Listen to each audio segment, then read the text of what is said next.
Good morning and a very warm welcome to Trent Bridge Live. And unfortunately, as you can see, we're not in our usual place at the moment, and the umbrella might just give it away. It is raining here at Trent Bridge, and as you can see just behind me, the covers are on, so there is no start of play at 11 o'clock at the moment, and currently we don't have a time for you. But the state of play after day one is that the score reads 378 for 4 for Nottinghamshire, 22 runs away from that fifth and final batting point. When the time comes, Stephen Mullaney and Lyndon James will make their way out into the middle. Their current partnership stands at 151. Hasib Hamid also got 100 yesterday. And as I say, Notts will start the day 2, on 378 for 4. So, unfortunately, at the moment, we don't have any play for you coming up, and we don't have a time. But so all we can really say is stay with us here on Trent Bridge Live, and obviously we will update you as and when the time comes. But in the meantime, grab yourself a cuppa, maybe a slice of cake, keep yourself nice and warm at home, and we will keep you updated as and when we get more information.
Yes, a very good afternoon and a welcome back to Trent Bridge Live. We've had a very rainy, drizzly morning here at Trent Bridge, but I'm pleased to say that we are due to get underway at 1:30. So day two's proceedings will start very, very shortly, and they will start with Nottinghamshire on 378 for 4. Stephen Mullaney, the captain, and Lyndon James will be at the crease. But let's remind you of all the action from a sunny day one, and that will be with the highlights. Hamid Tun puts Notts on top. This is probably the game of the round in both divisions of the LV County Championship. First placed Nottinghamshire hosts second placed Middlesex. 10 points between the two, but it could all change come Wednesday. A fight for pole position for promotion sure to be gripping viewing over the next 4 days. With some astounding scores being put on by England and New Zealand, it was no surprise to see Notts elect to bat first, but the hosts lost an early wicket. Slater out-caught behind of the bowling of the in-form Roland Jones, but Hasib Hamid and Ben Duckett ensured that was just an early blip, putting together a really impressive and assertive partnership worth 50 of 68 balls. They accelerated towards 3 figures. Boundaries came thick and fast from the blade of each man. Duckett, the quicker, soon overtaking his partner. But with the score on 83, Duckett had to go. Simpson dove across his cordon as Helm found some movement off the surface and the edge too. Clark joined Hamid at the crease, and with 4 off the bowling of Tim Murtagh, took the hosts to 3 figures.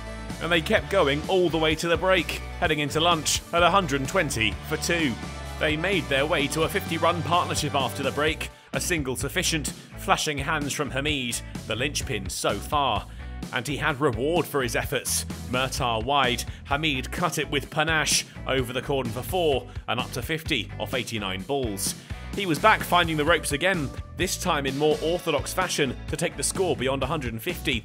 It was intelligent batting from Hamid, making the most of his time in the middle as he and Clark had the score sailing towards 200. But Clark wouldn't stay with him, falling short of a 50. Sam Robson with a great instinctive grab to hold on to a sharp chance off the bowling of Holman. Lyndon James' first job was to stroke one to the offside fences. Notts up to 200 now. Middlesex still really not making their mark. A stride forward from Hamid. That in full flow to Helm. Offside fences found and 100 runs to the Nottinghamshire opener. Helmet off, bat to the sky. The relief palpable. Winter demons exercised. Temporarily perhaps. An ugly swipe this time. Holman fired it through him and off he went with 101, bowled by the young Middlesex spinner. There was enough time left in the session for James to prod one beyond slip off the bowling of Stoneman to bring up 250. Notts headed into the break on 256 for 4. Mullaney and James looked comfortable at the resumption and they once again struck up an effective partnership, cruising their way towards 300, up to a 50-run partnership en route. Both men into the 40s too. The 300 came first. 2 off an Anderson Noble took Notts to the latest landmark total and moved the captain closer to his 50. But it was James who got there first, pulling Anderson through the leg side for 4, just his 6th of the innings, to move on to his half-century, which was swiftly followed by Mullaney, the veteran smashing Holman down the ground for 4. He needed 4 fewer balls to get to his 50.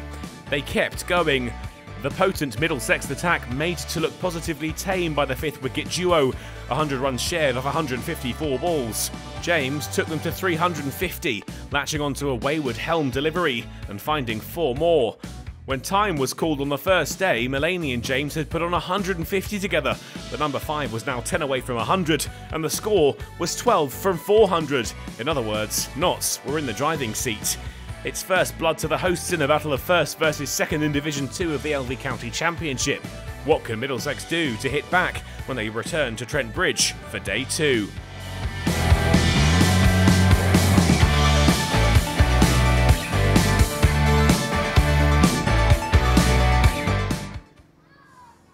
Okay, so a full day's play yesterday, 96 overs.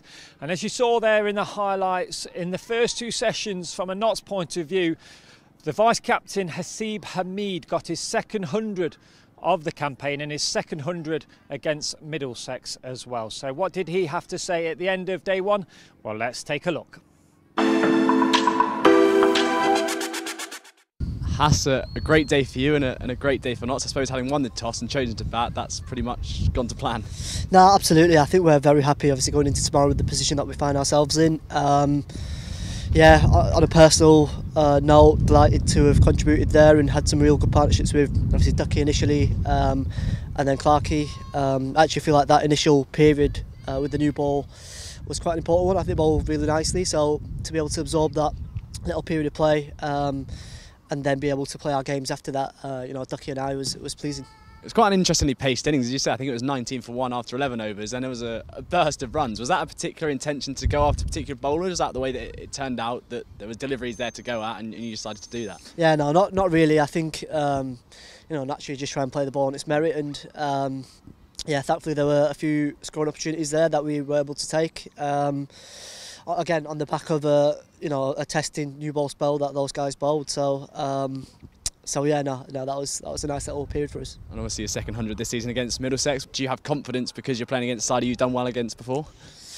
Yeah, maybe. I mean, I think like you say, that the 100 I was able to get at Lords was a nice moment for me, and I guess naturally you do take a bit of confidence from that going into, although it's a different time of the year and different conditions, obviously playing at home this time, but yeah, I guess there must be something in there.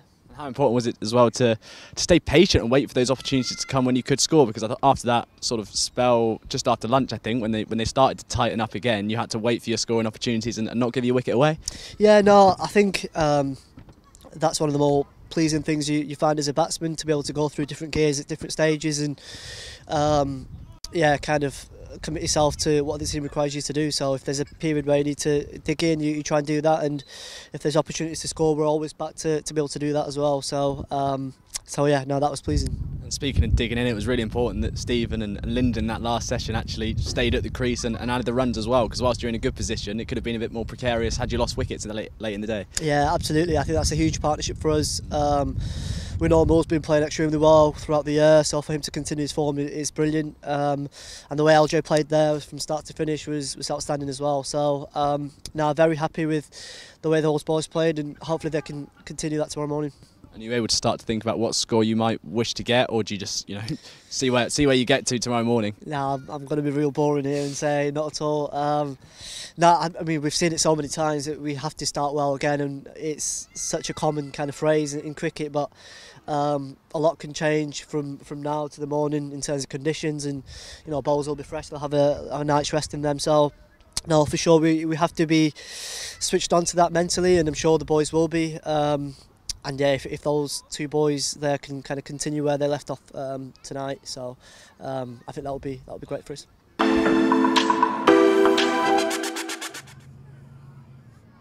So they were the thoughts of Nottinghamshire's vice-captain Haseeb Hameed there at the end of day one.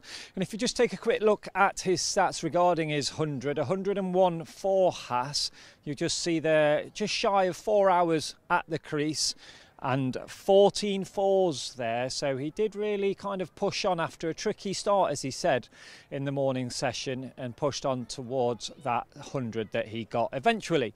Now, we always mention the word partnerships when trying to build a total here at Trent Bridge, and there was a couple of partnerships yesterday that, well, Haas was part of, and obviously the one that we at the middle of the crease right now, 151 for Stephen Mullaney and Lyndon James, but a couple there with Haas, as I just mentioned, 105 with Joe Clark.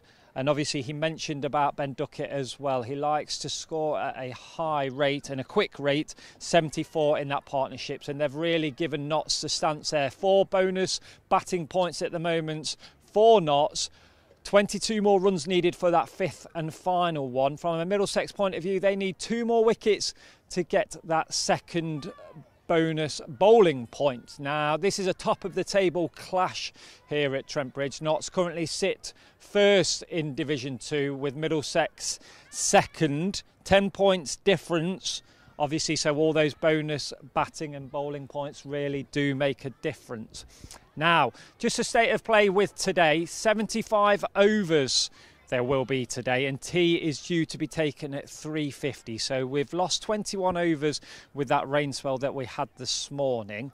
So really, we are literally 3 minutes away from play. As you might be able to see, the Middlesex fielders are just on the boundary rope. We are awaiting the umpires, and the Notts batsmen, that of Stephen Mullaney and Lyndon James, will make their way down the steps very, very shortly. So just while I've got 30 seconds more, I'll let you know that Lyndon James, he's passed 1,000 first-class runs. He's on 90 at the moment. An amazing achievement for Lyndon already in his young career. 1,000 first-class runs for LJ, so congratulations to him. And not to be outdone, the captain, Stephen Mullaney, 9,000 first-class runs for the captain. An unreal achievement really there. So congratulations to the captain as well, and both of them will be looking to build on what they've got at the moment already. But it's now time for me to hand you over to your commentary team today. That is Kirsty Gordon, it's also Kevin Hand and Dave Bracegirdle. Very much to Aaron Lord there. Those of you watching the live stream will have heard Aaron set the day up very nicely, albeit belatedly, because we should have been underway, of course, at 11 o'clock. We had a little bit of light drizzle, and then heavy showers, and a bit more light drizzle, and then threatening clouds, and it really was a very unsatisfactory morning as a cricket watcher to experience. But there was plenty of goodwill from the umpires and the players and the ground staff, obviously, to get this on as soon as possible. And 1:30 is when we're going to get going in a minute or two. The players are on their way out to the middle, and Nottinghamshire can resume after a very, very healthy first day. 378 for 4. Star of the show. Well, you'd have to say from the Notts perspective, there were 3 standout performers. Asiba Mead, who went through to his 10th first-class 100 before being dismissed for 101, and then the back end of the day, batting completely through from tee to the close, a partnership currently worth 151 between Lyndon James, who's 90 not out, Stephen Mullaney, who's 79 not out.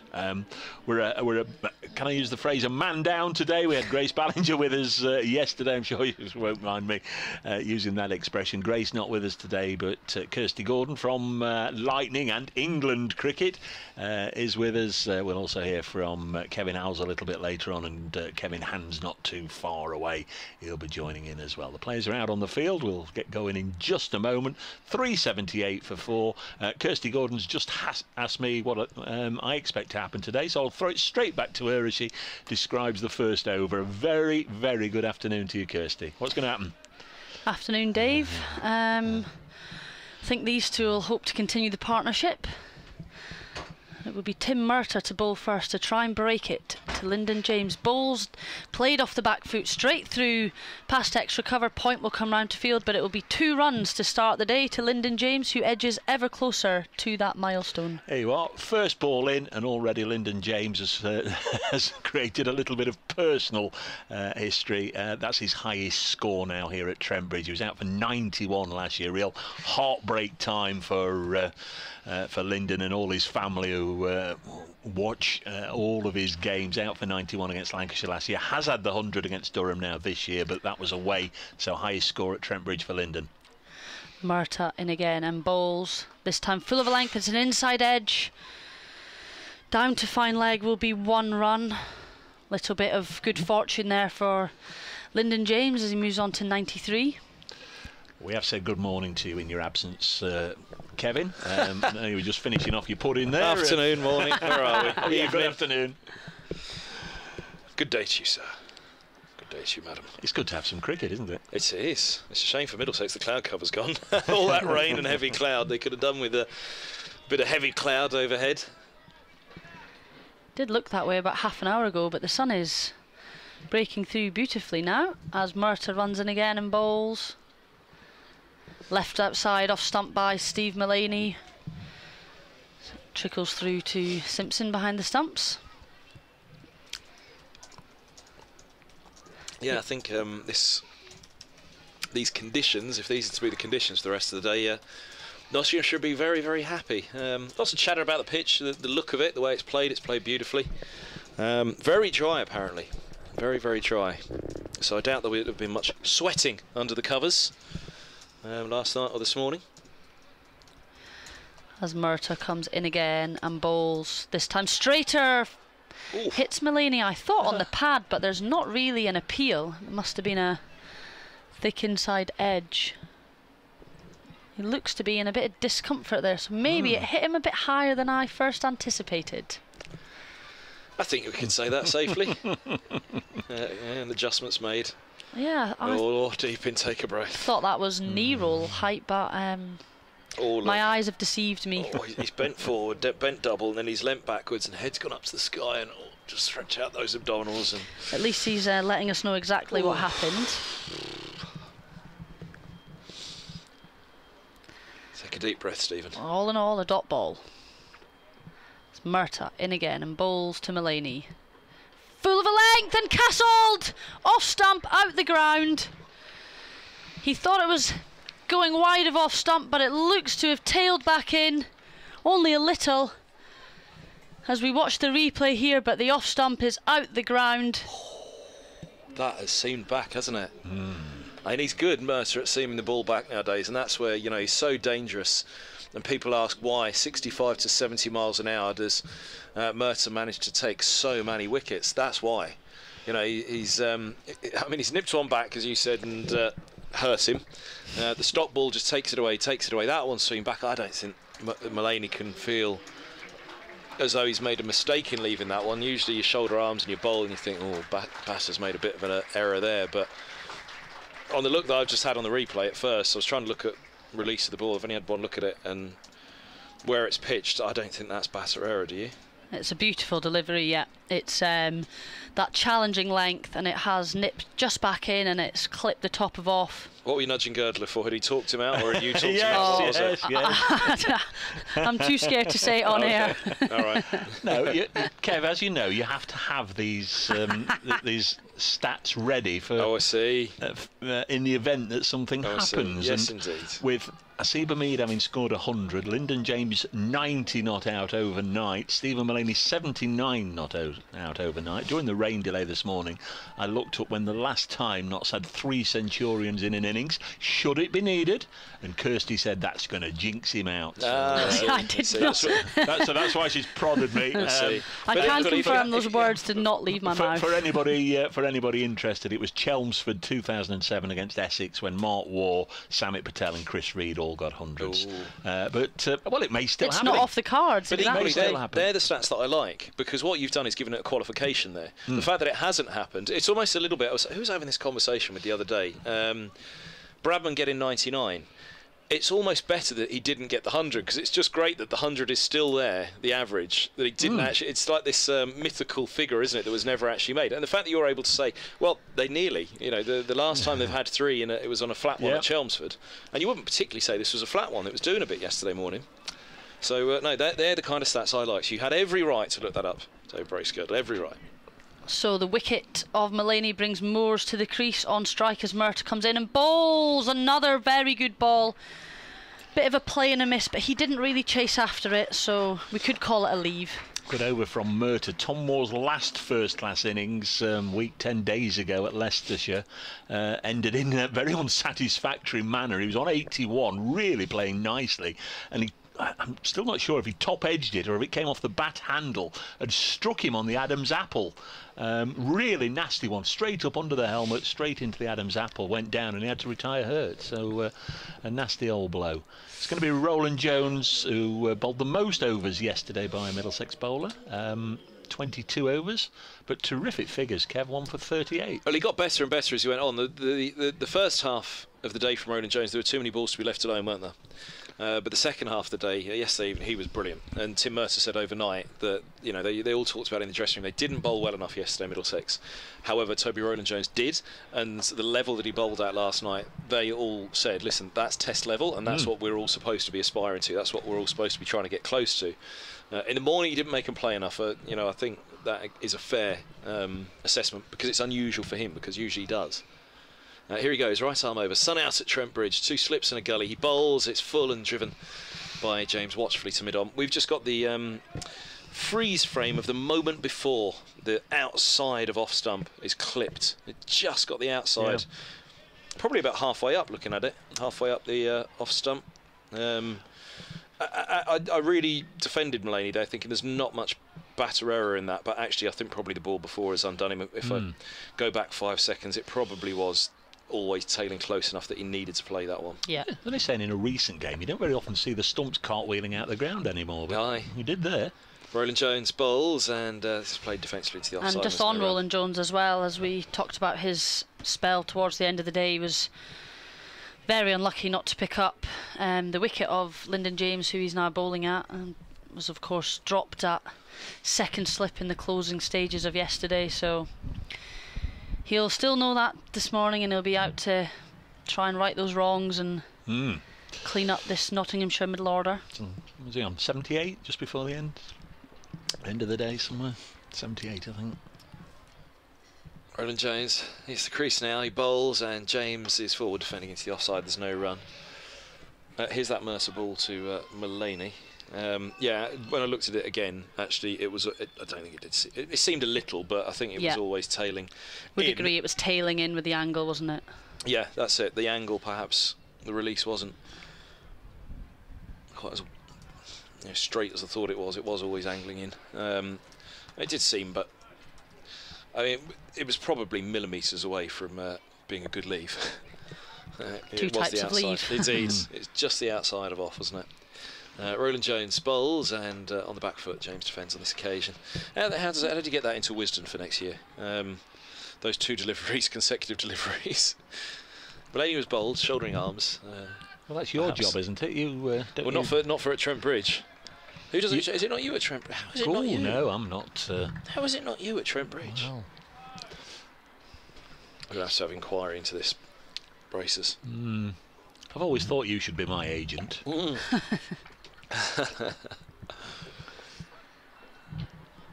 Here's Roland Jones, midway through his run-up. He bowls just full of a length and a forward defence from James into the offside, and there's no run. Yeah, how do you get that into Trent Bridge? You're going to have to talk about the ball before, aren't you? The delivery before. Only Stephen Mulaney will know if it played any part in the dismissal or not. How discomforted he was, whether he'd got tears in his eyes or not. I mean, it has to. Fair play to It looked a good delivery, to be fair. Hitting the top of off stump perfectly as he did the very next ball. Perfect delivery just outside the line of off stump. Just seaming back enough to take the outside of off. As Roland Jones is in. Bowls, and that strikes an uncomfortable place as well for James, but not as uncomfortable as Mulaney's suffering in the previous over. 381 for 5. Moores will have strike having faced one delivery. James has 93 from 165 deliveries. We'd love to hear from you. We're a cast of 4, as and when Mr. Howells pops in to say hello. Kirsty Gordon, Kevin Hand, myself, Dave Bracegirdle. If you want to get in touch, at Brace Cricket, at Kirsty Gordon 97. Kevin Hand BBC. There we are, and I think it's at Kevin Howells 16 at the moment. He's had 1 or 2, hasn't he, over the years, Mr. Howells? I think he has. Here's Kirsty without her glasses on. I'll come back to that in a second. Murtagh into the new batter, Moores, and defended off the back foot, good length. Well bowled. I had a wander over to the pavilion this morning because there's a book sale on if you come into the ground either later today or tomorrow or the last day. They've got a book sale on. Lots and lots and lots of books, obviously, over the years have been donated, and they've got so many duplicated. I've been over there today. It's absolutely incredible, but you just think of any great cricket book and it's probably been donated 5 or 6 or 7 or 8 times. Well, they're selling off all the duplications at the moment. I've just been over and bought a selection. Murtagh in again and bowls straighter this time, and same result as it's defended down the wicket by Moores. And as I'm sauntering along in the pavilion there in the corridor way, all the photographs, I just suddenly stopped. Still, there's a photograph of our third voice, our summariser, our co-commentator this week, Kirsty Gordon, and on the wall of all former Nottinghamshire players who've played for England, and there you are bowling in your sunnies that you were talking about yesterday. As Murtagh comes in and bowls to Moores, full of a length again and defended into the offside from Moores. Yeah, I've had many attempts of trying to defend this to you, so I've given up. We saw a genuine all-rounder in Stoneman doing it yesterday. I think it's acceptable for a spinner. What do you think? Absolutely. Absolutely. So you're on Did the we go through the wall. list? Well, she's on the wall there of all former, and famous, of course, all former Nottinghamshire players and Nottinghamshire-born cricketers who've played for England. So Kirsty's in there. Murtagh in, this time straighter, and Moores plays through the onside, beats a diving mid-wicket and will come through for one as mid-on collects. Little bit too straight that time, and Moores able to play a little bit more expansively off the pads. You had a look at the women's test this morning. I noted that started, of course, today down at Taunton, 4-day match against South Africa. So who ostensibly is keeping Kirsty Gordon out of the side? Sophie Eccleston? Definitely Sophie Eccleston. Yeah. She's #1 bowler in the world, absolutely world class, so rightly keeping me out. As Murtagh is in and bowls this time to James. 2 straight, flicked off the pads. Fine legs running around, but it races away for 4, and James moves 1 strike away as he moves on to 97. Yes, much as I like talking about Kirsty when she's sat next to me, I think we should focus on the matter at hand here. Lyndon James on 97 now. As you say, just 1 blow away. I'm sure family and friends paying close attention. They're not in the ground. They'll be watching on the stream or listening on the audio. In comes Murtagh again. Final ball of his over. Bowls this time back of a length and on. Off stump and defended off the back foot from James. That concludes the 3rd over of today. 99 bowled in total. Nice to get a boundary in the 90s. Nice to get a couple or 3 boundaries in the 90s, but that's sort of broken the back of it, hasn't it? Gone from 93 to 97 in that 1 blow. Tom Moore's out there averaging just over 40 for the season. Been a leanish run really in the championship for Tom up until that 81 at Grace Road against Leicestershire. As I say, a real old shame that he had to retire hurt, having been struck on the old Adam's apple. Speaking to him afterwards, I know it wasn't particularly comfortable, but I think it just popped up off the bat handle and got him right under the chin. Roland Jones is in, bowls, and that lifts past the edge of Moores through to the keeper, and there's no run. Forgive me, Bracers, I missed the start. Who got hit on the Adam's apple? Tom Moores. Oh, Tom Moores in the last game against Leicestershire. Yeah, that must have been quite. Yeah. He had to retire hurt. The physio was quickly out there, and the last game is a fortnight ago. Yeah. Has he played since? He's played in. He played in the blast. I mean, he was fine, but at the time, obviously, he was a bit shaken. I would imagine it's difficult. That's brutal. That honestly sounds really gruesome as his. Roland Jones outside off. Moores leaves alone. We'll have to keep an eye, Kev, as well on the overs. This is the 100th over, so Middlesex as yet haven't got a second bowling bonus point. They need 1 wicket, and obviously they need 4 in 10 and a bit overs to get the maximum. That might be stretching it a little bit. 4 wickets. 10.4 overs. Nottinghamshire need 14 runs. Yeah, Notts need 14. It might be one of those that. Can Roland Jones bowl from both ends? Here he comes, 1 for 38 in his 24th. He bowls now, and this is played defensively into the onside by Moores. No run.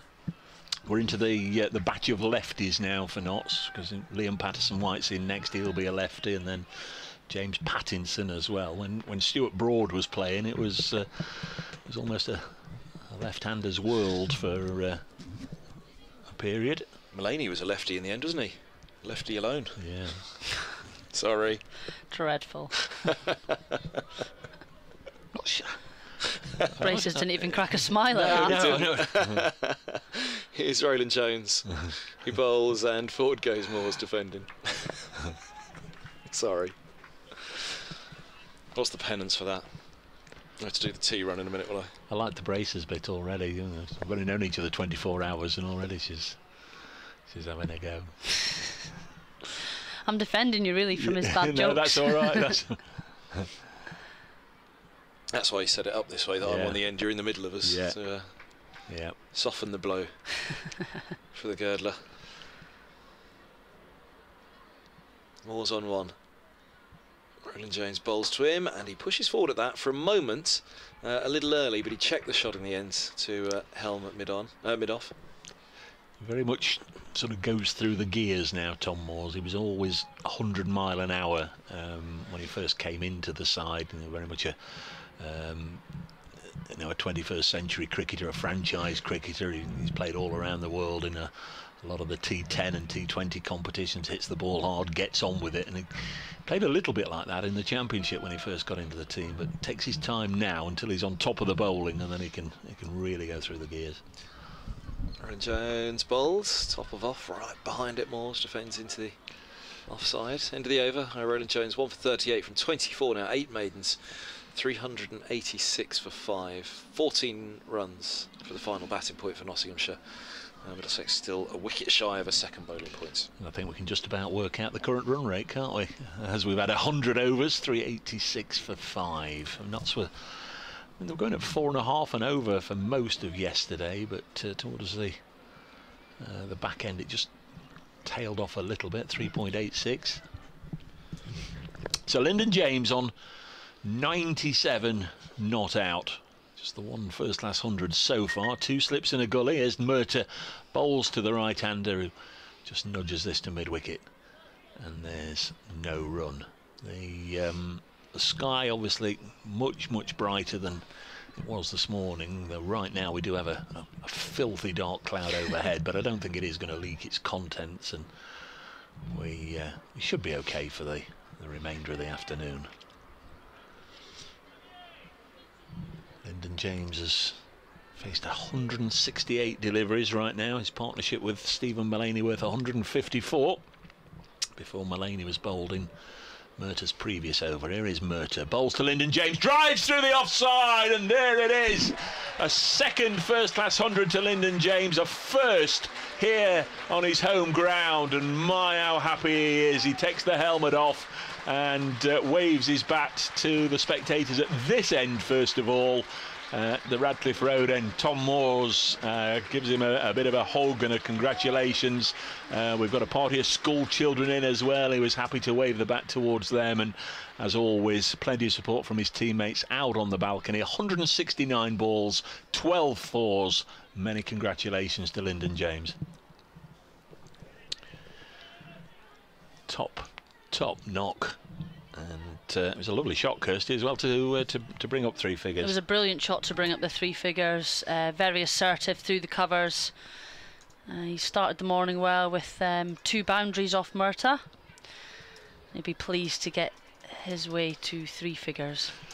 There's Murtagh to bowl to the Centurion, and this one's pushed up to mid-off, and there's no run. Obviously he's playing for the team. They want to get as many as he can, but his one previous 100 at Durham didn't last too long after reaching 3 figures. 108 was his only other first-class 100, so that's probably the next little milestone for him to look out for. But Notts on their way to maximum batting points, 390 for 5.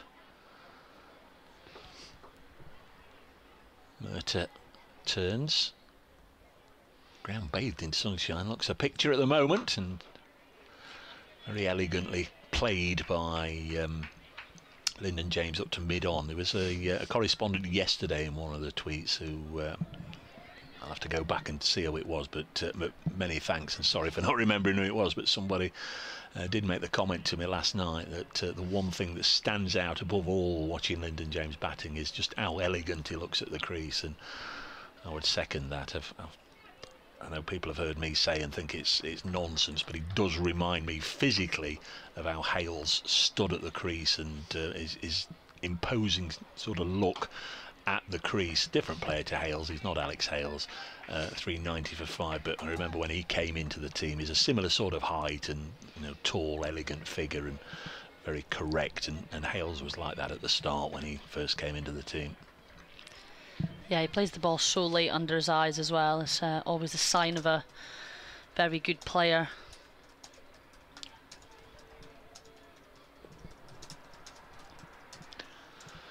So Merters to conclude his 24th over, the 101st of the innings. Irish international bowls, and again Lyndon James not getting a little heady, having reached 3 figures, just content to block it out, and that's good, and he'll go down and have a natter to Tom Moore's. Notts 390 for 5 here on BBC Radio London, BBC Radio Nottingham, and all our friends all over everywhere listening to us via the BBC Sport website and following the game on the live streams through Nottinghamshire County Cricket Club, and I'm sure there's also a link in the live match centre of Middlesex County Cricket Club. You're all very, very welcome to Trent Bridge for this top of Division 2 match between Notts and Middlesex. Speaking of getting heady, stop with the jokes. England 217 for 3, so Pope gone as Roland Jones bowls, and forward goes Moores, pushing into the offside, and there's no run. Root's still there on 66. Root 66, look at that. And Bairstow has gone to 14 from 6. He's now 21 from 14. So England are closing fast, thanks to Johnny Bairstow at Headingley. 217 for 3, chasing 296. Incredible stuff from Bairstow again. Roland Jones bowls to Moores, who drives down the ground, and that's lovely. I think Roland Jones got something on that, but it's still going to pop over the boundary rope pretty quickly and be signalled as 4. I think he might have got a boot or a hand or something to it on the way past, but Moores is on to 5, Nottinghamshire 394 for 5. Glorious shot that from Tom Moores, who'll be pleased to pick up his first boundary of the day, especially in such an assertive manner, straight past the bowler.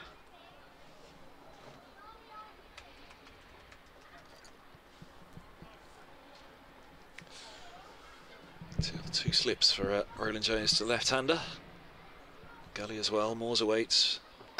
Bowling and driven in between cover and mid-off for 4. Sumptuous by Moores. He moves to 9. Nottinghamshire within 2 runs of maximum batting points. Yeah, he's still only got 2 first-class hundreds, Tom Moores. I'm not saying anything now. He's only just come to the crease. He's 9 not out, but I do find it staggering that he's not got the volume of runs.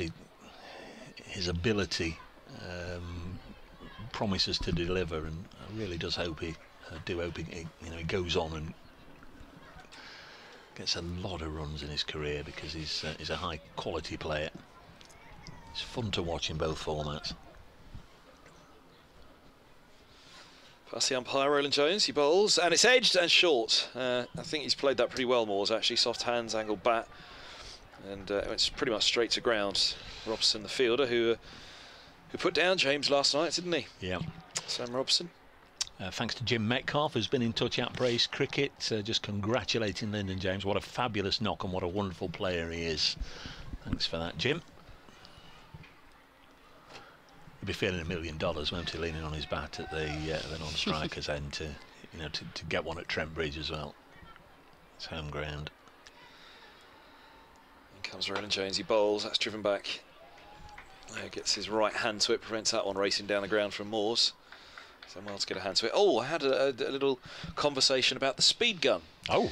Now, apparently, these ECB speed guns are done using a radar. The ones at the test match are done using Hawkeye. So the ones that are more reliable are indeed the radar speed guns that are being used in these championship games. So these are the ones that you can take. There's an anomaly every now and again, as I think we've seen, where we've seen the ball go through it way too fast or way too slow for what it was, but it's very rare. As Roland Jones bowls outside off, it's left alone by Moores.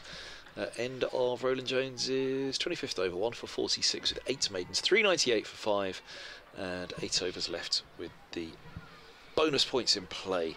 But yeah, these ones on the stream, you've got to take these. These are what it is. These are exactly what they are.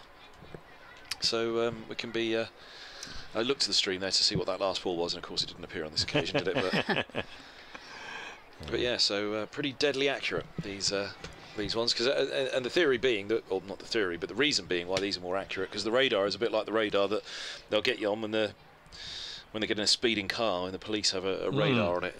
They've got a fixed radar behind the bowlers at either end. And there's all the speeds that over 75, 73.9, 72, 74, 74, 74. there you go. Which would be about right. He's not bending his back to get it through as quickly as he still can, which is up towards 80, as we said. Middlesex not too happy about the ball here. We've had 102 overs. They should be playing 4 Division 1 games and 3 Division 2 games. The only one where they're not playing is at Wantage Road, where Northampton's 420 for 6 against Warwickshire. Next inspection there is 215, but they're playing everywhere else. Surrey, by the way, absolutely battering Kent. In fact, they're bullying Kent. 656 for 6.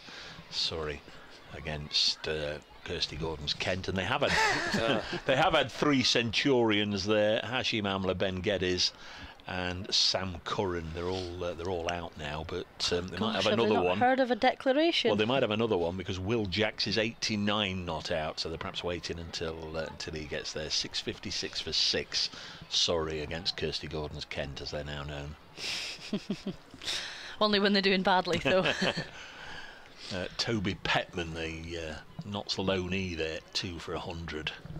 He's obviously he'll enjoy it, won't he? His first county championship game. Picked up a couple of wickets. Rory Burns and Jamie Smith is dismissed. Hold up here whilst we're waiting for a ball to be changed.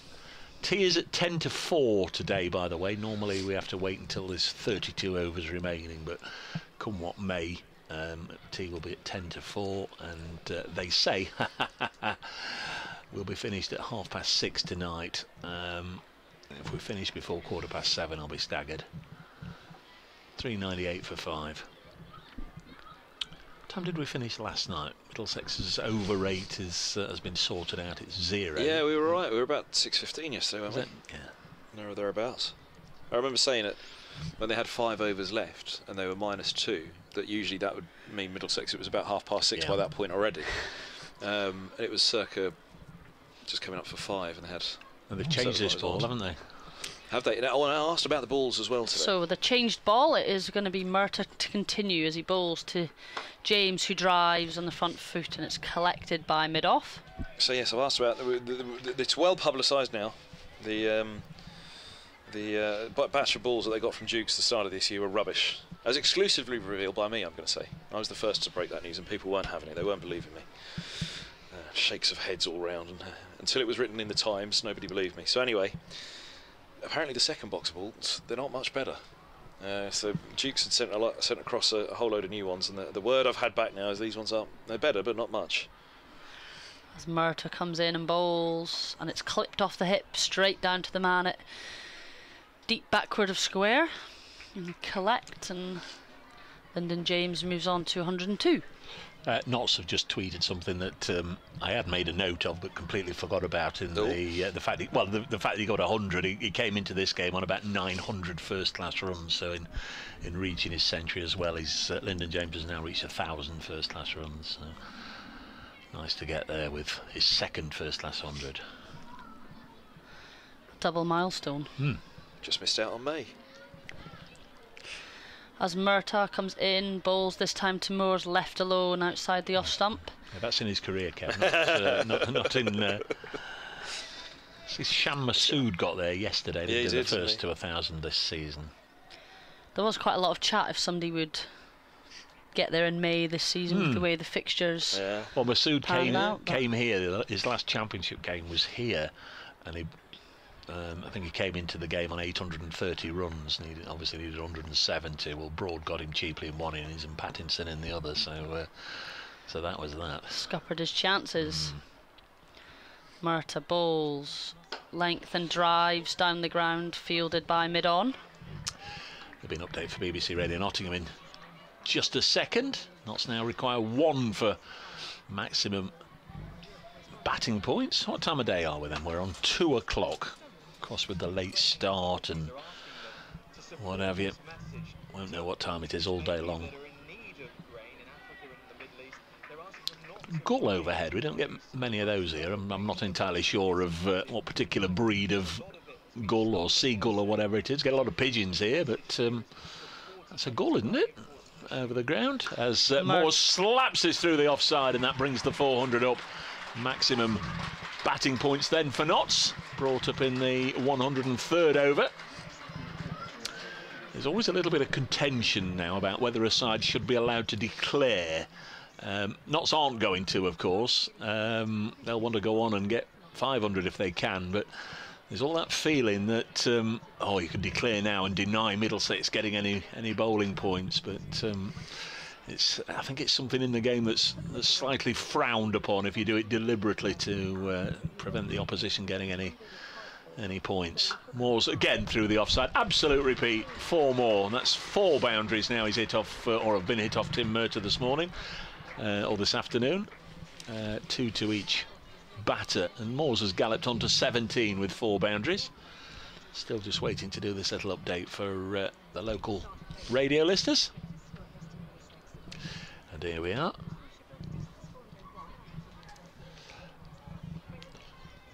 Where lots has happened already, Lisa, today. Nottinghamshire 407 for 5. They lost Stephen Mullaney, didn't add to his overnight score of 79. Got an absolute beauty from Tim Murtagh, just nipped back and demolished off stump. Mullaney on his way. But then shortly afterwards, Lyndon James, who shared in a partnership of 154 with his skipper yesterday, Lyndon James went to his second first-class 100. James still there on 102. He's been joined by Tom Moores, who's already hit 4 sparkling boundaries. Notts 407 for 5. The thrower's just come in there whilst I was finishing that report and uprooted a stump. That's the second time we've seen a cartwheeling stump, and I think John Simpson, the Middlesex wicketkeeper, was fearing for his life a little bit. I didn't see who threw it, but it was a very accurate throw as they went through for a single, and absolutely knocked the stump out of the ground. Where are we? Whose over's this? I think it's mine, but you keep going. I'm worn out. Worn out having to graft as Roland Jones comes in. Good delivery. Just nipped away a little bit off the seam and goes through to the keeper. 72.8 miles an hour. Were you talking about something of national significance before we went to that Radio Nottingham update, Kirsty? I can't remember. There was something we were... Who knows? Who knows? Sorry, I've lost a wicket, but it's not Will Jacks. Atkinson has gone for 42, but they're batting on 665 for 7. Crikey. Next delivery on its way now. Toby Roland Jones into the pad of Lyndon James, who made a move to go down the wicket to scamper the run, but Tom Moore sent him back. Another threatening looking cloud overhead, but once more it's going to blow past us, going to make its way to Newark and hit the good folks. Newark, what's Newark famous for? Me. The Kingdom of Newark. 407 for 5. Roland Jones, straightish run, comes in past the umpire, bowls, Lyndon James just helps it up to mid-on, and there's no run. Our umpires are 2 guys who didn't play first-class cricket, Ben Debenham and Paul Baldwin. James Whittaker, of course, did play cricket, played international cricket. He's the match referee. Our scorers for this one, Don Shelley from Middlesex and Roger the Duke Marshall. They're doing the notching. Ian Smith working the big screens here at Trent Bridge, and I know Paul Harrison always likes me to say hello to him. He looks after the players' comfort in the pavilion at the far end and will be listening. Good day, everybody. 407 for 5. Next one on its way to Lyndon James, who just caresses it into the covers. And there's no run. It's a long old stint for Middlesex to only have 1 bowling point, so they'll be desperate to get another wicket in the next, 6 overs. Not a bad day at school for this school party. They were in here about 9:45, I think, and really did fear that they were going to be here all day and not see any cricket. And there was a nice moment this morning when most of the Notts team, if not all the Notts team, came out and signed autographs for them. This is pushed up to mid-off. I'm not sure if any of the youngsters were allowed to. In fact, I've just mentioned them now. They were just waiting for a mention on the radio from Bracegirdle. Look, and now they're all getting up. The teachers have said it's time. Your bus is here or what have you, but they're all just getting up. I could see. I think some of the teachers probably had their cameras or had their phones with cameras on, because I saw some of them were taking photographs of the kids with the players. But very nice for some of the Notts lads to go over there and sign some autographs and whatever. But at least they have seen a little bit of cricket. Where are we? We started at 1:30. They've seen about 40 minutes cricket, but 2:10 they're going to have to. And of course saw Lyndon James reach his century as well. They did. And most importantly, Kirsty, let's hope they come back.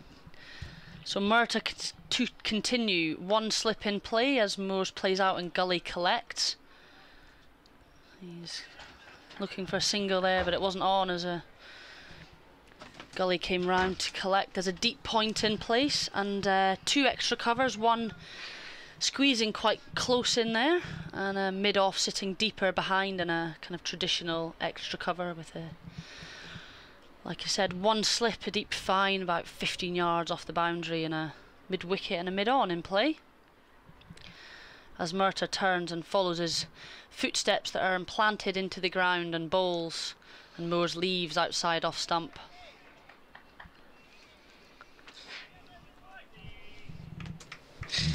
You know, the County Championship Twitter feed tweets the wickets and everything. It's got the commentary of the Mercer wicket, and then it says Kevin Hand certainly enjoyed the Tim Mercer wicket as well.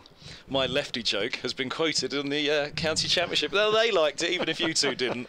There you go. For goodness sake. Beautiful. It's got the big build-up of all the lefties from Bracegirdle, and then my comment on the end.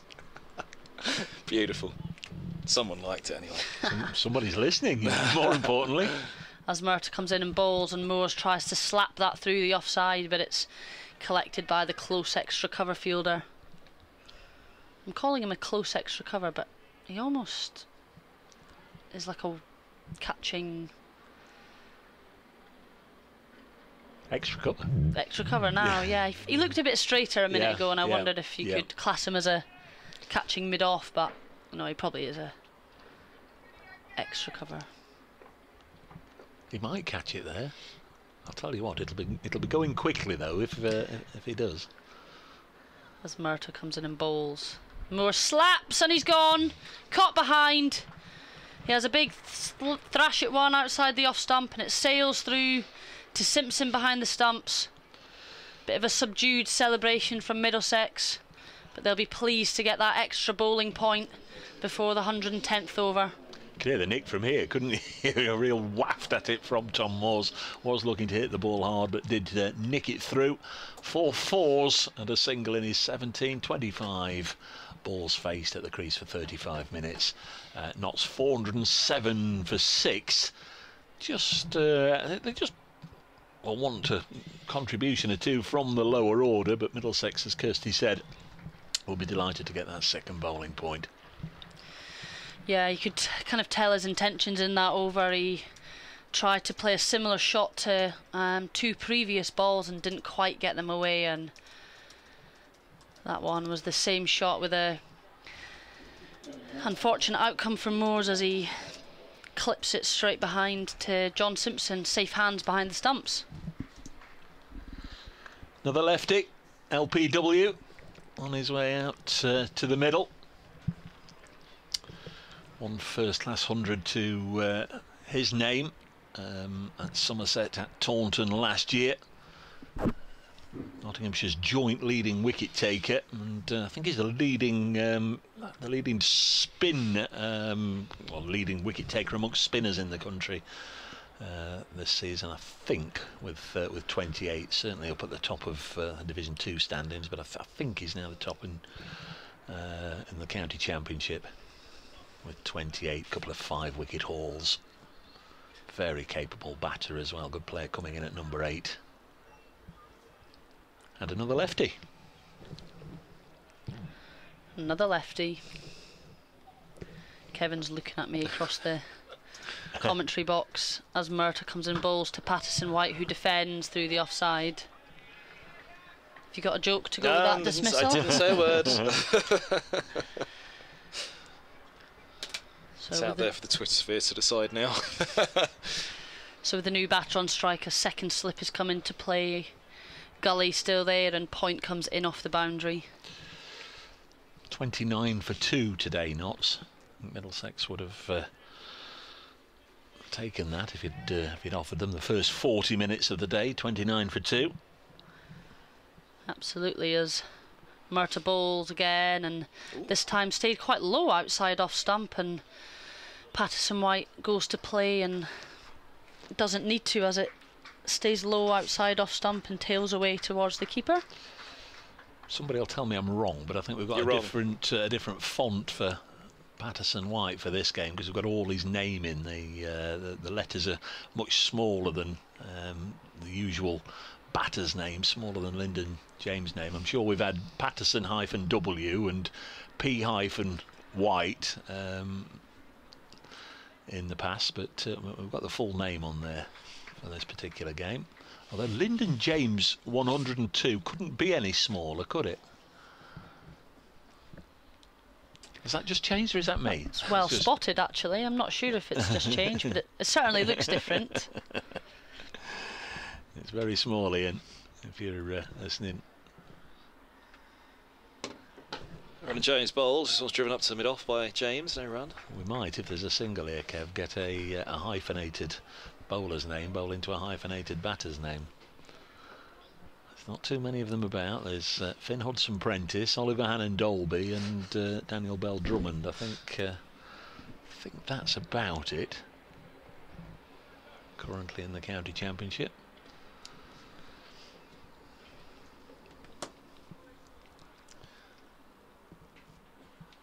Roland Jones bowls, and this ball's clipped away through mid-wicket for a single. James on to 103. First couple of responses are in to the lefty line. Horrendous, dreadful, and that's just my mates on the WhatsApp groups. They're with you guys. Horrendous crack. There we go. That actually means it's good crack then, from Ollie Thorpe in the Middlesex office. Good on you, Ollie.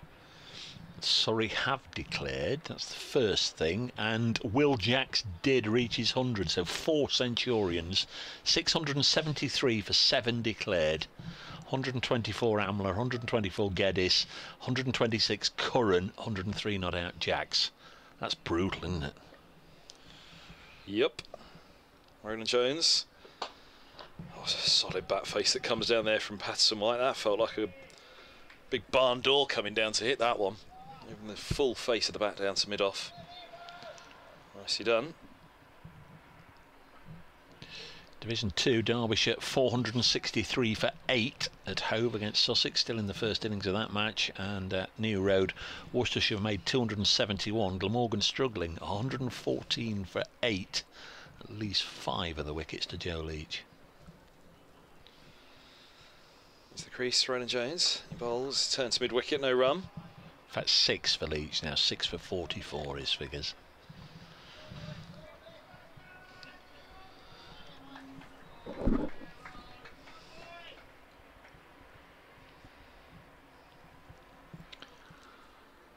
Hearing that in the test match as well, Johnny Bairstow has gone to a half century from 30 deliveries. Crackers, isn't it? Yes. Baz ball in full flow. Roland Jones bowls, and this ball's driven away to cover. 408 for 6. That's a good thing sometimes about rain delays for us. They're very frustrating, but it also means you do get to have a bit of a natter sometimes, don't you? And that was one of the things that got discussed this morning. When I was just bumping into a few people around the ground. Baz ball. You know, is it McCullum?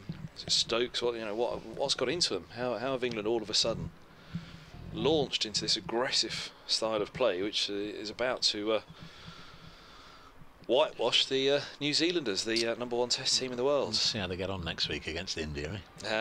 Roland Jones bowls, and Peterson White defends just about behind that one, pushing into the offside. 408 for 6. Well, hold on, braces. I was just about to say, yeah.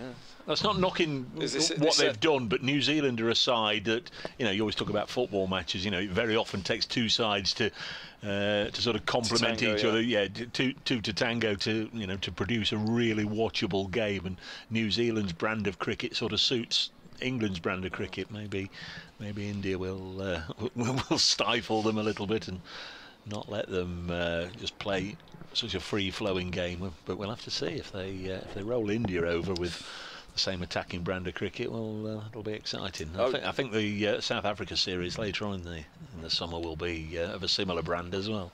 I was just going to roll out the line that all of that England have managed to do with an absolutely abysmal first-class competition that is clearly below the Test team as well. I think Patterson White's James is 103. He's getting smaller up there on the scoreboard as Murtagh comes in and bowls to him. Can barely see it now. Is that every time he doesn't score a run, every dot ball, the 103 gets smaller? Oh, that one was a dot ball as he pushed it back to mid-off. A whopping 184 balls next to it. Yeah. Bonus point situation 5-2 for Notts. Notts can't get any more in this particular innings. And Middlesex running out of time. They need 3 more wickets. As Murtagh comes in and bowls, good length delivery, comes off the top kind of shoulder of the bat, but it goes between gully and first slip, and it was never really in any danger with only one slip in play, and races down to the boundary for 4. One away from his effort at Chesterley Street earlier in the season.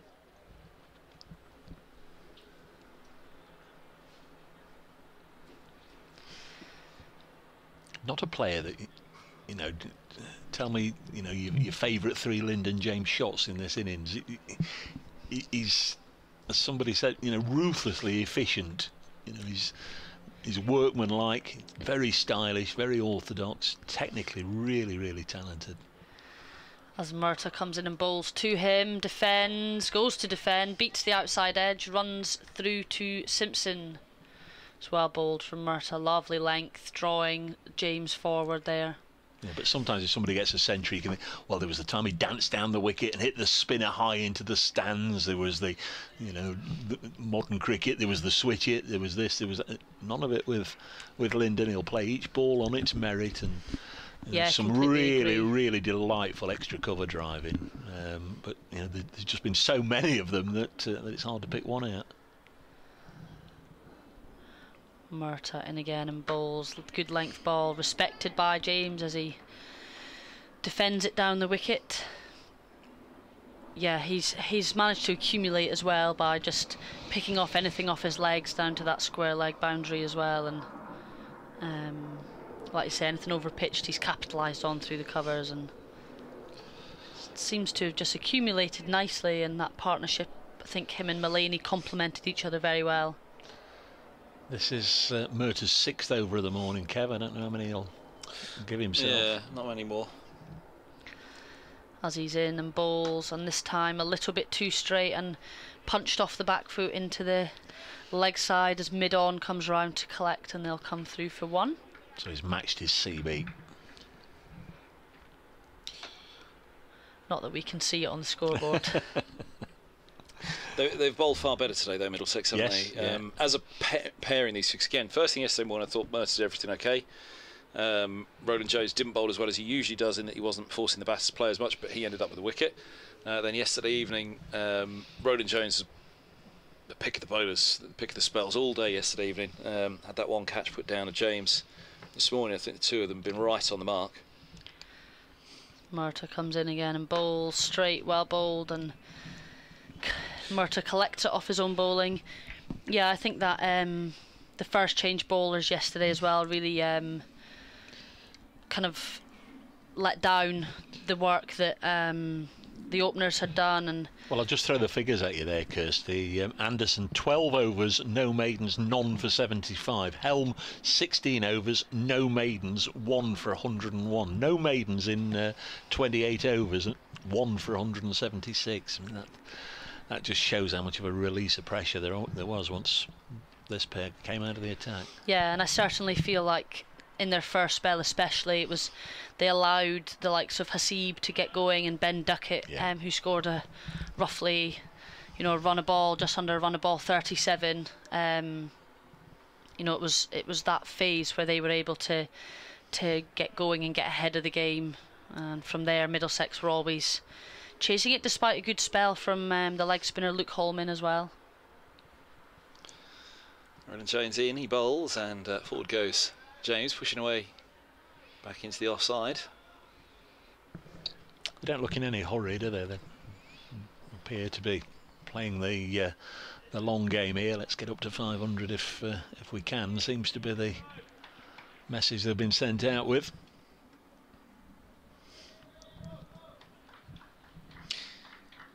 Yeah, so that was really nice to your question about Mercer and how much longer does he go on to, because Helm and Anderson in particular, it was so expensive yesterday, the pair of them.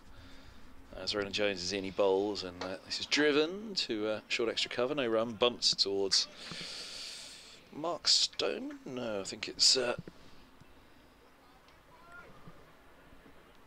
Max Holden who's in there. Davies is slip fielder. Anderson Robson at gully. Deep point Holman. Anderson's cover, short extra cover, Holden. Mid off Merton, mid on Helm. Mid wicket is Stoneman. And long leg Stephen Eskenazi. As here is Roland Jones, he's in, bowls, and this is defended by James back into the offside, no run. If you remember at Lords, Max Holden batted forever without scoring a run. I mean, he was block, wasn't he, for whatever it was, a couple of hours, and apparently Ben Duckett, who played with him at North Ants, was giving him all shades of stick for just blocking, not looking to score a run, just looking to keep knots out. Roland Jones onto the legs, clips mid wicket. Snowman fields, no run again.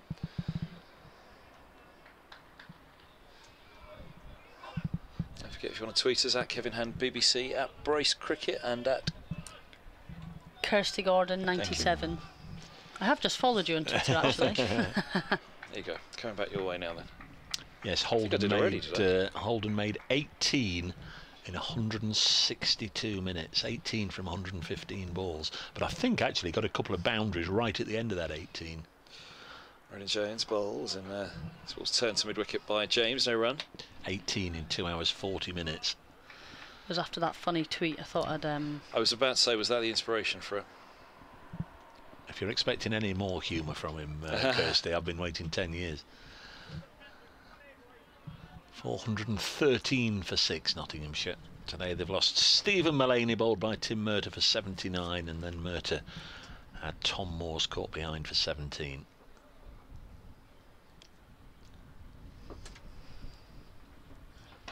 Roland Jones right up there, it's driven just fine at the cover. Fielder Anderson has a single, end of Roland Jones' 28th. That is now 148. That is now his best, Kev. He's on 209. So past the score he made at Durham. He's into uncharted territory here. Oh, Manchester United fan, Kirsty. Oh, yeah. Have they signed De Jong yet? Something I keep quiet at the minute. Oh, do you want to go and put the kettle on, Braces? Murtagh's having another one. This will be his 7th. Probably one of the greatest signings they ever made was from across the road behind us, wasn't it? Roy Keane. Gary Birtles. Oh.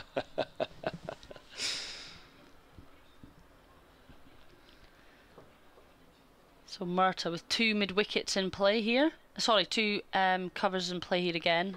Close extra and a slightly deeper one as he comes in and bowls to James, who drives straight down the ground, but it is picked up well by mid-on. They'll come through for 1. It's a good bit of fielding there by the man at mid-on. I think he was back over there last year for the BBC, wasn't he, Roy Keane? Was it the cup tie against Arsenal, Braces? Were you there for that one?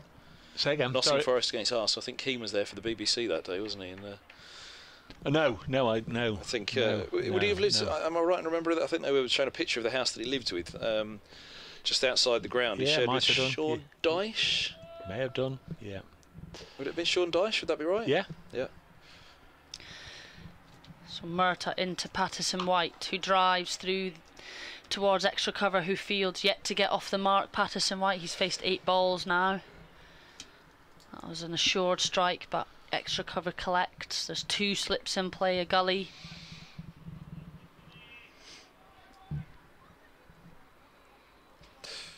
And just as I said that, there's a fielding change. It's always the way. So second slip comes out and comes into another extra cover, similar to the field that he has for James, with a closer catching extra and one slightly deeper across the practice wickets as Murtagh comes in and bowls. Length delivery defended on middle stump. No run. Once did Keno ever come into Trent Bridge to watch a game? And he lived around the corner all summer long. I wouldn't have thought so. There's Was Cloughy here? yeah, he came. Yes, he came. Saw him here a Was number of times. he torn?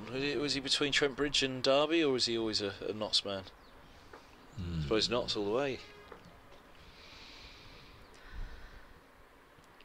Murtagh in and bowls. Foolish, driven, straight back to him. Several members of the current Forest squad have taken a liking and been here to a few games.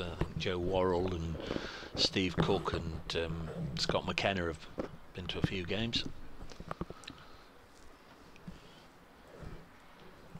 I think they were here at the that Birmingham Bears game straight after the Wembley triumph as well. They had a little box downstairs.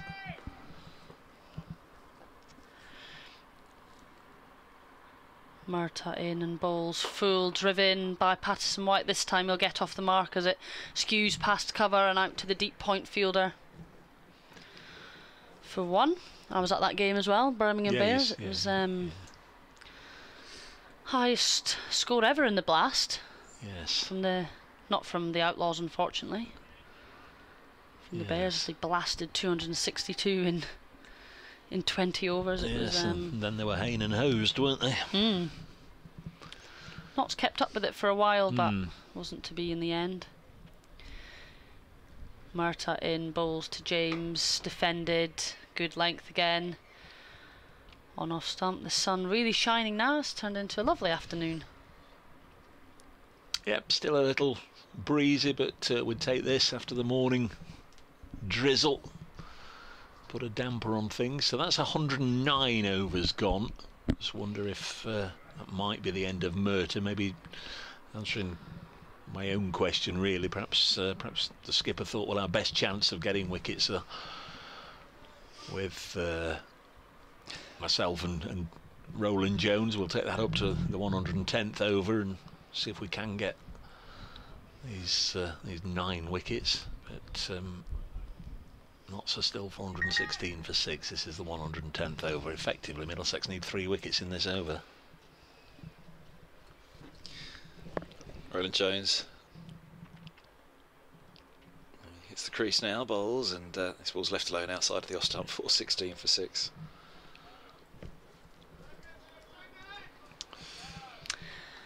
Yeah, who do we think will replace Murtagh then? Anderson, or I see Helm warming up down there at mid-on, actually, just as I said that. Did Anderson, I'm just trying to think the ends that they bowled from yesterday, Helm and Anderson. Yeah, it's just some days, just take a different end and see. I'm trying to think whether they mixed it up or whether they were exclusive. They did in the end. Helm started from the end here, the pavilion end, but they both took a spell from both ends.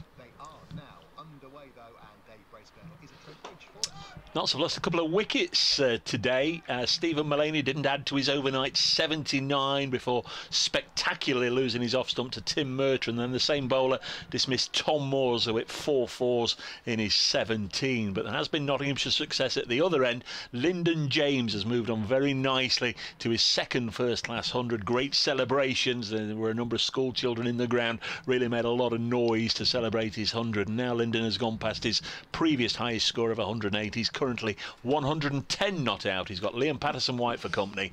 Notts 416 for 6.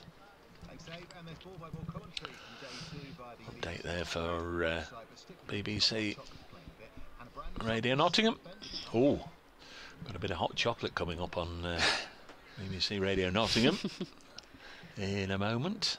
Oh, Diana Ross last night. Terrific. You see any of the old Glastonbury? No, I didn't turn it on. I did a couple of nights ago. Watched. Not for long though. Jones, this is driven to cover. Sorry, Braces. Through to come the over. No run. Yeah, we have got the double-barrelled in direct opposition here, haven't we? TRJ bowling to LPW. Decent enough crowding, actually. They managed to squirrel themselves away into little hiding places whilst the rain was falling. Good time to have a book sale on, as well as a second-hand cricket book sale on in the library, so there were a lot of people over there.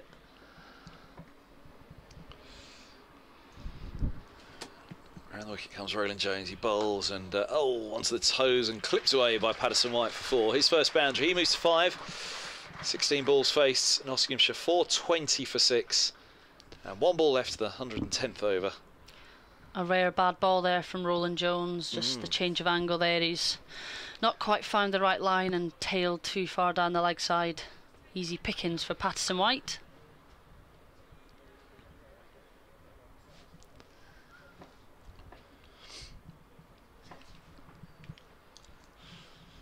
Last ball of his 29th, Roland Jones. Last ball of the 110th. He bowls and full straight delivery blocked into the onside by Peterson White. And it's 420 for 6. Middlesex have 2 bowling points, having been asked to field yesterday morning by Nottinghamshire, who have 420 runs, having completed the maximum batting point. Hall, a few overs back. James 110, Peterson White has 5. Looks like it is going to be Tom Helms, and Murter out of the attack, 28 overs, 6 maidens, 2 for 91. He's got both wickets to fall today. Mulaney lost his off stump quite spectacularly. A ball after he'd been struck amidships, out for 79. That was 381 for 5, and it became 407 for 6 when Tom Moore's edge behind. It was a thick edge. He went really hard at it. He'd already hit 4 boundaries in his 17.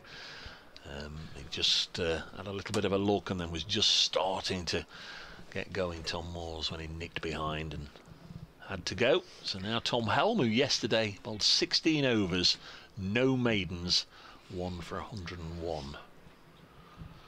Dismissed Ben Duckett, caught behind. That was during the morning session.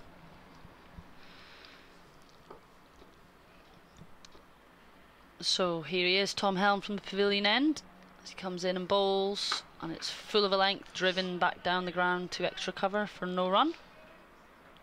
It would almost be cricket, wouldn't it, if he starts with a maiden today? 16 overs yesterday. And well, I think there's almost a little bit of an onus on him here, because it's about the basics, isn't it? It's to get the basics right. And the basics are hit the top of the off stump, ball after ball, just outside of, and the batter's not going to score many runs from there, unless it's an edge past that solitary slip. And he comes again then, Helm and bowls, full of a length, driven again, this time to mid-off. Comes round and collects for no run. Kirsty's Kent have lost a wicket already, and it's Ben Compton who's been dismissed. Yep, the Hamid and Robson clamour grows here at Trent Bridge. Crawley's Crawley's in trouble by all accounts, isn't he? Last night, driving home, Jonathan Agnew was talking to Michael Vaughan about Crawley. As Helm is in, ball short of a length. Oh, goes to drive off the back foot, but it's Chinese cut inside edge between him and the stumps, and it runs down to fine leg. Well, he hasn't got his maiden, but that's exactly what we're talking about. There's only one place to score, isn't there? Actually, it was the inside edge. I mean, there was 2 places to score, outside edge or inside edge. And Aggers asked Vaughan what he would do with Crawley, and he said, well, I'm actually just pinching an idea I've just literally heard on the television, because Kumar Sangakkara is saying, you know, the brand of cricket England are playing, why not give Jos Buttler a go at the top of the order? He's in the form of his life. Helm in and bowls full straight and driven to mid-on for no run. You know, but it almost seems, to play Test cricket for England, you don't have to play County Championship cricket. I know it's a bit of a nonsense, because the likes of Matt Matty Potts has forced his way in after good performances with Durham and one or two others. Jamie Overton, of course. There's all sorts of clamour, isn't there, for Joss Butler to get in and Moeen Ali to get in, and they're not playing red ball cricket. Helm in and bowls. Hit on the pad, big appeal. Ooh. Not given. Looked like it just started a bit too straight there for me. Have a quick look on the replay here. Yeah, always going down, I think. Saw by the shot that Peterson White played there. It started outside the line and kept going. Yep. Pitching outside line comfortably. Good grief. Test's over already. Yeah. England have won by 7 wickets. Just after lunch. That begs a question, actually. As Helm is in and bowls short. Very well directed bouncer, but Peterson White. But they only started at 1:30, the same time as we started. What did they need? 113 runs. They've been knocked off in 15 overs today. Bairstow 71 not out of 44 balls. So tickets were free today, weren't they? Those who had paid in advance for today, are they also? They'd be refunded anyway, because I'd imagine they haven't had sufficient number of. Well, they might have just. Is it 15 overs? Yeah. They might have just gone past 15 overs, mightn't they? And surely they'd have got refunded anyway. Because everybody was coming in for free, yeah. Yeah, that's what they did here at Trent Bridge. The trendsetters at Trent Bridge. It was great, that, wasn't it? I mean, but in the future, people just aren't going to buy it. I know sometimes they're not put on sale for a 5th day, but I think it's almost worth it, though. Like I say, I think that Trent Bridge taught world cricket a lesson here on day 4. This is Jonathan Agnew said it as well. You know, cricket is a very, very well-loved game in this country. Cricket's a very well-loved game the world over. But the problem is the modern world we live in, it is very difficult to attend regularly 4- and 5-day cricket. However, you know, you chop the prices, fill the grounds, you know, make it free, right? Wander in, wander out. You know, you don't have to stay. Wander in. If you're only coming for an hour, come in, watch the game and go on if you go in, you know, for county games in particular. Just show the sponsors and show the commercial people that the desire is there to watch and consume cricket. Even if you're only popping in for an hour, I'd do it. You know, if I was thinking, right, okay, I can go in for free, only going in for an hour. There's Anderson, a bowling change, and he's another one who didn't bowl a maiden yesterday, and his first delivery means that this over won't be a maiden. Lyndon James cutting it out to backward point, 4:22 for 6, and of course we know the love is there for county championship cricket just by the number of people we get.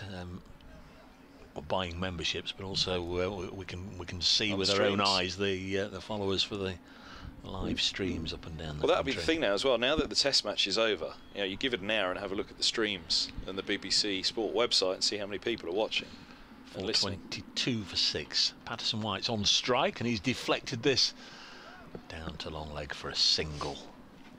But listen, you fill up these county grounds again. If you're saying to the local populace here in Nottingham, because obviously you're not just going to pop in for an hour if you're coming from 3 hours away to watch the game, or it's a bit of an exaggeration, 3 hours, isn't it? You're not coming from an hour away probably to pop in for an hour. But if you're saying to local people, look, it's free to get in, you know, people will come in for an hour. I might think, do you know what, I've got a little bit of time, so I'm going to go and do the shopping, but I'm going to pop in for an hour as well.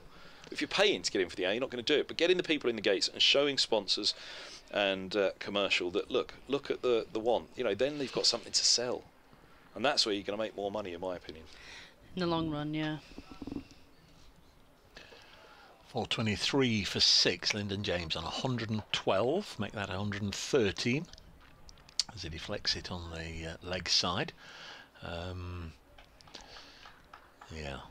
But anyway, they're going to scrap it to 10 games anyway, Bracers, so you can just ignore all that. Charge them £100 a day to come in. Two in Sri Lanka, 1 in St Kitts and 1 in Auckland. Yeah. Oh, it's free to go to those. You just got to pay £1,000 a flight return to go and see it. Here's Anderson, 3 balls, 3 singles down the leg side. Lucky he didn't get a glove on that. Now Anderson does get like a bully boy role with Middlesex sometimes. So go on, go in and what did that? I just missed it on the stream. I'll see if I can get it on the stream in front of me here. How quick it was. It won't be that quick because he banged it in short. 78.7. But that's one of the quicker of the innings, isn't it? Middlesex have just nudged 80 a couple of times, as Helm and Anderson will do.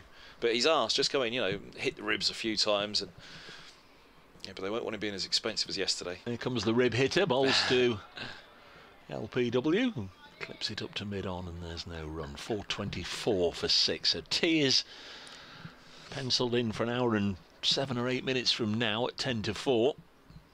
They looked to James Harris to do the same things in his latter days with Middlesex. They said, right, okay, look. The biggest problem for Harris at Middlesex is he just wasn't that metronome hitting the top of off stump, which he needed to be at his pace and what he did with the ball. You know, there were too many 4 balls involved. Next delivery is pushed into the offside. I wonder what McNeil and the Notts coaching staff would feel now looking back on James Harris, because he was leaving Glamorgan, was it 2012? Yeah. And yeah. it was, you know, it was one of the leading all-rounders in the country at number 8. And it was penciled down. Everybody was after him. It came down to Middlesex or Notts. Notts thought he was coming here. He came to a game or two. I know he spent a game at the Oval against Surrey on the Notts balcony with them, and I think Notts thought they'd got him, and then he signed for Middlesex. Gus Fraser managed to convince him, didn't he? As it's panned out, well, I wonder. Did they miss out that much? Did he miss out? As Helm comes in and bowls, and it's guided, attempted to guide down to third man, but Gully does well to come round and field no run to James. Actually, go on, Bruce, as you finish. Well, I was going to say, and in the end, obviously, Notts were looking for somebody, because Paul Franks was nearing the end of his career, so they were looking for somebody to fill that number 8 role. And once Harris said no, they went for Ajmal Shahzad, and he played a couple of years before moving on. Now part of the Derbyshire coaching staff, of course. Yeah, saw him at Chesterfield the other week. Helm strides in, bowls full of a length, defended again into the offside. I don't think the Harris, sadly for listeners, I don't think the Harris answers is a short one or straightforward. Because you look for afar, and he didn't hit the heights that he would have hoped for, and Middlesex would have hoped for, because those heights were to play for England. When he arrives at Middlesex, Andrew Strauss describes him as, reminding me of a young Jimmy Anderson. And he had it all. He swung the ball. He seamed it. He wasn't express pace, far from it, and that was the problem. That was the overwhelming problem. Helm bowls, it's short, and James goes to pull but misses out. Just seemed to keep rising, that one, actually. So, he went to Loughborough, and they worked around. Sorry for taking Loughborough's name in vain, Kirsty. It's okay. They messed around with his action. They messed him up. And in his final year at Middlesex, he eventually went back to his original action. They tried to get more pace out of him because he wanted to play for England. And he lost consistency, he lost accuracy.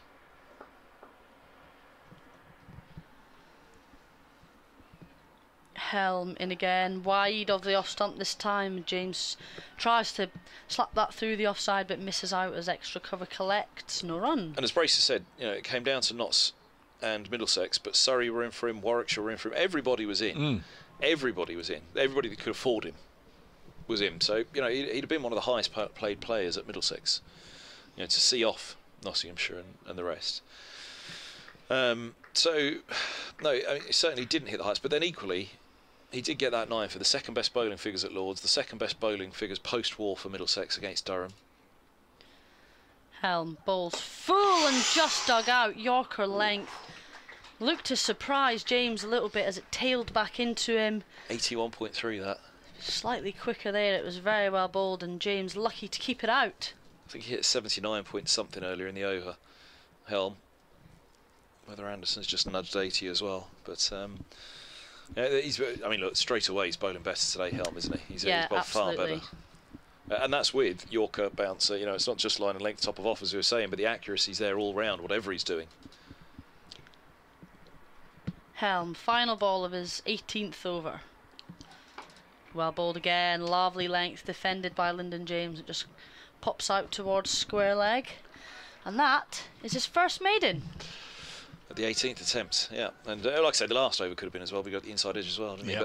But yeah, for Harris, there were just too many 4 balls. He didn't hold down his place in the side often enough. which wasn't often at all, to be fair. You know, for the amount he must have been paid, Yep. he spent an awful lot of time on the sidelines. So, no, I mean, and could he have come to Trent Bridge and maybe something different would have happened? Who knows? A We'll different never coach. know. But he had a pretty decent coaching setup. He had Richard Johnson, who's now his head coach. He had Alan Coleman, who's now the head of men's performance cricket at Middlesex. Two very, very highly regarded bowling coaches, and he had Angus Fraser as well. Here's Anderson. It's it, Liam Patterson-White on the pad, not the most confident of appeals. And where is he now? Is he back with Glamorgan? Well, he is, yeah. He went back but on not loan. not on. Is he on loan? No, he went back originally on loan. Yeah, but he's now but now signed. he's signed, yeah. Yeah. You know, it'd be a big salary off the pay packet at Middlesex, but there's no doubt about it. Yeah. He didn't hit the heights that he should have done. I got my dates all mixed up yesterday because yesterday, I said today was Nick Compton's birthday. It wasn't. It actually was yesterday. Oh, no, so, I didn't send him a message now. Next ball is played onto the leg side by Liam Patterson-White, gets a single, 425 for 6. But if you're sending birthday messages, it is today the 42nd birthday of one Kevin Peterson. Former Notts player, of course. I know opinion is divided on him. When he was here, all I can say is terrific young talent. Really was. Saw him play some of the most fabulous innings. Very first time I saw Kevin Peterson here was after a pre-season tour to South Africa. Clive Rice came back with him, 425 for 6. This one's driven to mid-off, and they played a pre-season game against Northants. First time we'd seen him, this young, tall off-spinner from Natal. Came in at number 8 with Paul Johnson, and they had a bit of a slog-a-thon, and they both slogged their way to 100. It was almost, Butler, Jason Roy, Livingston-esque back in 2000, 2001. This was some terrific stuff, and that was the first I saw of Kevin Peterson, 100 alongside Paul Johnson at much better than a runner ball. This one's worked on the leg side. He was, I believe it or not, he was an absolute joy to work with from the media perspective as well. Back in the day, Kevin Peterson, young man, not had too much to do with him since he left Notts, but when he was here, absolutely full of admiration for him. On this day, 1995, so what's that, 27 years ago, Andy Pitt got a hat-trick for Notts in a List A match as Lyndon James cuts this into the offside for a single, 426 for 6. It was against Scotland here at Trent Bridge in the one-day competition. Other cricket birthdays, Dale Steyn, the fiery South African. He was born on this day, 1983. So what does that make Dale Steyn? 39, I think, doing the maths. And somebody who we lost winter before last. I'm sure Kevin would have got to know him pretty well. I did. The match referee, spent a lot of time with him in hotels up and down the country. This is pushed to mid-off. There's no run, 426 for 6. As I say, we lost him winter before last. Today would have been the 58th birthday of Graham Cowdrey, a real sad loss to cricket. What a top man he was, and I can tell you, if you are in a hotel and you check in and then you see that Graham Cowdrey's there as well, I mean, checked in, you very much enjoy your evenings and the stories and the anecdotes, and he would also give you a real insight into that day's play, and you'd sort of see it from his perspective. Of course, member of the Cowdrey dynasty. He was just a lovely fella, and a real sad loss.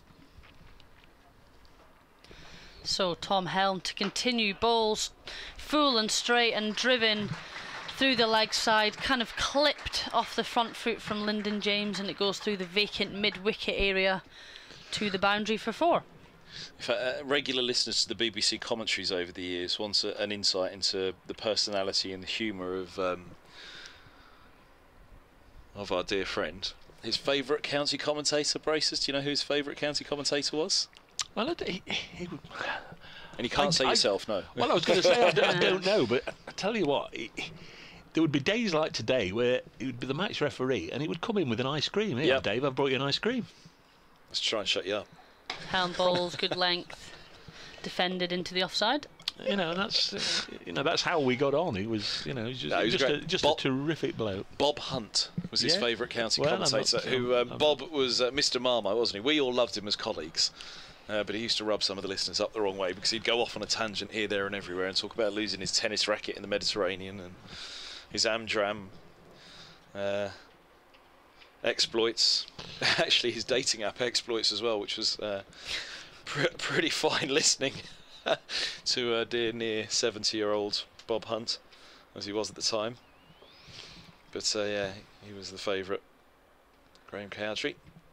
430 for 6 as Helm bowls, and it hits the thigh pad of Lyndon James, plops into the leg side. Charlie said, very well batted, Lyndon. I can't wait to get home from work and re-watch it on the live stream. Yeah, it's been a terrific knock, Charlie. And the Baron says Notts didn't help themselves the way they dealt with the members and the 5th day refunds. So I don't know. Baron. Helm to James, driven through the offside. They'll run one as mid-off comes round to collect. Yeah, well, it was at Canterbury the other week actually. When you're commentating at Canterbury, you walk up 3 or 4 flights of stairs, and at the top, year upon year it goes up, doesn't it, to the capped players, and just as you're about to go through into the members pavilion there and down to the BBC Radio Kent commentary boxes at the front, you open the door and you've got all the pictures of all the most recent really capped players, and actually, you know, in the history of Kent, Graham Cowdrey's not that far back. Helm balls edged, beats first slip, a diving Jack Davies, I think, in there, and it races away to the short boundary in front of the scoreboard for 4. It was high up on the bat. Second slip would have snarled it, but wasn't in play. I was just going to say, at 435 for 6, you're probably not going to have a second slip in there, but had there been one, he'd have gobbled it up, I'm sure. Well, Robson didn't last night. Well, that was where he put him down, wasn't it, a second? Not much Jack Davies could have done about that. He put in a big dive, but that'd have been straight to the nose of second slip, I fancy, wouldn't it? I reckon so. As Helm comes in again and balls! Oh my goodness, this time between the keeper and first slip. This one should have been taken by probably first slip, but either one of them. Do you know, after the first one, he's moved across. He's moved wider and it's gone right in that gap. Another 4 runs to Peterson White, but that one should have been taken, and neither John Simpson or Jack Davies have gone for it, and it races for 4. Let's have a look and see if he has gone wider. Right, there's his footing right there, which there's a black mark on the ground that we can see. So if we scroll forward to the first one, let's see if he's gone wider, because there's 2 things about that which I'll put first to his footing. 439 for 6. He's wider. It would have gone straight to him. So there's one slip in there.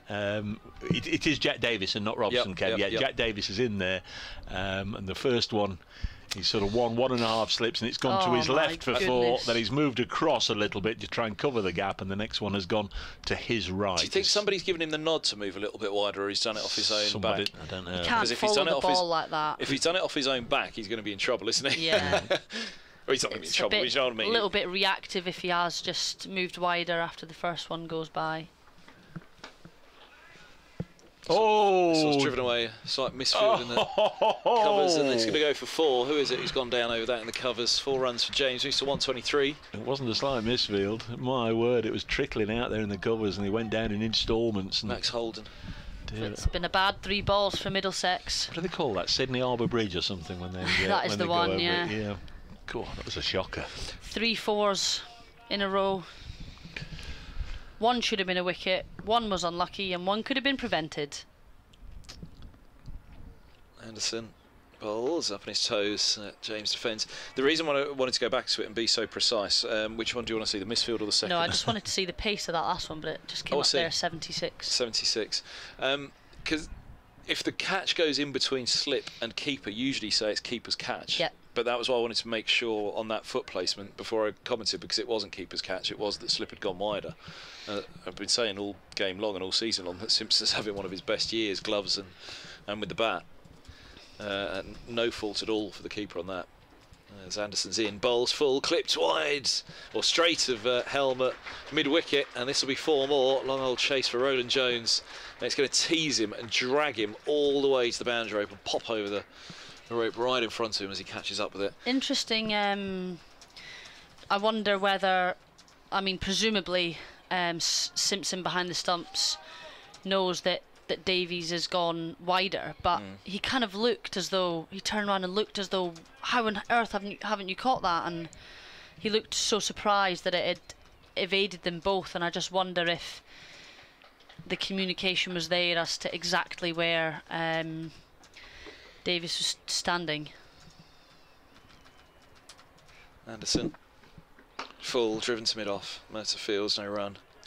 And again, you feel it's a build-up and increase in momentum for these two since the change bowlers have come on. The first over or so was fairly tight from each of them, but runs just starting to flow again. It was 378 for 4 overnight, so 69 runs have now come for 2 wickets. Anderson, he's got 2 balls to go the over. He bowls short, swatting it is James, through to Simpson, it passes. We could probably go back on the stream and see if there were any signals for Davis to say go a little bit wider. I mean, they all just turned away in absolute agony, didn't they? And I tell you what, that's another one to make the clips for the county championship, isn't it? The reaction of bracers and irons. Oh no! I mean, you know, maybe John Simpson. In fact, I was just going to make that very point. John Simpson has just brought him a pace closer to him, and that was Simpson who moved him. And in bowls, pushed back by James, and there's no run. And I was just going to say, maybe, you know, even just out the side of the mouth, John Simpson said, just take a step wider. I mean, we'll never know. You know, you're going we? to listen to the experienced man, aren't you? You know, yeah. and just try and get in the right position. But it was just almost sort of summing up Middlesex's day and game so far. One just to the left of the sole slipper, and then he moves across half a pace, and the next one goes to his right. Bit of fortune for Liam. And a bit of rough luck for Tom Helm as well, who, as we've discussed, his bowling figures are not particularly kind reading, but he has been much better this morning and probably deserved one to go his way. And look, we've got 2 slips in place now, hopefully covering all bases now. What, the man coming in at second slip? Sam Robson, who put Lyndon James down last night. So 2 slips in play for Tom Helm now on a very backward deep point on the boundary there as he comes in and bowls to the left-hander, but this time 2 straight, and it's flicked off his pad and down to the fine leg fielder for 1. Lyndon James, when he goes off now, however many more he gets, or he might not get any more, can go off and say he's now got a higher first-class score than Asiba Mead. I mentioned yesterday, 10 hundreds for Asiba, and he's not got past 125. Well, Lyndon James onto 127. Wonder if he can make this into a real old big one. We know James Pattinson will play his shots when he comes to the crease, so will Luke Fletcher. Dave Patterson doesn't usually hold things up for long. Hellman and Bowles, good length delivery, played into the leg side for no run. I saw Fletch last night. Hey Kev, he said, you're right. Looking forward to you batting last night. He said, I was praying for that wicket to go down, that catch to be held, see you coming out. He said, I wasn't batting up. I said, I'm sure you weren't, which would have been an absolute disaster if you hadn't come out to bat last night. Yeah, he just chuckled. I told you, Pato. No, I know. It would have been wrong. It would have been wrong after what happened earlier this season. The psychology of sending Fletcher out as the night watchman would have been the thing to do.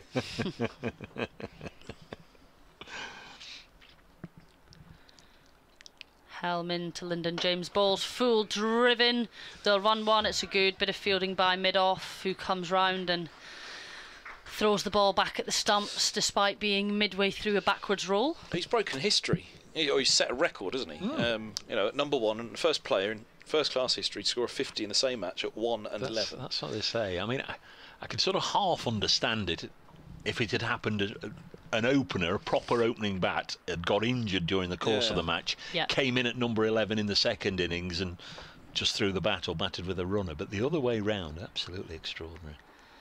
Hellman to Patterson, White guided down to third man for 1. Of course, he didn't achieve the feat that Ollie Rayner did on this ground, and as a night watchman scored 143 unbeaten. Strauss declared on him and denied him his 150. Speaking of milestones, 450 up for Nottinghamshire, 450 for 6. Yeah, just made their way, haven't they, through the 400s. They'll want 500, and then Over to you, Middlesex. Do you remember the story with that as well? That it was going to be best man at somebody's wedding. He wasn't he? even in the squad. He was only travelling up halfway to here, and then the wedding was up north somewhere. And Gus Fraser, they rolled off the covers, and Gus said to him, "I think you better call your the groom." Helm to James Bowles, defends into the offside. So we had to send a recorded best man speech. Stayed here, played in the match, was sent out as night watchman, and I did the interview with him at the close, and he said, "Kev, it's lucky I wasn't mic'd up on the way out to the middle, because the expletives spitting from my mouth as I said what has happened to my career, that I have been sent out as a night watchman." 143 not out later, and Andrew Strauss declared on him. I still can't get my head around that. 7 more runs he required for a 150, and Strauss declared. He was the filling on the Jake Ball sandwich, wasn't he, on the hat trick?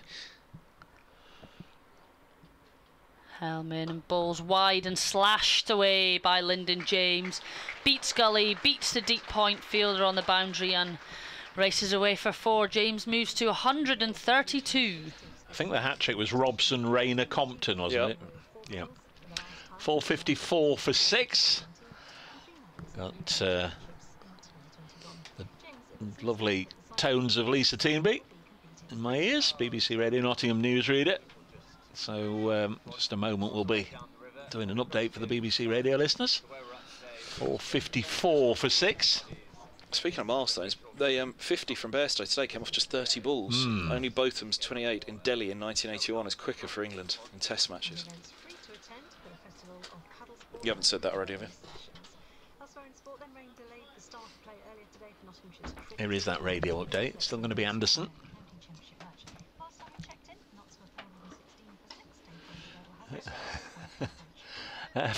Trying to do the maths now, Lisa. So 416 for 6. So they've added 38 then in the last half an hour, because they're 454 for 6 now. Lyndon James still there, the Centurion, gone on to his highest career score now. He's on 132. Really has played beautifully. Was dropped on 78 last night, but today no worries at all. He's lost Stephen Mullaney though for 79, Tom Moores for 17. They've both been dismissed. Liam Patterson-White's at the crease, and he's just had 2 moments of fortune. 1 slip in there for Middlesex. He's just edged 1 ball to the left of slip and 1 ball to the right of slip. He's on 18. Notts with a single. 455 for 6.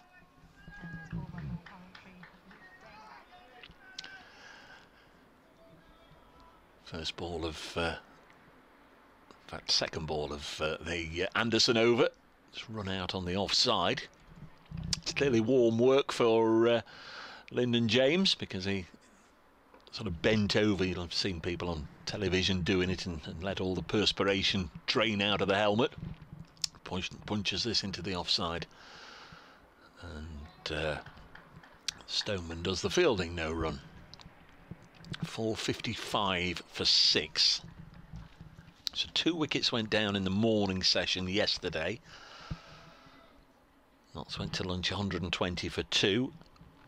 There were 256 for 4 at tea. A wicketless final session, 378 for 4 at the close. Next ball deflected away by Lyndon James on the leg side. He'll get a single.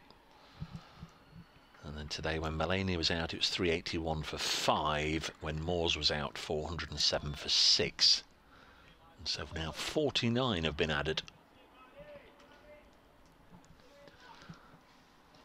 Patterson-White's contribution 18, and he's back on strike. Field and umpire swap over for the left-hander. Anderson bowls, and Patterson-White digs this one out. Martin Anderson fields off his own bowling. 4 bowlers used today. Murtagh and Roland Jones saw things through from the 96th over to the end of the 110th, and then we've had the change bowlers Helm and Anderson since then. Yesterday we also saw the leg spin of Holman, a little bit of part-time spin from the 2 openers as well, Mark Stoneman and Sam Robson, as Anderson bowls to Patterson-White, and that is the 50th run in this partnership. 457 for 6. Partnership has come up from, is that 80 deliveries? It is. Liam Patterson-White's contribution 19, Lyndon James the other 31. They've added 50 from 80 balls. Kirsty Gordon they're just ticking along nicely, aren't they? They've got into another strong position here after the fall of those 2 wickets relatively early on in the piece today. Yeah, they've had to rebuild a little bit, and they played fairly cautiously through Toby Roland Jones's good spell and Tim Murtagh, but yeah, the runs have started to pick up, especially from Anderson. Helm unlucky with a couple of boundaries coming off his bowling through the slips, but it certainly looks a lot easier in the last half an hour or so. It will be Helm to continue. 2 slips in place again for Peterson White, who's on 19. He's in and bowls full and driven down the ground, but mid-off will collect. Nice crisp looking drive. Both Peterson White and James then leave their respective ends and each do a little bit of gardening.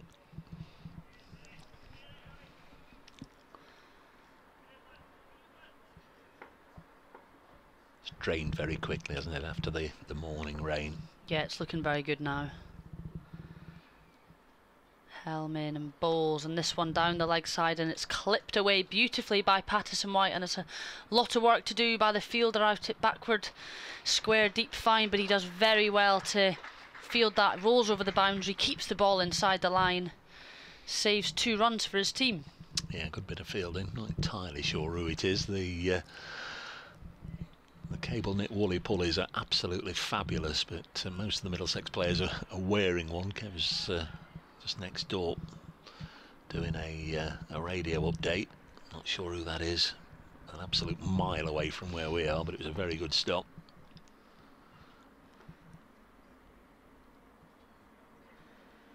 So Hellman again. This one more online, but it's driven backward of point, sorry, and it's fielded by the man out there for 1. Bit more expansive there from Peterson White as he looks to be going through the gears a little bit now. He moves on to 22 from just 37 balls. This just the 3rd time that Notts have picked up maximum batting points this year. They got 534 for 9 declared down at Hove against Sussex, and 548 in the last match against Leicestershire at Grace Road. So they've been churning out some big scores. Helm in and bowls. James flicks, and that will run very, very fine and beat the man at fine leg and runs away for 4. Yeah, leg buys though. I like you. Oh. I thought he'd played that. I thought it was off the face of the bat. Went very quickly, but umpire Paul Baldwin raised his knee, tapped away. 4 leg buys, he says. Watch it back on the replay, see what I can pick up, but imagine it's 4.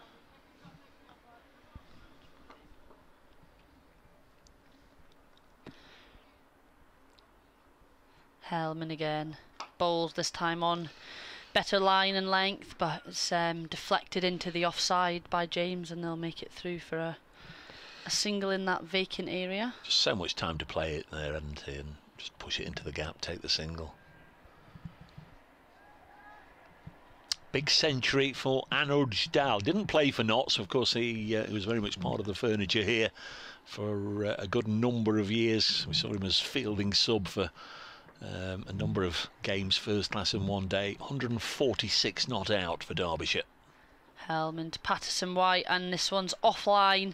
It's short and it's outside leg stump, and it's just helped on its way around the corner from Peterson White. Probably the easiest boundary he'll pick up all day, and not the best over there from Tom Helm. It's been expensive.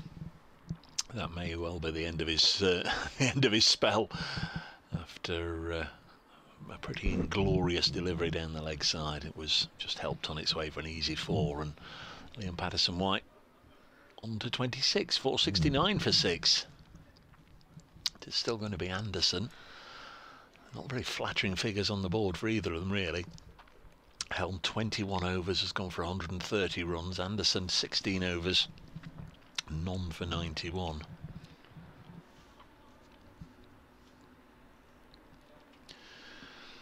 Again, somebody behind the arm, just holding play up. Here comes Helm to bowl to Lyndon James. A nice looking push into the offside. It's nothing more than a push. Straight to Stoneman. 469 for 6. Just rattling along nicely now. 378 for 4 overnight, so they've had a 91.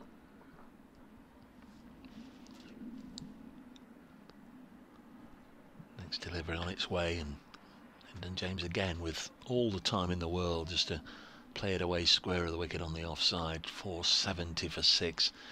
It'll be very interesting to see how the game manifests itself once we've had a change of innings, and maybe the extra little bit of pace and aggression of James Pattinson might just alter the complexion. I mean, right now batting looks fairly easy. It's all coming through at a fairly placid pace. Both these batters all the time in the world just to almost push the ball where they want for runs. 470 for 6.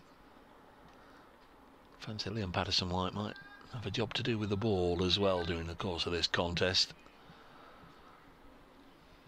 especially if there's enough runs on the board and get some fielders round the bat, build up a little bit of pressure if the quicks don't do the job.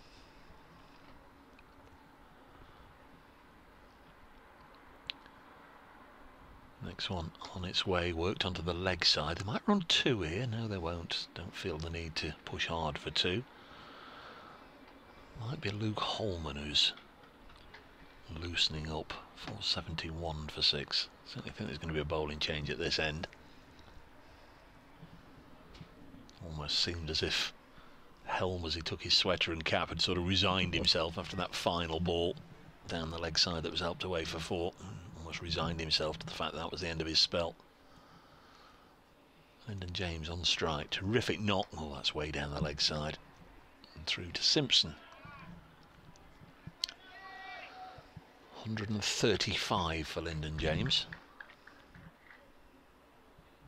Seba Mead made 101, Stephen Mullaney 79. Joe Clarke 47 yesterday, Ben Duckett 37. It's going to get the job done, isn't it? How many 50 partnerships have they had?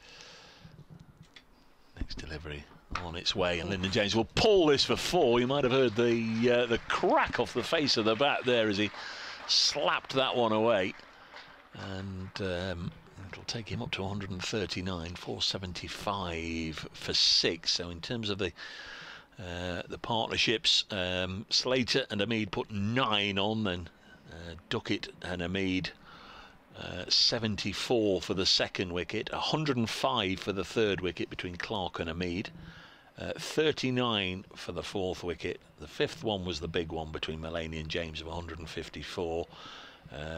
26 for the sixth wicket, and this one has prospered nicely. They've added 68. We are going to get a bit of leg spin. Yep, I think the change in bowling was required. As you said, Helm and Anderson not being able to break through and leaking a number of runs at both ends, so time to try something a bit different here. Got 2 wickets yesterday, didn't he? Luke Holman. Joe Clarke was athletically caught at slip by Robson. It was a reflex catch, went very quickly off the outside edge, and he took it sharply above his left shoulder, and then Holman bowled a Seba Mead, an ugly swish across the line soon after reaching his 100. Bit of a shame for a Mead, but Holman delighted to get the wicket. 19 overs, 2 for 69. He's another one yet to bowl a maiden. So Holman with a deep backward square, deep mid wicket, a deep cover, and a long on as well.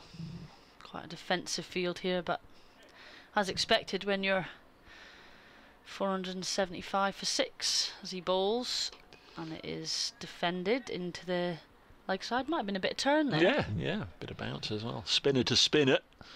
Yeah. Don't like getting out to each other, do you spinners? Let's watch it back on the replay. Yeah, look to bounce, kick on a bit. As Holman bowls again to Patterson-White. This one's a bit wide outside off stump, and it's cut through to the fielder on the boundary for a single.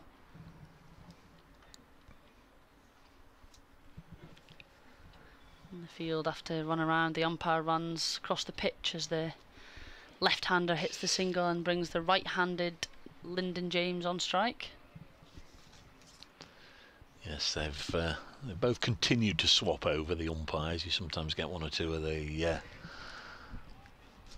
more senior guys that I'll stay here. All right, I'll stay at point. I'll stay on this side. Yeah. So same field, but this time there's a long off in play, so the man stays out there.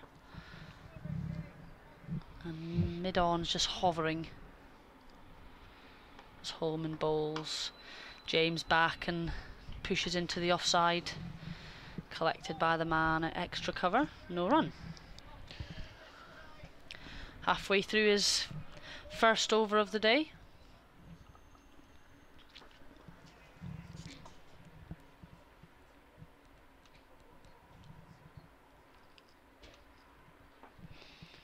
Holman bowls, played through the offside nicely by Lyndon James out to the cover sweeper.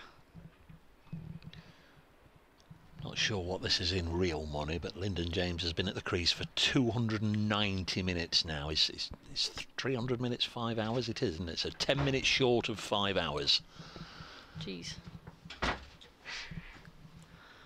Holman into Patterson White, bit short of a length and pulled by Patterson White. Mid-wicket fielder does well to get round to that, but he does fumble. There's a confusion in the middle here, but they get through for 2. Yeah, they're having a little bit of a discussion about that. But, a little bit of a giggle, but Lyndon James was set on 2 there as soon as the fielder hit the ground, and Patterson White was a bit hesitant to come back for the second, but they make it safely.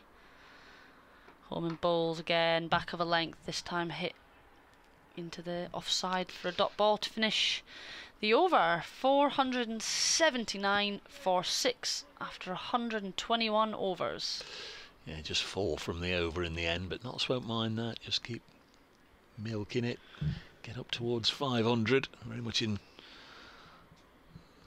Stephen Mullaney's hands as to how many he wants. Fair few yet, I think he'd be happy with. There's a lot of cricket left today. I think weather-wise we're going to be okay, but there's still 50 overs left in this second day, so an awful lot of cricket left. This game can really move on, and I'm sure Stephen Mullaney, oh my word, I'll tell you what's happening in a second, but I'm sure Stephen Mullaney can afford to go on a little while longer. If Notts can get to 550, I think he'd take it. But Middlesex have shown the ball to the umpires, and guess what? They're going to change it. On comes the suitcase, and this one, 41 overs old, is going to be replaced, I think, for the second time. Or this one isn't 41 overs old. I'm sure we've changed this one already today, haven't we? But we're going to have another ball change at 479 for 6. Don't think we've sort of brought you up to speed with elsewhere, which we ought to. So the test match, the men's test, England won by 7 wickets, beating New Zealand at Headingley on the final day. Division 1 scores: Essex in their second innings at Chelmsford, 124 for 6 against Hampshire. That's a lead of 199. At Bristol, Gloucestershire 337 all out, Lancashire 57 for 1. At Wantage Road, where they're now playing, Northants still in the first innings, 423 for 7, and they're off for rain at the Oval, where Surrey have absolutely battered Kent up to this point. 673 for 7 declared, Kent 45 for the loss of Ben Compton. In Division 2, Derbyshire 551 for 8 declared, that unbeaten 146 from former Notts man Anna Dal. Sussex just starting. And at New Road, Worcestershire 19 for 1 in their second innings, that's a lead over Glamorgan of 151. And the BBC Sport web, oh there we are, I was going to say I can't find the women's test at Taunton, South Africa women, 170 for 6 against England. Yep. Just had a message from The Void on Twitter, not picking Bamba. Yeah, rest and rotation for that one. He was one of the better bowlers at Chesterfield.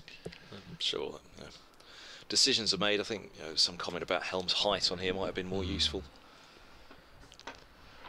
Anderson bowls. This is squirted away outside edge of the bat from James, looking to drive, but opening the face as well. It was the shot of a guy who's on 140 and didn't particularly need to be in full control of it because he's seeing it well enough.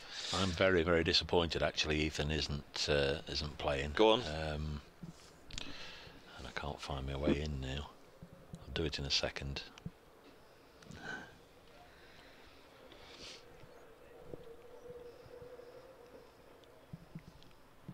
Anderson past the umpire, he bowls, and this ball's pushed up to mid-off and there's no run. I'm surprised Anderson's continued here. He's not really looked threatening, and both batsmen able to kind of tick along quite comfortably here. I managed to have this on cue for the match down at Lord's for every time my co-commentator mentioned him. Who was co-commentating with you at Lord's? Norcross. Anderson's in, bowls, and this ball's pushed away into the offside by James Narron, which he would have delighted in that, no doubt, as well. That'd have been right up his street. That'd been right up the colour of the street of the shirts that he wears, Norcross. La Bamba. I bet Ethan's never heard of it or knows who he is, or is it Ricky Valance? Was it Ricky Valance or was it? Yeah, I think it's Ricky Valance. Was it? Yeah. Died with Buddy Holly, didn't he? That's what I was going to say. It was Buddy Holly. Anderson's in, bowls, and this is driven back, and there's no run. 481 for 6. Yeah, that was what I'd got wrong on that. Yeah. The proud mums are watching. Helen White and Julie James are both watching. They're youngsters batting together here at Trent Bridge, and a lot of love for them both. This is just full of length and driven up to mid-on by James. No run on. 481 for 6. Yes, good. A good little film, that La Bamba. Yeah, I think I did see it years ago, but I'll have to go back and watch. Yeah, Middlesex did do. I'm pretty sure they did a video reel on Twitter or social media somewhere, Instagram, of La Bamba with all his wickets. Anderson's in, bowls, driven to mid-off, no run. Tumbling Murtagh comes around. 482 for 6. James onto 143. Bambino, as he's called as well when he runs into bowl. Come on, Bambino. Then I managed to pick up commentary off the back of just hearing somebody say it on the FX mic. Bambino bowls, and oops. If I was Martin Anderson, I might say that's an off-skipper right now, because his figures are 0 for 99.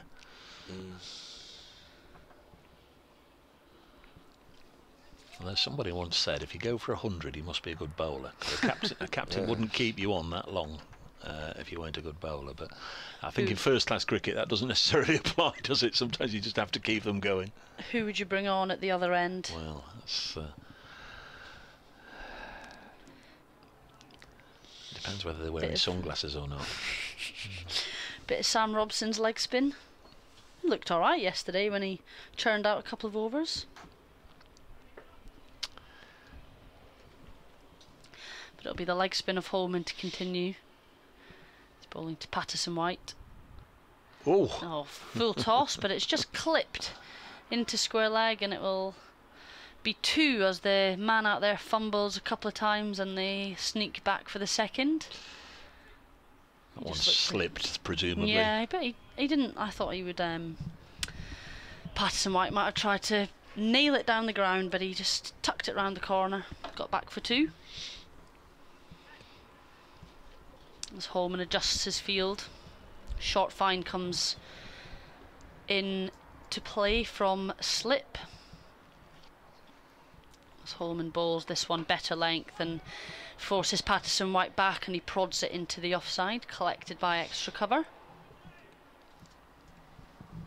And whoever's come at a slip, I'm assuming it might be Sam Robson, is doing a little warm-up.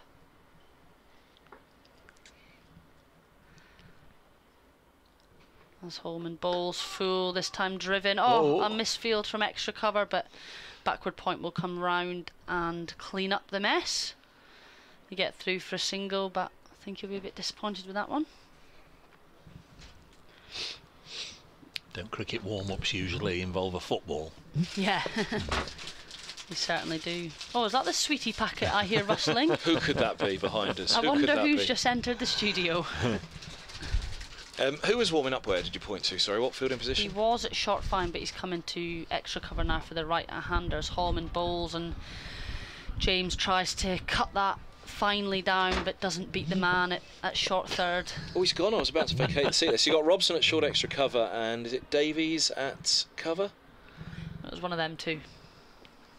Can't confirm anymore. Hallman comes in and bowls to James, who does a lovely little paddle. There's no fine leg in play. And he gets in line, scoop, paddles it over the top of the wicketkeeper. I think that's the first time in his, whatever it was, 5 hours at the crease, he's played a shot that you'd say is anything almost out of the ordinary, away from the orthodox. Yeah. It was cute, wasn't it? Just a fine little deflection down the leg side. It's Robson doing. I don't know whether he has tight hips at times. Oh. This time short and punished. It goes all the way for 6, and that brings up Lyndon James's 150. Superb way to bring it up. It was short from the bowler, and he has smacked that into the stands, and the helmet is off, and he waves his bat around the ground, and the spectators are up on their feet applauding. A fantastic innings. 244 balls, 19 fours, 1 6. That's a brilliant innings from Lyndon James, and what a way to get there. It was well, it was a half tracker, wasn't it, from Luke Hallman, and we saw almost back to back there, two Lyndon James-like shots. A cute little deflection down the leg side, so renowned for his being technically correct, his straight driving, his cover driving. He deflected that one and then pulled one away for 6 runs, 494 for 6 at the start of a new over, and they've added 87.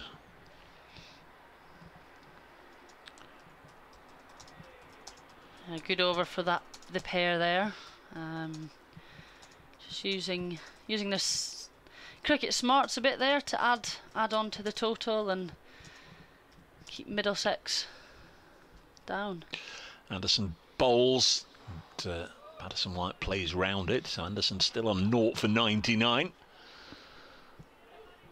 Can he get a first wicket, or will Liam Patterson White tickle him into 3 figures?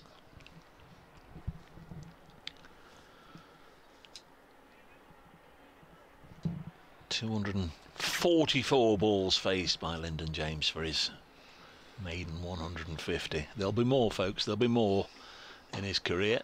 This has pushed to mid-off, and there's no run. 494 for 6.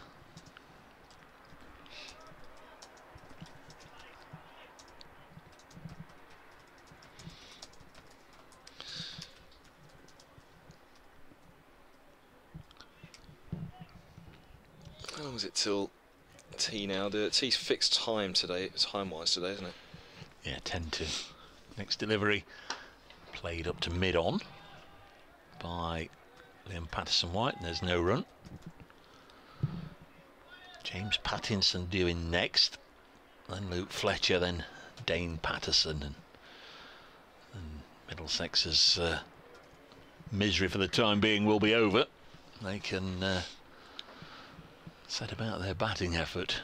Of course, Stephen Mullaney might pull a plug on this Notts innings before then, but I would have thought he'll go on for a while yet. This one's punched into the offside by Patterson White, and there's no run. So that's 5 dots in this over. Now, can Anderson 0 for 99 in his 19th over bowl his first maiden? Maybe he needed this pressure to produce the goods. Here comes Anderson again. Bowls, and driven into the offside and well fielded. So a maiden.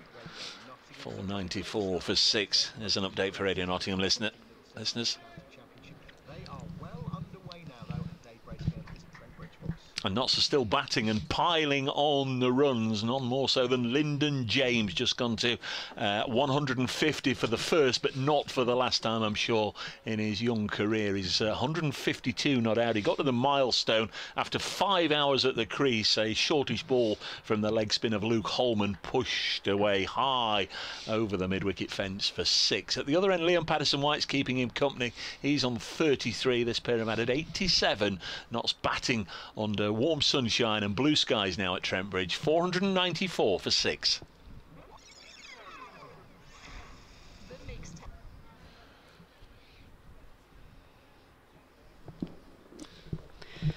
As Holman comes in and bowls and driven down the ground, but fielded by extra cover, no run.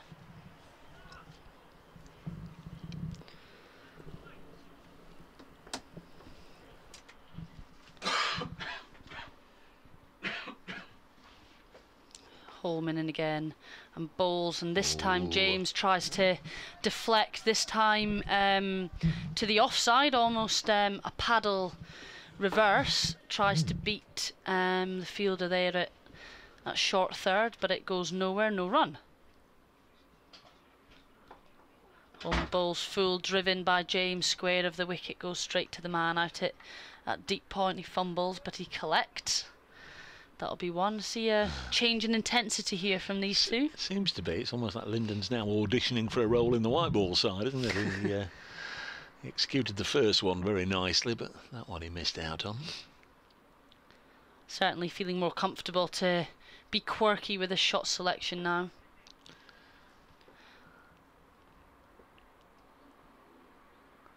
As Holman bowls, and this time chopped away for Patterson-White out to the point boundary on the other side, the left-hander. Middlesex is over 8 now, showing us -2. So it's obviously been put up just to keep Tim Murtagh and his side up to speed. They very often don't change them until the end of sessions nowadays, but that has changed since the start of play. Holman into James across, paddles again, really fine. Really good shot again. This one's not quite going to race away for 4 as deep square comes round, but they will get 2 more. Trying to enforce a fielding change here, I imagine, and get rid of a man in front of the bat as the skipper goes to chat to Holman. Wonder if that's what they'll be conferring about. Does happen. Yeah. The man from mid-wicket in the ring drops down to a short fine, just to try and deter him from playing that shot, but opens up the leg side. Murtagh's loosening up again. As Holman's in and balls down the ground goes James, but he's skewed it and he's gone. Caught, backward point, it's gone straight up. Well recovered, Luke Holman, and lovely to see here as Holman runs over to James and congratulates him on that knock, as did Patterson-White. It's been a tremendous innings, 155, his maiden century here at Trent Bridge, and his maiden 150. Terrific knock from Lyndon James. 249 balls faced, 19 fours, 1 6, 308 minutes at the crease. Trent Bridge rises to young Lyndon James. That's his first century at Trent Bridge, and he's made it into a very sizable one indeed. Put Notts right on top here. 498 for 7. He's having a fine season, and he'll be absolutely delighted with that performance. It just seemed like a little bit, well, I often say it when batters get out, it just seemed like a little bit of a waste of a wicket. They'd almost cut out that deft little flick round the corner, so he was looking for something else, looking for the big shot. Came down the track and maybe a bit of turn. It skewed up high off the outside portion of the bat, and was a dolly of a catch to helm at backward point. Here is the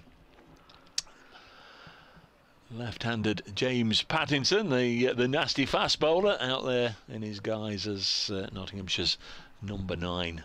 batter, another left-hander, pair of batters at the crease. 498 for 7. James Pattinson, 87th first-class match, highest score of 89 not out, which he got on his Notts debut back in 2017 at Grace Road against Leicestershire.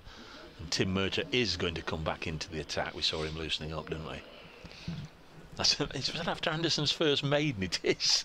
Anderson bowls a maiden at last. I think his 20th over, and then he's whipped out of the attack. 498 for 7. Is this the first time in the match Murtagh's going to bowl from the end furthest away from us? I think so.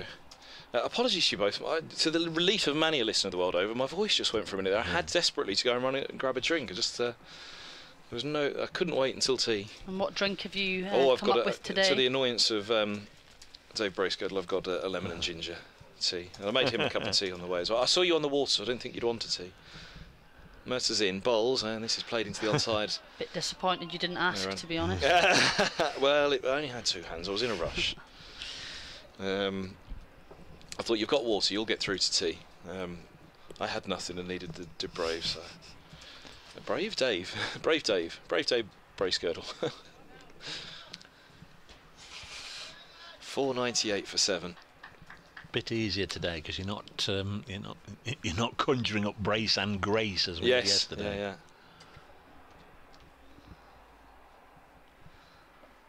It's a glorious sunshine at Trent Bridge, a glorious position for Nottinghamshire. He bowls, and this is full, driven to mid-on by Peterson White on 34, and there is no run.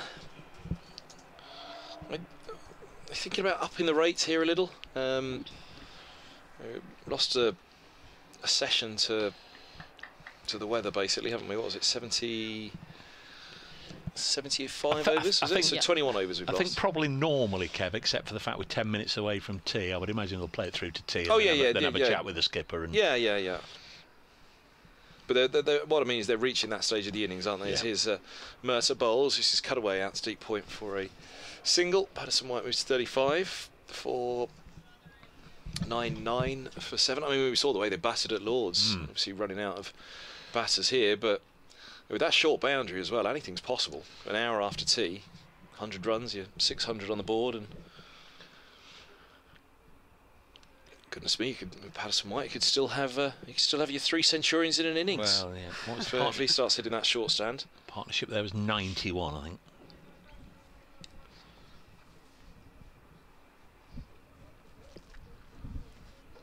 Murtagh from the pavilion end, he bowls, and lovely line and length again, which Pattinson meets with a solid defence to mid off. Yes, you've got 2 of the 3 patos out there batting together. Yeah, let's go slowly on that one, won't we? Yeah, I generally go with LPW for Liam Patterson White, Pato for the Aussie, and Dane for the South African. Murtagh's past the umpire. Still a lively enough sprint for the 40-year-old, isn't it? As, this is clipped away down towards fine leg, and they're going to take 3. It is dragged in down there. 2. Oh, is it only 2? Got a game of darts on the board. 501 for 7. Game of 501.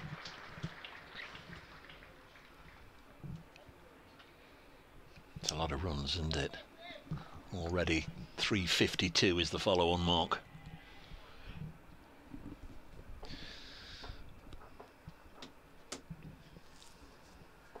Murtagh fine, last ball of his 29th. He bowls and finds a solid defence from Pattinson back to mid-off. 501 for 7. Pattinson has 2. Patterson White has 35. I went very slowly on it. And Murtagh has 2 for 94 from 29 overs with 6 maidens. Holman to continue from the Radcliffe Road end. Yeah, for Middlesex, I mean, they're only 3 wickets away from finally wrapping this up, aren't they? So they must just keep their heads here, really. Because at some point Nottinghamshire will launch, probably not in the next 10 minutes. They might, against Holman though, they might just think, do you know what, if it's there, if I see it, it's going. But usually 10 minutes out from an interval, batters, a partnership are thinking about, no, 10 minutes out, this is the time to shut down for the break. could certainly see that change in approach and aggression from Lyndon James. A few deft touches for 4, and then went for the big shot that ultimately got him out, but not before he'd found the boundary with a couple of 4s and a 6 as well. He'll have enjoyed that 6, won't he? Take him to 150. A great moment for him as Holman is in and bowls played into the leg side from LPW, as I'm now going to refer to him for safety.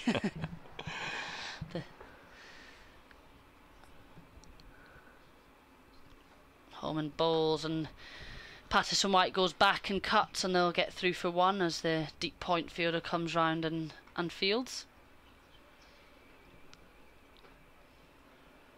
So third time Notts have scored 500 this season in the first innings of a match. That's just the 8th match. That's sad to think, Kev. There's only 6 more first-class games after this one. Wretched to think. Wretched. Just to think, this time next year we'll only have what? Season will be over. 2 to look forward to after this. I mean, honestly. So James Pattinson to face Holman for the first time. It's full, and he flicks it into mid-wicket for no run. Before anybody gets alarmed out there, we haven't heard anything official. We just passing comment on all the different theories up and down the country. This one Fuller from Holman and played into the offside again for no run for Pattinson. We know no more or any less than anybody else. There'll be no change. I've got a message. We better vet it first. Holman a bit quicker through the air, that one, and Pattinson defends back towards the bowler. This is lovely. Tidy bowling. This is a lovely message I've got. Oh, but you had to vet it though. Well, you know what it's like. Sometimes you read 2 or 3 lines. Oh, there's 2 or 3 nice. They lull you into a false sense of security. Defended again from Pattinson, back to Holman. Very good over there. So this is from Dan, Liam Patterson White's dad. Afternoon, Dave and everybody. I just want to say that was an absolutely sensational knock from an extremely talented and great young man. Want to give a special shout out to Julie and Pete. They must be super proud parents. That's lovely, Dan. Thank you. Yeah, that is. I'm sure they are very proud. Watching your son score a first century in his home ground. Won't be the last. There's Murtagh bowling from the pavilion end to Liam Patterson White. So this match started 11 o'clock yesterday morning. It's a long old time. I know we lost the morning session today. Middlesex will be they'll be desperate to get their feet up, of course, apart from the top order. Sam Robson and Mark Stoneman will want to get out there, see if they can fill their boots with some runs here. Nice looking shot here from Patterson White onto the leg side. Oh, crikey! Not for the first time today. A fielder has just slid straight over the ball. I think it's Holman. Saw a flash of 56 as he was on the ground. Apologies if it's not, but I think it was Holman. Slid past it. Oh my word, maybe it was a little greasy and he sort of aquaplaned as he slid round to stop it, but went right over the top of the ball and it's gone for 4. That was just a gentle clip into the onside, but he's got a boundary for it, and so Patterson White on to 40, 506 for 7. There's Murtagh, who won't have been particularly enamoured as it was off his bowling, but he fields this time. I think, although Liam's had a number of 30s and what have you this season, I think his best this year is 44 at Hove. Yeah, he's had a 44, a 39 and a 34 century last year against Somerset. He's on to 40, coming pretty reasonable time, and he faced 62 deliveries, 506 for 7. Murtagh bowls to Patterson White, pushes it back to the Irish international. How long did he have with Surrey, Murtagh? Oh, not long enough to destroy what a great player he'd become. He was old when he came across to Middlesex. I mean, I can tell you almost that 2007 was his first year, so that was 15 years ago, and he's what, 41 now? So he was 26 when he came across. I was going to go for 27 initially when he came across, but 26. Mid-wicket's been put in. Here is the gnarly old veteran. And he bowls to Peterson. White's got this away behind square. There's protection out there on the offside, but he'll come back for 2. Peterson White on to 42, 508 for 7. Called Rob Keogh a veteran the other day. How old is he? And he'd got a century, and it was said in a sort of a complimentary manner or whatever, and somebody was listening and came back, and he's seemingly been around for a long time, Rob Keogh, in a side that has changed personnel dramatically in recent times. This has dropped on the leg side, and there's no back. And somebody straight away came back on the old social media, copying Rob Keogh in. I've just heard he call Rob Keogh a veteran, copying him in. He's only 30, and Rob sort of liked it. But I think if you've been in the game 10 years or so, you are a bit of a veteran. But I don't know, it's funny what people will jump on, isn't it? 508 for 7. Yeah, you see someone like Gareth Berg, who made his debut at 27. You Italian international. You couldn't have called it. Yeah, exactly. And even with his Italian credentials, you couldn't have called him a veteran at 30. But Rob Keogh certainly. Good player. Certainly wasn't. The vastly experienced Rob Keogh. Well, there we go. Good player. I think he got a ton yesterday as well, didn't he? Holman around the wicket, he bowls. This is dug out by Pattinson back up the track. And how many have we got? We might squeeze one more if Holman's quick about this. Before scones. I mean tea. I thought that's where he'd gone. Here's a short one, cut away out towards the cover boundary for a single. Patterson had gone through. Yeah, I just couldn't. I couldn't get through the remaining half an hour of the session without a drink. I had to go and get one. It's a dash down a couple of flights of stairs to. Well, it prepared me for the scones at least. Are you scones or scones? I can't remember. Scones. Oh, well done. Bones. Kirsty? Oh, I'm not. You're Scones. scones. It's not a scone. It's a lot of flight in this. There's an E in it. Click down to. It's a scone where I'm from. Yeah. Click down to long on for a single. Patterson. White's on to 43. Aren't they different things in Scotland? Aren't they those big heavy stones that they have in the Ironman weightlifting things? Don't they call them the scones or something? Not that I'm aware of. Oh. Holman bowls, and this is a push to extra cover in the zone. That was more of a knot that I'm aware of in terms of I have no idea. I'm reading on your answer of that one rather than, or do you know what they're called? No. Yeah. So I have no idea. It was more the answer. Yeah. Yeah. This was. I mean, Ironman. It used to be on the TV all the time, didn't it? It's a short ball, run away down to. Do I mean Ironman? You know, the world's strongest man and that sort of thing. Yeah. It was. That was a staple part of the summer holidays, wasn't it? TV. Oh, I thought they were always the winter when I was a kid. They used to pop them on. The giant weekend watching them. The giant Scandinavian. All edged by Pattinson and wide of Simpson. No slip in place down to the. The whole third region is vacant. A fine third it goes to, and that is 4, and that is not quite tea just yet. Middlesex trying to get around. Murtagh is being handed his sweater, and Luke Holman, Mark Stoneman is handing his sweater to the umpire in return. In Scotland, we have the Highland Games. I've heard of that. A mixture of events, such like strongman events, but also some Highland dancing and things. And there is an event there that takes place called Toss the Caber. Yep. So no scones or scones. The caber being the giant log thing, yeah? Yes, yep. Exactly that. Why is it called a caber, do you know? No idea. Not toss the log.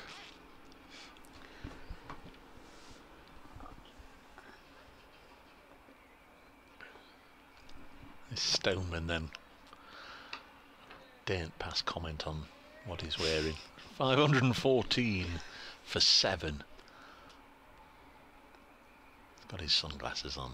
Bowling to Patterson White is on 43. Now this is going to equal his season's best, 44. 514 for 7.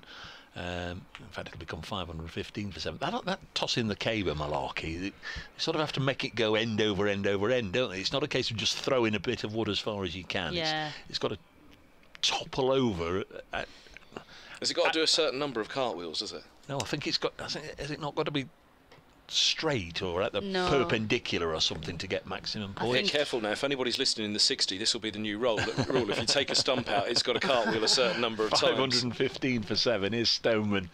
This nonsense nearly coming to an end because we're right at the end of the session as James Pattinson pushes this back to Mark Stoneman. Nonsense! It's mystery off-spin from Stoneman to the left-handers. No, I wasn't referring to what was going on the field. More what's happening in the commentary box. Floated up, full toss. Pattinson pats it down the ground for a single. 516 for 7. Oh, it's always nonsense up here, braces.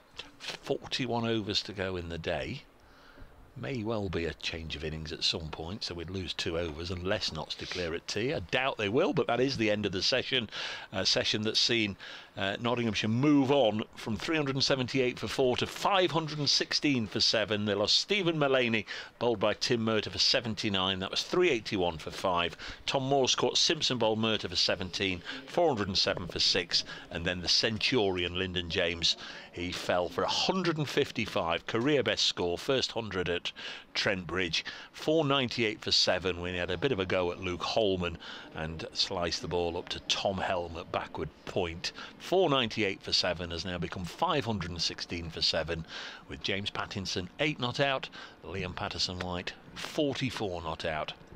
Hope you've enjoyed the session with Kirsty, Kevin and myself, and the players are off for a cup of tea, and we'll have a little break here as well in the commentary box, and we'll be ready to go in round about 17 or 18 minutes time, and hope you'll join us then.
Well, hello everybody, welcome back to Trent Bridge. The players on their way back out to the middle for the resumption. Notts are batting on, no declaration as yet, but I don't know, I wouldn't have thought it'd be too long, either runs wise or wickets lost in pursuit of quick runs before we see a changeover.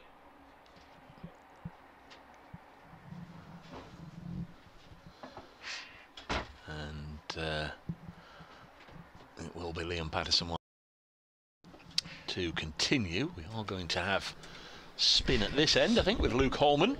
Have you been on the whole time? I've just done an update for BBC Radio Nottingham and then just chewed the fat with Mr. Howells, who's had to pop next door, but we will have Mr. Howells on air with us tomorrow, and it'll be just Kev and myself and t'other Kev. I think Notts might just go at a little quicker pace in this start of the session, and first ball suggests so, with James Pattinson attempting a reverse, and he's missed the ball. I just think you might be right, Dave Bracegirdle. A quick 34, get to 550 and either bowled out or declared. Let's have a see. James Pattinson this time pushes it into the offside, and there's no run. Oh, Dad didn't hear the happy birthday message, by the way, yesterday, but he's tuned in now. Look, he's taking a screenshot of us three in the commentary. 516 for 7. Next delivery from Holman sees Pattinson again attempt the reverse, and he's got it into what for him, when he became a right-hander, there was the leg side, but hits it out to deep point. So it was his birthday yesterday. You forgot until nearly tea time, sent him a message, and what, tried to make out? I didn't want to wake him up. I thought I thought just before noon it'd be about right on his birthday. I didn't want to wake him up. 517 for 7. Hope the case of beer has arrived okay, Mr. Hammond. Well, by the time I spoke to him in the evening, it sounded like he'd had a few cases of beer. Patterson White's on.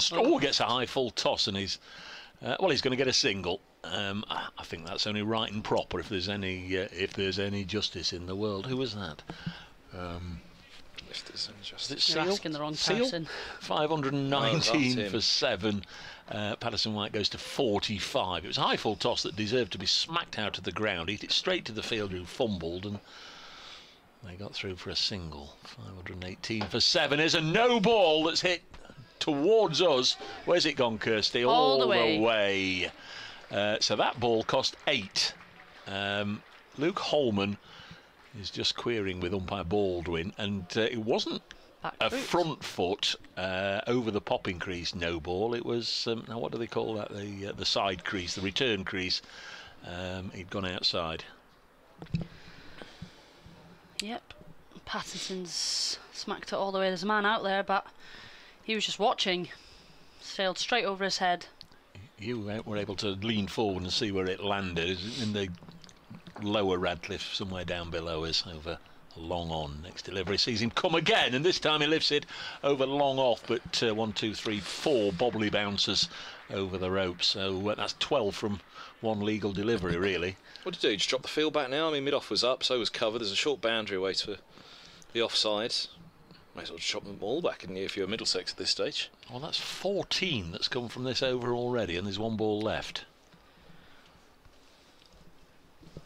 It wasn't Seal, but you were close. If it was there's another any justice in the world. Lima. No, not Lima. Lamar.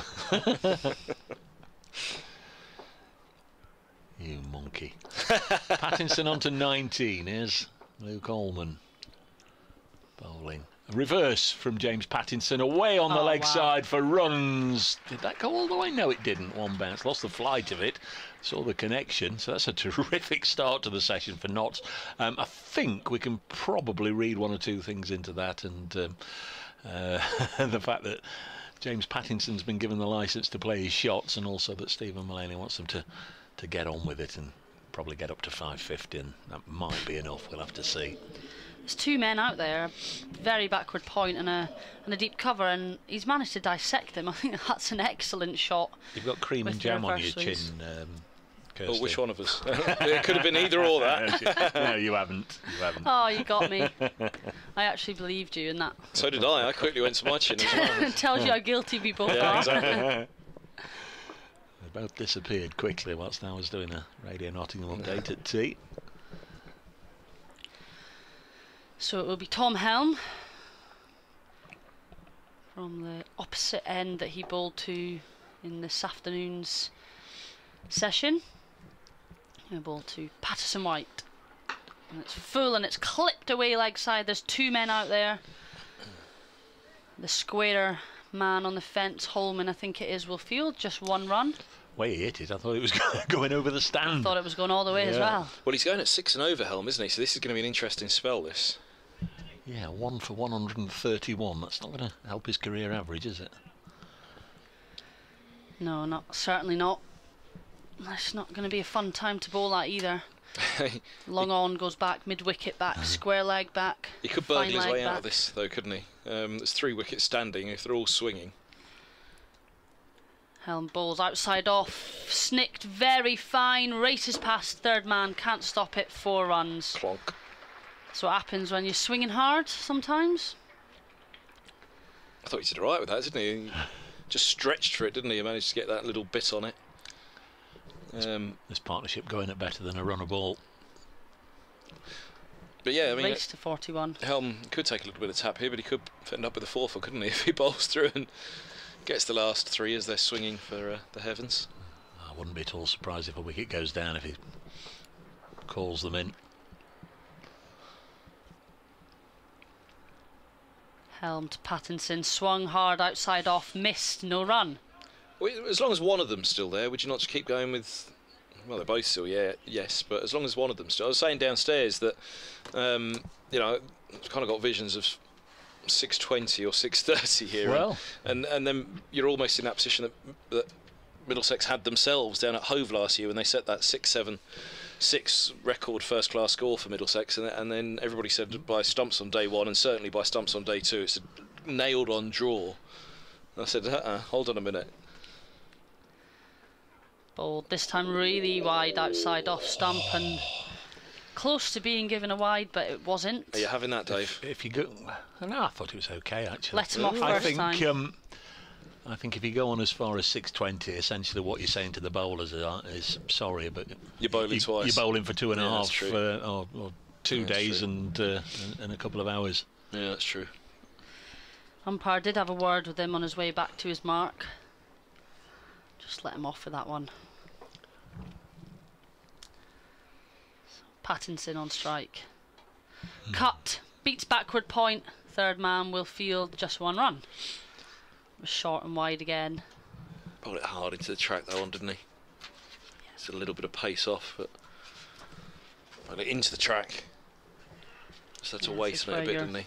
White ball bowling skills come into play a little bit. Well, more, that's the thing. You know, he's had a rough blast this year. So he's had a good start in the championship. Put together 3, maybe 4 games worth of performances, which actually has been the problem for Helm. You know, even putting a couple of games together over the years. This time bowls.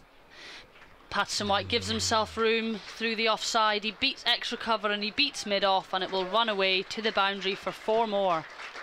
And also brings up Liam Patterson White's 50.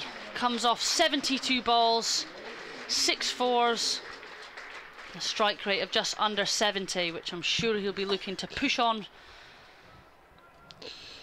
Yeah, his first of the season. He's had a couple of 50s, and of course he had that 100 last year at Taunton. But been starved of runs this year, really. But nice to see him bring up a milestone there, coming in at number 8, 544 for 7. Just sums up here for Middlesex. The middle lower order all collecting runs. Pattinson's on 28 off 25. They just can't seem to find consecutive breakthroughs and build a little bit of momentum. Still noticing how small Pattinson's score is on the board even after Lyndon James's triple figures has been dismissed off the board. Oh, that's big. hit away into the leg side. First ball of Holman's 26th over, and it's gone all the way for 6 off Pattinson's bat, over deep mid-wicket for 6. 50 partnership from 44 balls, and I think Dave might have to dust down that 3rd century and 3 centuries in an innings stat from earlier today. You never know. 550 could be either of them as well. Hey, 550 up as well, yeah. The strike rate that Patterson's going. This time driven down the ground, long off is in play, so it'll just be 1. Hits it hard, doesn't he? You can see the intent here is the first option is, can I hit this for 4 or 6? And if it's not there, well, I'll get 1. Where the fielder's gone. Everyone's back. As Holman's in again, this time to Patterson White, who comes down the track, skewed. Mid-off's coming in. Will he take it? Yes, that's a good catch. Running in from long off. Skewed up in the air from Patterson White. Didn't quite get to the pitch of the ball, and it's Holman's 4th wicket of the match. Yeah, well bowled, Luke Holman. James Pattinson. Look at James Pattinson. Is he going with him? I think he is. He done. Or no, there's a message being run out. I think he's going to meet the runner, whoever it is he? Oh, no, they're all going, are they? I think they're going. Yeah. Good call from you, Bracers. Very, very, very good call from you. That what if they were to go on much longer, then what it does do is say, well, you're in the field for 2 days. Yeah. So, yeah, I like that. Well done. 38.3 overs remaining, so they'll lose this. Plus 2 more, 36 remain of the day. Mark Stoneman was the catcher, according to the scoreboard at least. Last wicket. I don't know, that's better. I can read it now. Liam Patterson White in big letters caught Stoneman bowled Holman for 50, 111 minutes at the crease, 73 balls, 6 fours, 551 for 8, and Nottinghamshire have declared. So over to who's that standing there batting? Oh, it's the wicketkeeper, John Simpson. John Simpson's just taken the time. I'm sure he's hoping that he won't get a bat this evening. Well, he stood there lining it up.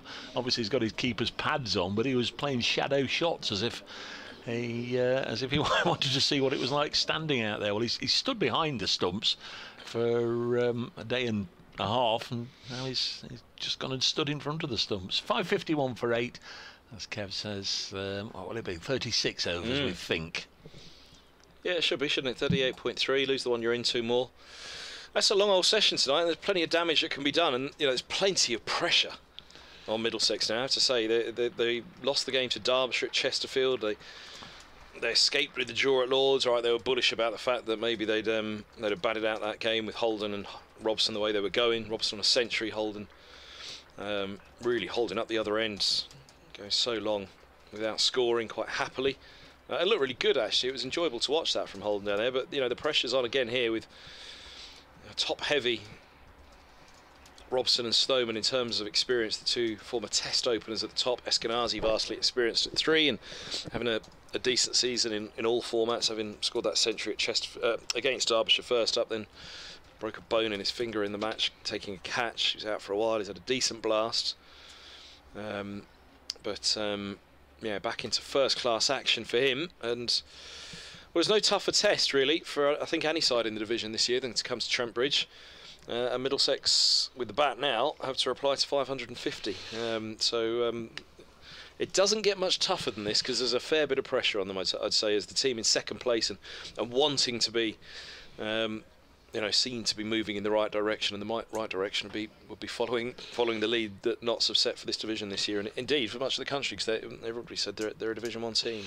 Well, we were denied the sight of Luke Fletcher with bat in hand. He's already the first out there with the bowling coach Kevin Shine just to turn his arm over. Normally we'd have a little 5-minute breather whilst they're swapping over, but as we've only just had tea, I'm sure we'll be more than happy to stay with it. The Nottinghamshire card, then, for those of you that are just sort of catching up to speed with what's happened here. Notts won the toss, opted to bat first. They lost Ben Slate. He scored all the first 9 runs yesterday morning, and then he was out. Court Simpson bowled Roland Jones. Asiba Mead, who opened with him, bowled Holman for 101. Ben Duckett caught Simpson, bowled Helm for 37. Joe Clark caught Robson, bowled Holman 47. They were the 4 out yesterday. yesterday. Notts closed that first day on 378 for 4, with Lyndon James reaching stumps on 90, Stephen Mullaney 79. Mullaney didn't add to his overnight score. He got a nasty blow from Tim Murtagh, and then the next one was an even nastier one because it demolished his off stump. Tom Moores was out, caught Simpson, bowled Murtagh 17. Liam Patterson-White last out, caught Stoneman, good catch running in from mid-off, low down from the bowling of Holman for 50, leaving James Pattinson 35 not out. The one I've not mentioned, well, take a bow, Lyndon James caught helm at backward point after he danced down the track to the leg spin of Holman, but he was out for 155, batted for 307 minutes, faced 249 balls, 19 fours and 1 6. Second first class 100 for Lyndon James, his first here at Trent Bridge, and by quite some distance his highest first class score, and it really was a terrific innings from Lyndon James. The bowling figures look away now for the squeamish, 3 of them into 3 figures, and Anderson 0 for 99. We'll start with Martin Anderson, who was first changed, 19 overs, 1 maiden, 0 for 99. His 1 maiden was actually his 19th over. The two most economical, obviously the opening bowlers. Tim Murtagh, 30 overs, 6 maidens, 2 for exactly 100. I'm not sure how many times Tim Murtagh's gone for 100, but he certainly put a good shift in for his side, as did Toby Roland Jones, 29 overs, 9 maidens, 1 for 52. Tom Helm, expensive, 22 overs, 1 maiden, 1 for 140. Luke Holman got a bit of stick but picked up 4 wickets, 25.3 overs, no maidens, 4 for 122.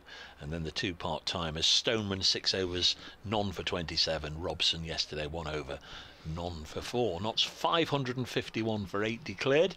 The follow-on mark then would be, let's have a think, 402. Middlesex need to avoid the follow-on. Obviously, as and when Nottinghamshire, if they were to end the Middlesex innings, would then have a decision to make. I know this is projecting a long way forward. You may remember those that followed the game at Lord's. Stephen Mullaney there didn't elect to enforce the follow-on. He wanted to give Broad and Pattinson and Fletcher and co a few hours with their feet up, battered on, and then it all backfired when rain came on the last day. 551 for 8 declared. Kevin Hands alongside me, so too Kirsty Gordon. Have you enjoyed your couple of days with us, Kirsty? I know there's perhaps a couple of hours left, 30 odd overs. Yeah, I've loved it. It's been brilliant. It's been great to see Notts play so well as well. But no, I've enjoyed being in the commentary box with very safe hands. Lyndon James looks a real talent. I know, I've been saying it for a while, but today I think that was just a super innings. 90 not out overnight. He'd done the brunt of it yesterday, went on to 155, but he just looked so stylish, so elegant at the crease, and I'll be very surprised if he doesn't have a long and rewarding career. Yeah, definitely the pick of the batters. Obviously Hamid yesterday with a lovely 100, faced off the opening bowlers, but wasn't able to convert into a big 100. But that's exactly what Lyndon James did, and it was classy the whole way through. Obviously he was dropped on about 78 yesterday, but other than that made his way to 100 superbly. How many other spin options are there in the side for Nottinghamshire? Because Holman there's just picked up, what, 4 for? Of 8 down. Similar in makeup to the Middlesex side in that there'll be 4 seamers and a spinner, but I think they'll go about it differently, because Liam Patterson-White, if and when he comes on, he tends to bowl long spells from one end with people round the bat after the batters have done their business. There'll be scoreboard pressure, so as and when he does come on to bowl, they can afford to have a few round the bat. But that means that Stephen Mullaney can then rotate his quicks. They're all different sorts of right arm quick. Pattinson is the aggressor, the enforcer, the bully boy. He will bowl bouncers. He's not afraid to go for a few runs, as you've seen, but he'll get in the batsman's face. He'll have an argument with the umpires. He'll have an argument with anybody once he's crossed the white line, but he will bowl quickly. Fletcher, you know what Fletcher's all about. Like Murtagh, top of off, and Peterson low, skiddy. It'll go away, it'll nip away, you'll shoulder arms and he'll bring one back and demolish your stumps. That's the ball you've got to watch out for Peterson. That's his wicket taking ball, the one that he'll just out of the blue bring back, and he's embarrassed so many batsmen with that, and he's Nottinghamshire's joint, both Dane Patterson and Liam Patterson-White both got 28 wickets apiece. But flip it over, we've got a nice picture of Sam Robson on the board. He got a century at Lords against this attack, and I'm sure Middlesex will be hoping that he makes a bright start this evening. And he'll have looked at Hamid get a century, and you know he'll know the pressure that Crawley's under. And you'll know times against him. 8 years since his last tests for Sam Robson, 2014. It seems remiss to have allowed it to have gone 8 years without giving him another go. And Mark Stoneman, who's a former Test opener as well, a couple of years older than Robson, but 34. Fine player. I wonder how many have opened for England since then.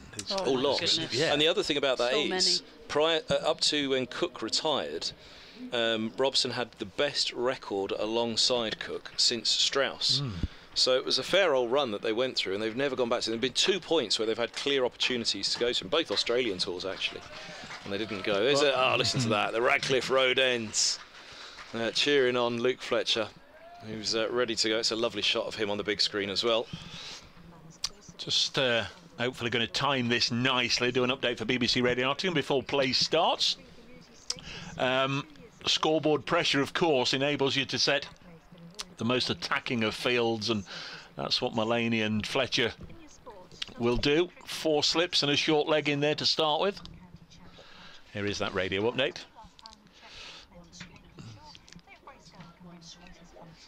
Yes, they came back for tea. Nottinghamshire just flailed a few quick runs and then declared at 551 for 8. 35 runs came just a couple of overs after tea. Liam Patterson-White, the latest to go through to a half-century, and then when he was out, Stephen Mullaney declared 551. Big century for Lyndon James. He made 155. Yesterday, Asiba Mead made 101. So Middlesex just beginning. We've just had the first ball bowled by Luke Fletcher. Nottinghamshire 551 for 8 declared. Middlesex 0 for 0. Update there for BBC Radio Nottingham. We're underway, Kirsty.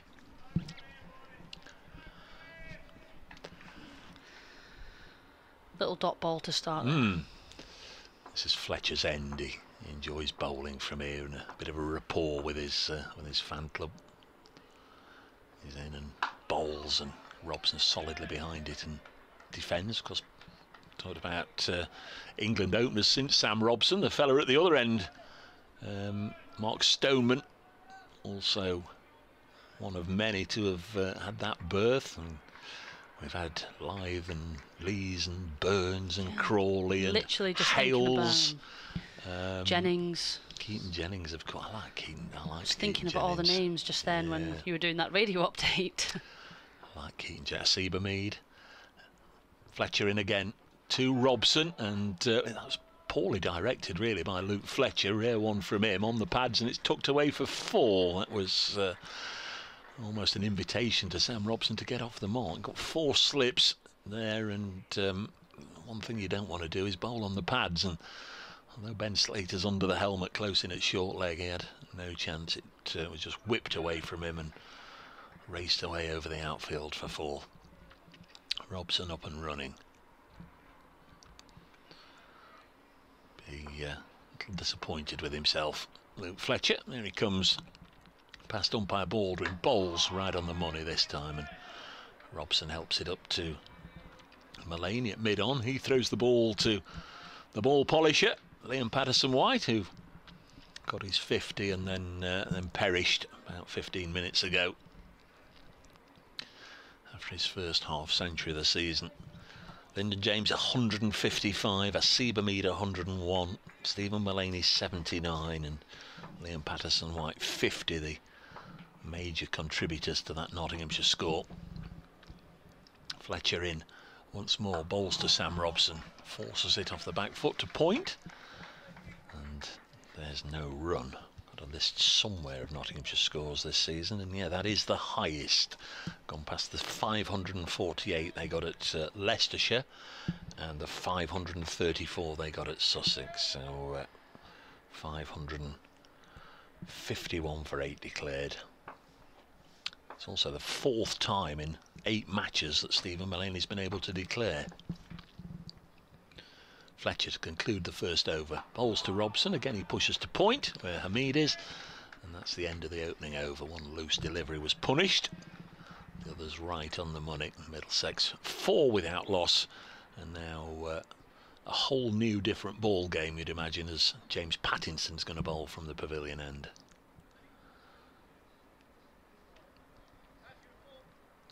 They'll be bowling to Stoneman, so we're beginning by attacking the left-hander, and the slip cordon, fairly standard one. I've seen Brett Hutton in the side 3 or 4 times this season. He will always find a berth in the slip cordon, but otherwise it's Clark at first, Duckett at second, Lyndon James at third, and Asiba Mead at 4th slip. So the 2 Centurions next to each other. They'll have plenty to natter about, won't they? In fact, there's some runs down there, isn't there, in that slip cordon in this particular innings? Yeah, there are. So it will be Pattinson to Stoneman in quick and guided between 4 slip and backward point, and it will race down there for 4. This is the thing with James Pattinson, he will go for runs. He'll give it absolutely everything, full beans from pretty much from the start. Don't mind that though, between 4 slip and having a prod at it early. Yep. And I thought probably wouldn't have carried. It's I'm sure Notts won't be too unhappy with that sight.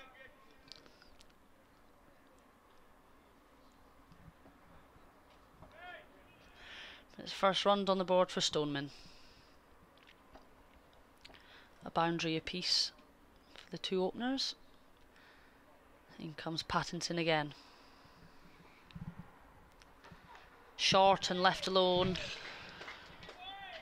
by Stoneman. It's outside off, and he was able to let it fly through to Tom Moores behind the stumps. Kev's speed gun says that was 80.3 miles an hour. There's not been too many deliveries in the 80s. Apparently it's very accurate. Well, so he says. So he says. Let's just see if he cranks it up then. So second ball he sent down. I didn't see the first one. I was watching it go for 4, but the second one he sent down 80.3. And he comes again and bowls short again and defended into the onside. That was 81.8. He's climbing. Yeah.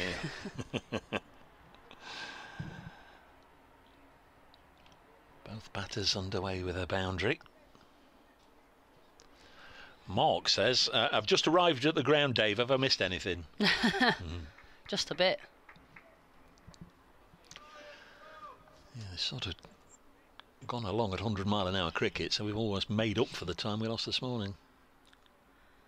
Pattinson past the umpire again. This one's short and wide outside off stump and slashed away through the covers from Mark Stoneman. Well in control of that, and it was poorly directed by James Pattinson. Yeah, they're enjoying themselves at the moment, aren't they? Cashed in there. It was fine stroke.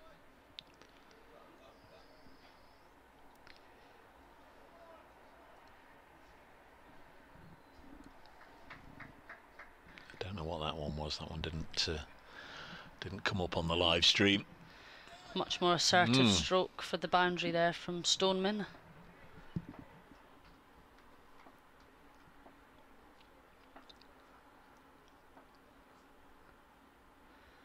Pattinson in again, bowls this one left alone outside off stump, slightly fuller there. 82. Not inclined to drive, slightly quicker as well. Yeah. Put my quid on this one being 83 then.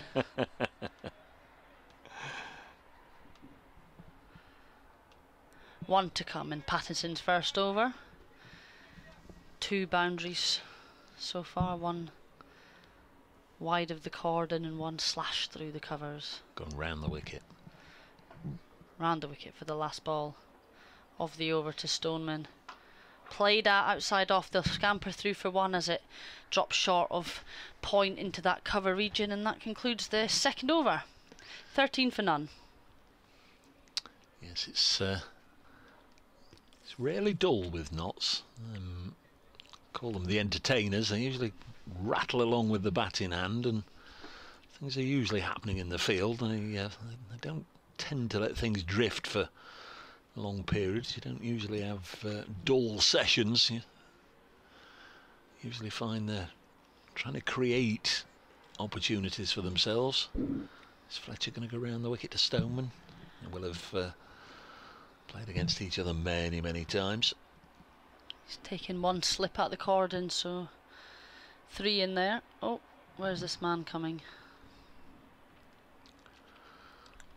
So Ben Slater's taken the helmet off. He's on the move.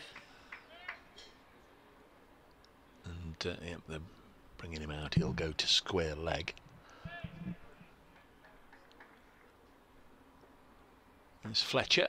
Going to go round the wicket. So coming past umpire Baldwin's right shoulder, bowls to Stoneman. He defends. Good afternoon to Mike Brown in Guernsey, who's watching the action. Oh, he's popped over and watched a couple of games this year. Not been to Guernsey, Kirsty, have you? Nope, never, I'm afraid. Jersey? Been to Jersey, yeah. Been to Jersey. As a youngster. Stoneman has 9, Robson has 4, 3 boundaries already in the Middlesex, total of 13. Luke Fletcher, in he goes, bowls edge, just short of fancy of Duckett at second slip. It didn't get through.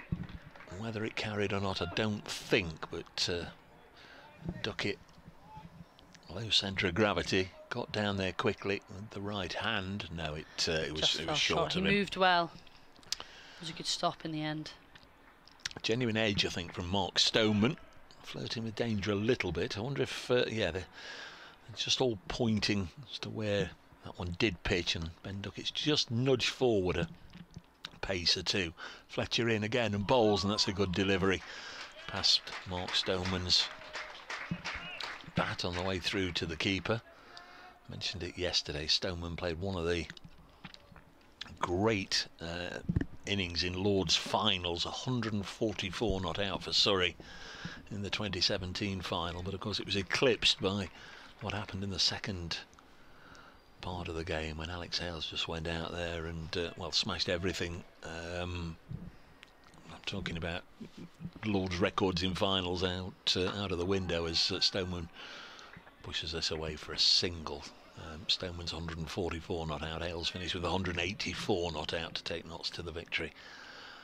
Single to Mark Stoneman there, takes him on to 10, 14 without loss here on BBC Radio Nottingham, BBC Radio London with Kevin Hand, Kirsty Gordon, myself, Dave Bracegirdle. We're enjoying the coverage from what is now a sunny Trent Bridge. I don't think it's ever been particularly warm today, but we're not sat out in it, but I can imagine it's been a little chilly at times.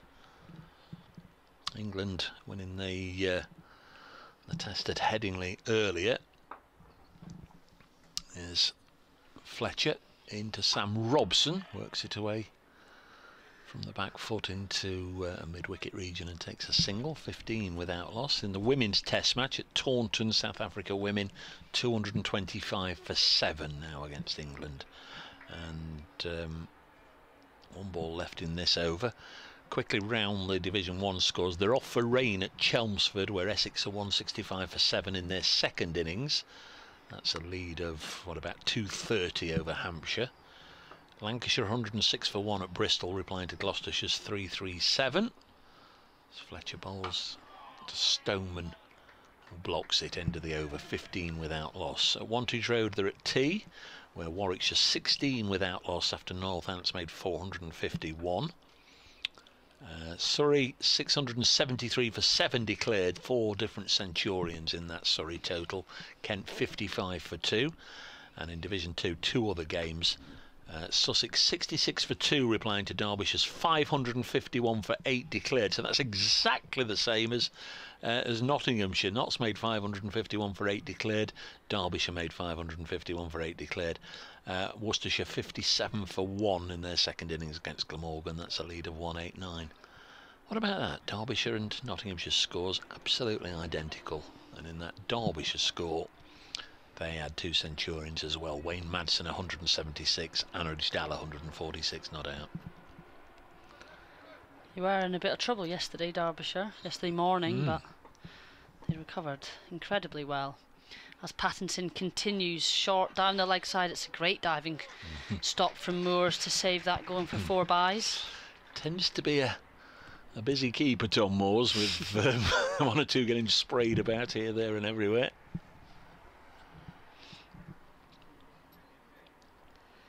Pattinson adjusting to the line of the right-hander, having bowled his first 6 balls at the left-hander Stoneman.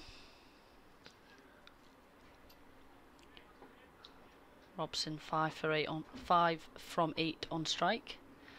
It's Pattinson in and bowls full. It's wrapped on the pad, given! First wicket to Pattinson. It's Robson. He goes for 5. LBW. Big cheers from the Nottinghamshire players and from the crowd as well. Might have hit him outside the line just watching the replay. It was there or thereabouts, wasn't it? It was either off stump or just outside off stump. But Robson has to go. Up went the finger. LBW for 5. Didn't see the speed. That looked quick to me. Speared it in. James Pattinson, he's gone for runs as we saw in the first over, but he does take wickets, and an important one. Sam Robson out for 5, faced just 9 balls, batted for 14 minutes, and Middlesex are 15 for 1. Much fuller than the previous delivery and potentially quicker as well, we reckon. That's the first LBW of the match. Weren't that many appeals, were there, during the Nottinghamshire innings? No, it's a great point. Might have just hit him outside the line. It's, here it is again on our replay screen in here.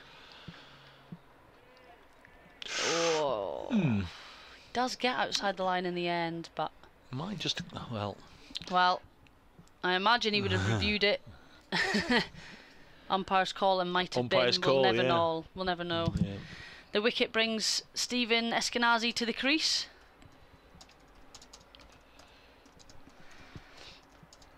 To face the fierce bowling of James Pattinson. He's got his first wicket in just his second over. That's a big moment, I fancy, in the contest. Robson's so key to Middlesex's hopes. Blow a hole in the top order. Suddenly that 402 to save the follow-on looks a long way off. What's happened here? Fletcher got something in his eye. Problem with his contact lenses. He doesn't wear them. Dr. Mulaney's gone over and sorted it. I wonder what Kev will say when he gets back in the box and has a look at the replay of that dismissal. I think we both know what he'll say. Pattinson in and full, and Eskenazi defends. I was laughing at Pattinson because he bent down fielding off his own bowling, and he backhanded it to throw it at the stumps as if he felt that Stoneman had gone wandering out of his ground. We'll never know because he missed anyway, but it shows his thinking. 3 slips in play. As Pattinson's in and past the umpire, bowls back of a length, defended by Eskenazi, drops down, and Hasib comes in from square leg to field.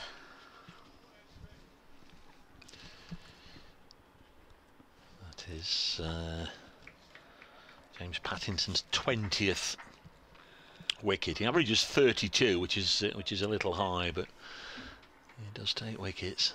He played 5 matches.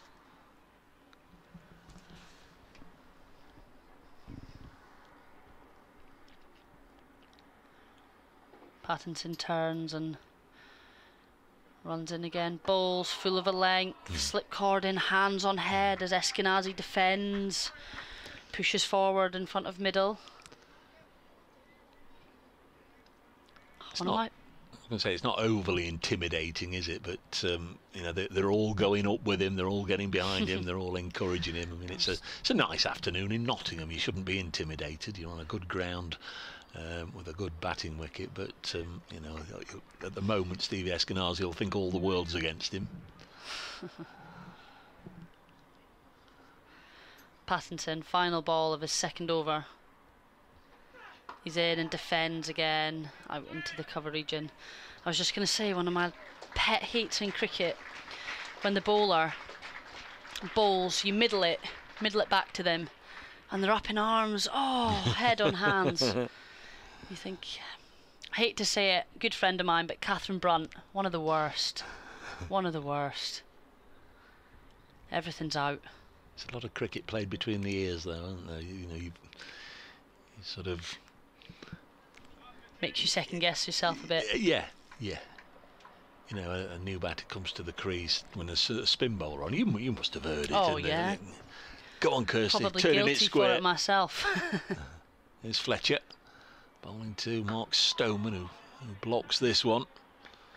Yeah, keep on turning it, Kirsty. That one went 4 inches. Unplayable. 15 for 1. Stoneman has 10.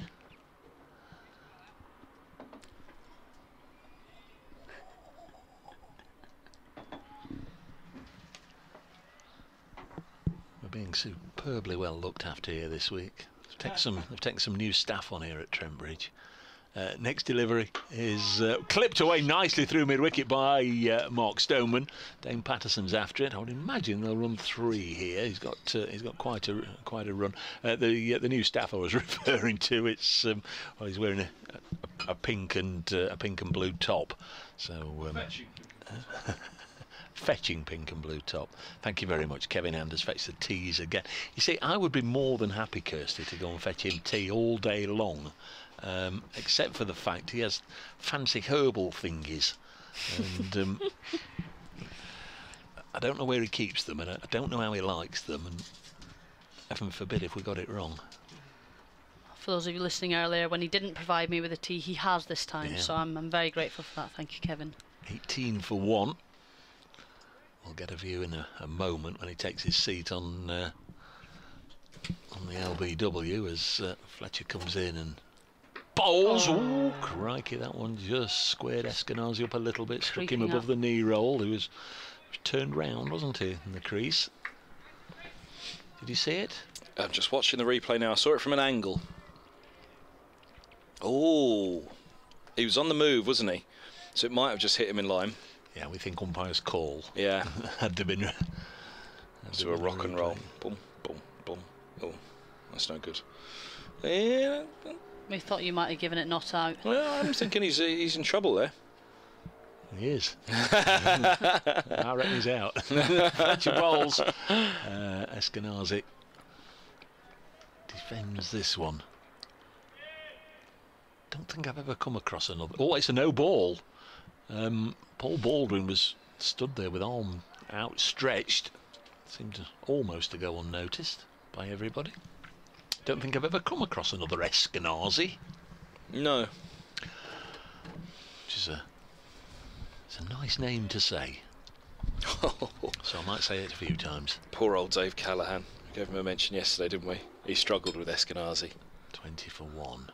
Next delivery is eased into the offside, and there's runs, a boundary to Eskenazi. I'm not so sure about the Stevie bit. Stephen. Well, I know it's Stephen, but everybody calls him Stevie. Well, that's it. He's mistakenly failed to change his Twitter handle, which says Stevie. So now everybody calls him Stevie, and he hates it. And it's, well, you've got to change your Twitter handle, because that's where it's come from. Because it's Stephen. He must have set it. He must have done, yeah. Unless he was a bit like... I mean, to be fair, my Twitter handle all those years ago was set up for me by the BBC. Somebody at the BBC came in and did it. And there you go, look, Kevin Hand, BBC, call yourself that, and they set it all up. So maybe he was, what's the word, a Luddite? Like I was back then. It's a great definition to the word Luddite. Oh, yeah. Have I got it wrong?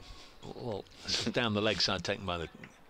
I once... Was my definition down the leg side? Well, no, I was once called it, and I went and looked it up, and it said, a creature from the past that refuses to accept modern technology. Yeah. I was accepting it, just not... Yeah. And I thought, I can go with that. Creature from the past that refuses to accept modern technology. Yeah, no, I accept it. I was just being taught it, so it wasn't really, didn't really have to be taught how to... I'm not very good with modern technology, and best way round it is always to say, I've no idea, can you help with this? There's Fletcher. Bowls wide of the pegs, and Stephen lets it go through into the gloves of Thomas. End of the over, 24 for 1. Poor old Kelly, he had a bit of a struggle with Eskenazi, and he struggled at the worst possible time of all, because he struggled when Dizzy was up doing his 20-minute slot before tea, as he did each day, and out came Echinacea to bat at 3 for Middlesex, and Dizzy at that point, that was it, he was done. He was on the floor in tears. Echinacea! Beautiful, it was brilliant, it was. Well, Dizzy would know all about Eskies, wouldn't he? They're all beer fridges, aren't they, in Australia? Oh, are they? The Eskies. Are they, huh? Eskenazi. We did know a bit about Echinacea that week, actually, because I think one of us was down with the dose. I think it might have even been Kevin Howes who was next door. Who we must thank Kevin Howes for his part in the tea bringing.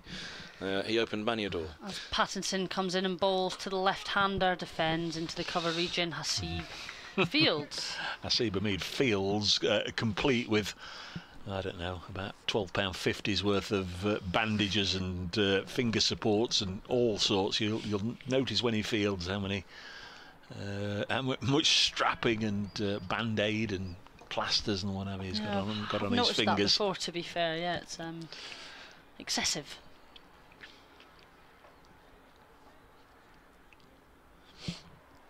Stoneman on strike. Pattinson in past the umpire, and it's short, and it hits Stoneman on the body as he tries to work it into the square leg region, and he's up. James Pattinson, that one was nearly 84 miles an hour. Yeah.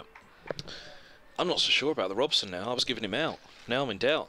But I reckon... he's out, Kev. He's out. He's out. At the end of the day, it was umpire's call, wasn't it? We reckon they'd have gone upstairs and it'd been umpire's call. Just as it pitches, he's a fair old way across by then, isn't he? You can see all the leg and middle. So unless that's hit him on the inside of the front pad, or the outside, indeed, of the front pad. Pattinson in, round the wicket and bowls, and shot. Beautifully driven down the ground by Stoneman. There's a wide mid-off in place, and it beats him, and it runs away all the way to the boundary. 4 runs to Mark Stoneman. Do you know what the best place to get the replays are? It's not to rock and roll on the stream. It's actually to go into the match day centres on the website. So if you go to Middlesex or Nottinghamshire, go into the match centre, and when they have the wickets down the side there, that's the best place to get the definitive rock and roll of these things. I don't know why, but it is. It's just better to do it on here. Look, I'll get the exact freeze frame that we want now. Oh no, I won't. Oh, yeah. You see, I've got Kirsty going now. Done this before. What do you reckon? So, it's Pattinson in again and bowls this one full outside off stump. I almost feel like that went past at the popping crease. Dan's been a little wicked. Can I keep an eye on the knots over 8 in case the rain comes? Oh, I tell you what. Look, oh no, what have I done? Yeah, on the perfect frame. Look at that. I tell you what. Bat pads. There's a fair chance he's got bat on that, isn't there? That didn't really come into our thinking before. And look at the off stump. Not to the naked eye. Between his legs, look at where the off stump is. Oh, he's had a rough... It's not rough, it is umpire's call. I reckon there's a chance that's hitting in line by umpire's call, so he's out. Pattinson in again round the wicket, this time defends by Stoneman. Well, you just said he hit it a minute ago, mate. Well, you can't give it now. You can't legislate for that, can you? But I'm just saying that there is another factor. Look, that's a brilliant little screenshot there. He's not interested. I'm not. He's out. Gone. That's just fun. He is. He's out. And as I say, even looking at that, I'd still say that's not a clanger. But if he'd have got away with it, you wouldn't say Nottinghamshire have been robbed. No, it was umpire's call. Yeah. Could have gone either way. Yeah, it could. And on this occasion, it's gone the way of Nottinghamshire. I'll concede that point. As have most things in the last couple of days. Pattinson in again and bowls to Stoneman, driven down the ground, and it's a fantastic return stop by the bowler James Pattinson, saved a certain 4 there. Well, it's just actually a little bit of fun now, isn't it? It's nice to have this edition that we can do this on the streams. All these years we've been doing it, and it's like, well, he's out, the scorebook says he's out. And it is, it's still that case. The umpire said he's out, the scorebook says he's out. But it's just a little bit of fun rocking and rolling on these now and having a little look back on all those things over the years. I was talking to a Middlesex wicketkeeper of old, Ben Scott, on Saturday, who was the Middlesex wicketkeeper when I started doing this job. And it was lovely to see him, and we're having a natter about all the streams now, and he just said it's brilliant they have the streams now, because you just think of all of that that's gone before in county cricket that was never captured, all the things that happen. And I talked about a Murtagh catch that I saw at the Oval, which was brilliant, and Scott said there was one for him that always stood out with his own keeping, where there was a top edge, and he's fast, he's whippet-like, and he is a strength and conditioning coach now. There's Luke Fletcher from our end of the ground, the Radcliffe Road end, bowls to the right-handed Eskinazi, who pushes it to Peterson White on the leg side, and there's no run. And it was Trescothick, I think, top-edged one. In fact, it was Trescothick, he said. He top-edged one. And Scott had to turn and run back to the pavilion, and he sprinted and sprinted and sprinted, and just before it was about to bounce, which was virtually towards the rope as well, he just dived forward, got both gloves underneath it, took the catch. It was up there that long, and he managed to get back virtually to the rope and take the catch. And of course it's gone. There's nothing, there is a picture of it, he said, but just a picture, no video. 28 for 1, Fletcher's in, and bowls again, played with soft hands out on the offside by Eskinazi. And the following morning somebody will have written a match report on that from an office 100 miles away, and they'll have just seen the scorecard, caught Scott bowled so and so, and have written he was out nicking behind to the keeper. Yeah. Well, that happened. That happened the other evening, actually, in a Sunrisers game where there was the overthrow by Maddie Villiers. Yes, did you see that one? I was commentating on that, which is a horrible moment to commentate on, because poor Maddie Villiers. It was horrible for her. Fletcher again, bowling down the leg side. Tom Moores has caught that. I don't think there was any intervention from the bat on the way through. Might have brushed the pad, but the bat didn't seem to be anywhere near it. Again, it was a good take from Moores. So they'd run 2, and the overthrow went for 4, and Sunrisers were beaten. It showed us 6. Of course, in the scorebook it said 6, so the match report said cleared the ropes for the winning runs. Oh, crikey. 28 for 1. We've rattled round to 5 o'clock, so there'll be an update for local radio listeners in a moment or two, maybe after this delivery from Luke Fletcher. That's bowling again to Eskinazi, who defends, no run. Jack Davis is on the card to come in next at 4, then Max Holden, John Simpson, Luke Holman, Tom Helm, Martin Anderson, Toby Roland Jones and Tim Murtagh. 28 for 1.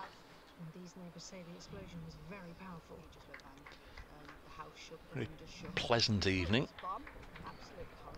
or late afternoon.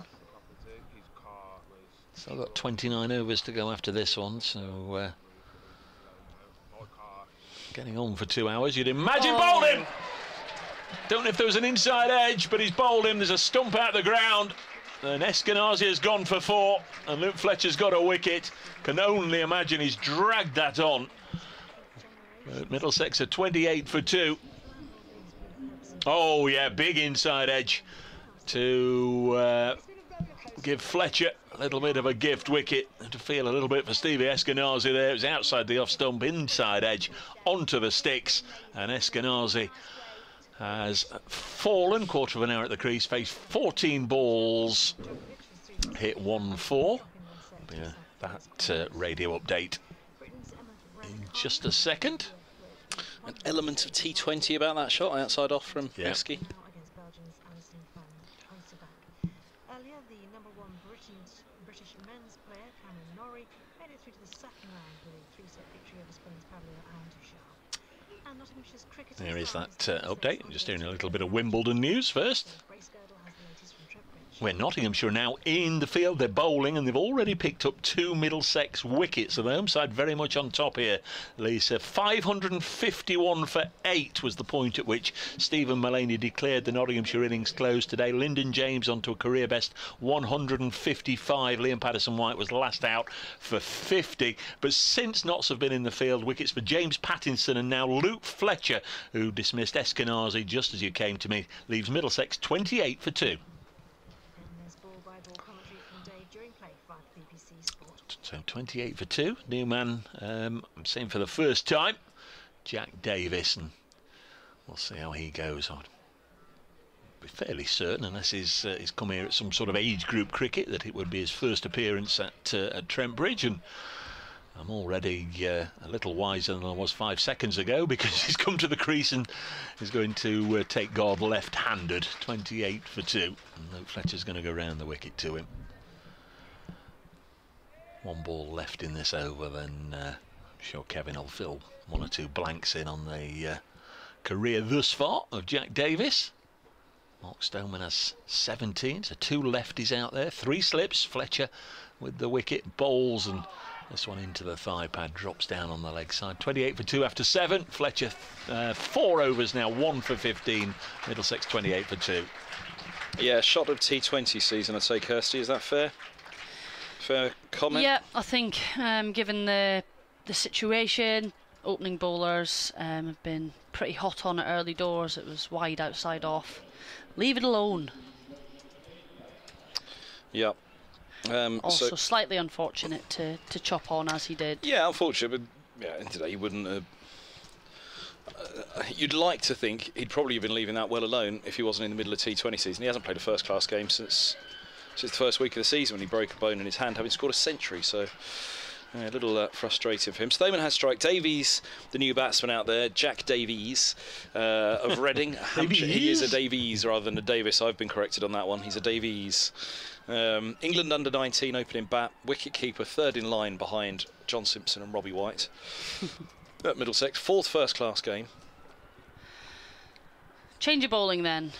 At the pavilion end, it's going to be the South African Dane Patterson over the wicket to Mark Stoneman. First ball's good length, defended back down the ground. And highest score of 25 in 6 innings, with a total of 73 runs, averaging 12. So you might say, why for the 22-year-old? But Robbie White, we went through it on the first one, didn't we? White had a great first game of the season, a couple of 50s, and since then it's just tailed off a bit. And yep, Davies is given his chance, because he probably won't get another chance if Peter Milan's here for the next match, because he'll be taking this position at 4. Patterson in again, bowls and carved through the leg side. Strange shot, but effective nonetheless. He just picked up the length early, Stoneman, and flicked it past mid-wicket. Slightly aerial. I think it is a Stoneman shot, though. It is a strange shot, you're right, but I think it is a Stoneman where he will. Right, that's going. Maybe that's born of years at Chesterley Street, and if he sees a little bit of shortness of length, then he decides, right, when it's in my half, it's not particularly easy. If it's in yours, it's going. Derek Revell's been in touch to say he's enjoying watching the live stream, and says send regards to Kevin. He's hey up, Del. Yeah, Loftus Dell, QPR fan, of course. Patterson in again and bowls. Beautiful delivery outside off stump, well left by Stoneman. Of course, the one delivery I was telling you to watch out for doesn't apply to either of these two. It's the one that he brings back to the right-hander that's caused all the damage. Both last year when he got 54 or 55 championship wickets, and 28 already this year. Awful lot of them being brought back into the right-hander. Got an 8 for against Worcestershire here, career best figures. As he turns and runs in past the umpire. Bowls, well bowled.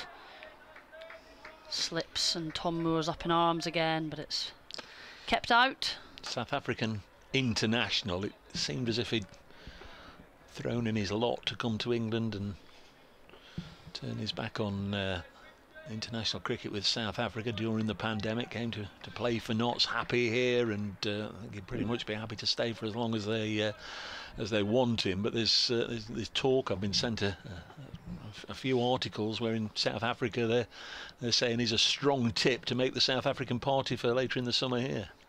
As he's in and bowls again, wide of off stump, left alone. So I'd be interested to find out what's going on behind the scenes, whether he does accept an offer if he is selected in the, or if they do want him to commit to joining the tour party. The second half of the season here, South Africa coming, but he's going well. He's used to the English conditions, of course, and clearly an informed bowler. Yeah, certainly advantageous to have been playing in the county championships. See a lot of international players do it, especially some batters.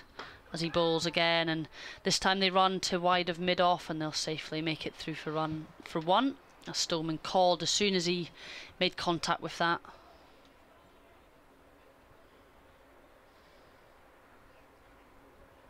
It's a real blow for Middlesex, obviously losing 2 wickets so early in the reply. Still 28 overs to go in the day.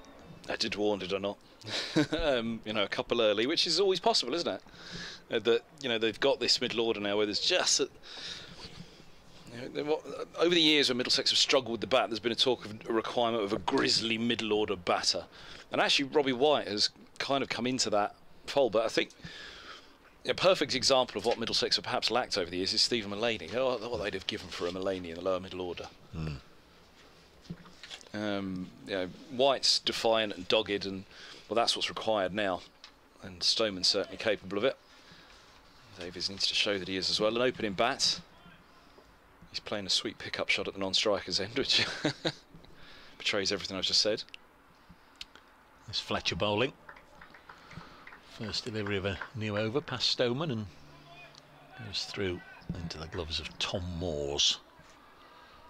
3 slips, Clark Duckett and Lyndon James, who is the 4th seamer in this attack. Stephen Mullaney also, of course, right arm medium pace, and then Liam Patterson-White, the 1 spin option. There's Fletcher in again and bowls. Stoneman solidly behind it, but even though I said Lyndon James and Mullaney, I would imagine this evening we will predominantly see these 3. James Pattinson's only bowled, well, he bowled 3 overs before he was sort of whipped out of the attack. You know, have a breather for 15 minutes, and then he will replace Fletcher when Fletcher's done. Who have we got here at mid-on without a name or number? Is there a sub-fielder on? He's got the wiry frame of a young Alistair Cook, and gait of him as well, the way he kind of leans forward enthusiastically. Well, I don't know. I don't know, so we'll put it out there to the likes of Dan and 1 or 2 others who the sub-fielder is. If we can't find out, we'll send a message to the dressing room, but got a sub-fielder on at mid-on. I'm not entirely sure who it is. He's without name or number, so he's not one of the regular second 11 crew. Fletcher bowls, this one's hit down the ground, and that will go for 4. We'll come to rest the advertising boards down below us. Nice looking shot from Mark Stoneman. Already he's on to 26. 37 for 2. He's had some success on this ground over the years, Mark Stoneman.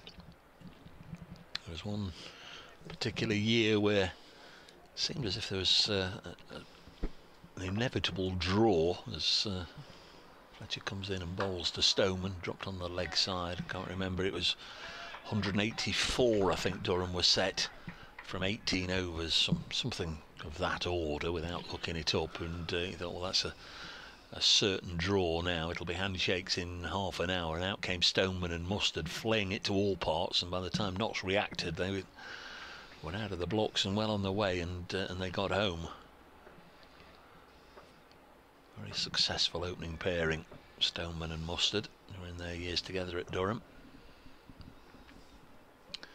Notts just dropping Ben Slater from square leg out onto the fence. Can only imagine it's James Patterson off the field, it is. And he bowled the 3 overs.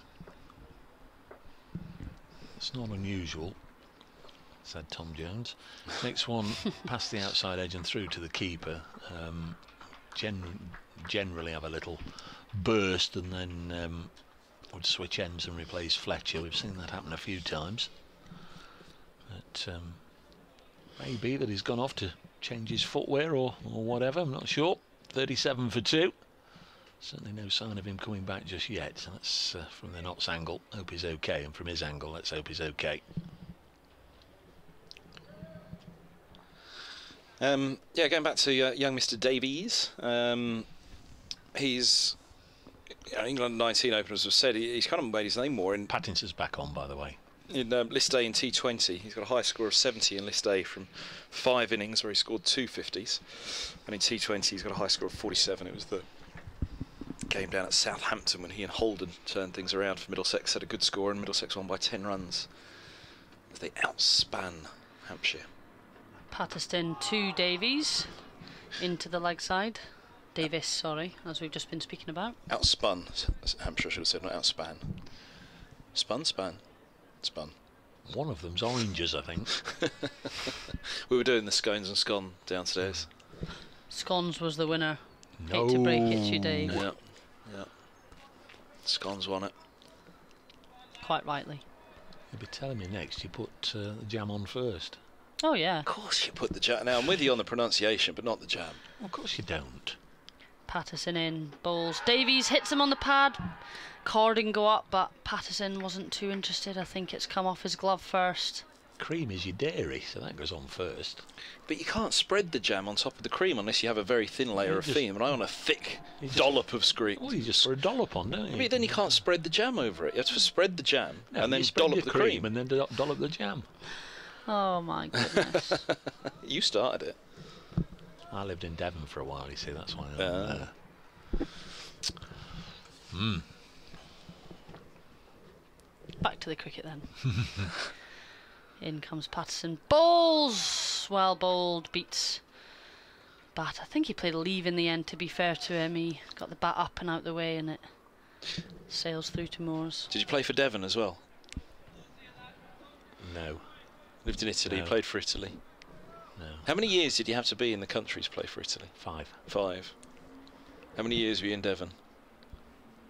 3. Does 3 constitute enough, Kirsty, for him to be an expert in whether the jam or the cream goes first? Clearly not. As Patterson's in again to Davies, wide outside off stump, left alone. Oh, you worked with Sam Dalling at Lords, didn't you, in the Middlesex match? I had a message from Sam at T, who loved my lefty alone of Mulaney. We got one. Got one like. Got one good response. Small wins, Kev, small wins. It was getting to the point that I was weighing up a ratio of views to likes of the actual wicket itself and my comment. Patterson round the wicket now to Davies, traps him in front, given! Gone, LBW. The young man Davis has gone for naught. Middlesex in a real hole now, 37 for 3. Oh, yeah. It looks stone dead in front. The change of angle worked for Patterson, but Davis never looked comfortable there. Yeah, with the naked eye, I thought, oh, I was a little surprised when the finger went up. I've just seen the replay. That looked absolutely right on the money. 37 for 3. Feel for Jack Davis. If it was his first appearance at Trent Bridge, can only imagine it would have been, but he's gone for a 6-ball duck, and already Notts have added to their points tally there amongst the wickets. They've got a bowling point, and they lead Middlesex 6-2 in the bonus points column, but more importantly, more prudently for the game, Middlesex 37 for 3. They've got quite a bit of catching up to do. You're both looking at the replay, and there's some nods and winks, and what do you think? Gone. Yeah. Gone from me. I thought originally, like you said, Dave, it looked a little bit high on the naked eye, but having watched the replay, I think it's in front, and it's no umpire's call this time. This could get messy then. Middlesex need a stand. Holden this really smacks of Hove last year for me. Middlesex hit the 6-7-6. People were saying draw on day 1, draw on day 2, and calling it a road. It wasn't a road, it was just a good track. Middlesex batted really well, admittedly against a depleted Sussex side, and then it's a big old arse to reply to 670. It's a big arse to reply to 550 here against a side that have already once shown they're the superior team of the two, in terms of experience. Peterson in and bowls again. First ball to Holden. Uncomfortable, but keeps it out, and the slip cordon are well behind their bowler here. Just looking at Lords. At Lords, Knott's got 415. Middlesex 195. So there's shades of what happened there, and then Stephen Mullaney didn't elect to enforce the follow-on, opted to give his bowlers a bit of a breather. Knott's galloped along 295 for 5 declared with his own century, and then Sam Robson got 100, but the rains came on the last day. A wicket for each of them. Pattinson, Fletcher and Peterson now.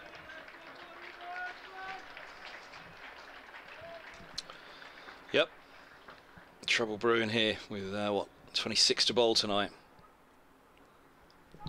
It's Fletcher bowling from the Radcliffe Road end, and it goes through to Tom Moores.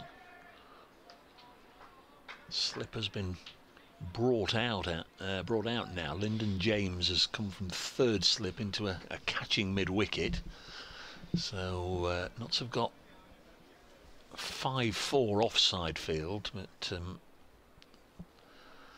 rather unusual setup. 2 slips, point, extra cover and mid-off, and on the leg side, I say Lyndon James close in, catching, a couple of strips away from the wicket as Fletcher just brings this one in on the angle, and Stoneman happy to defend. He's dodged all the bullets so far, Mark Stoneman. Played nicely for his 26 out of 37. The men out: Robson, LBW, James Pattinson for 5. Eskenazi played on to Luke Fletcher for 4. And then in the last over, Jack Davis, LBW, Dane Patterson without scoring. The wickets going down at 15, 28 and 37. And after a day and a half in the field, the last thing you want really to be put under pressure early on, as Stoneman again gets solidly behind it. 25 overs to go. It's already past 20 past 5. So did I say 7:15 this morning when they said there'd be 75 overs? You did.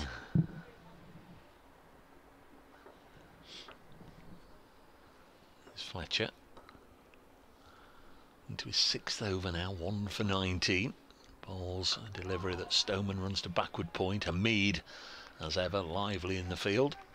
He was down on his knees, scrambling away there to stop the ball away to his right. Century yesterday for a Seba Mead. Ton today for Lyndon James.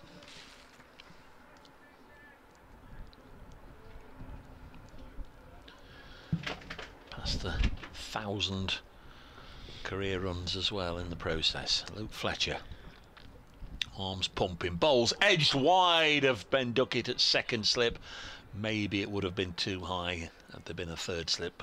We'll never know, but it's raced away for 4 runs, and Stoneman on to 30 out of 41 for 3. Just want you to have a look, Kirsty, at Luke Fletcher when he's running into bowl. We often, for our T20 commentaries, are joined by Paul Johnson, the former Notts skipper, and he came up with the line that Luke Fletcher runs like he's towing a caravan. How polite of him. Here is Fletcher pulling that caravan behind him, bowls to Stoneman, and he pushes it into the offside. End of the 11th over, 41 for 3. I have to disagree. I think he, he's not a small fella, and he gets in there. He does all right. There's plenty of other bowlers that amble in at a similar pace. Jofra Archer probably being one. Yeah, he gets a lot of stick, Joffrey, doesn't he, for the rhythmical approach. People saying he should be herring him. Why? If it works, If it works. It works, yeah. He's not being overly critical of Luke Fletcher. He just thinks he runs like he's towing a caravan. So Patterson to continue from the pavilion end. Balls round the wicket, defended by Max Holden into the man at mid-wicket. I said earlier, he played a marathon knock for next to no runs at Lord's. Holden and Ben Duckett, he had a season on loan with Northampton. He opened the batting with Duckett. He was apparently giving him all sorts of stick about where all his shots had gone.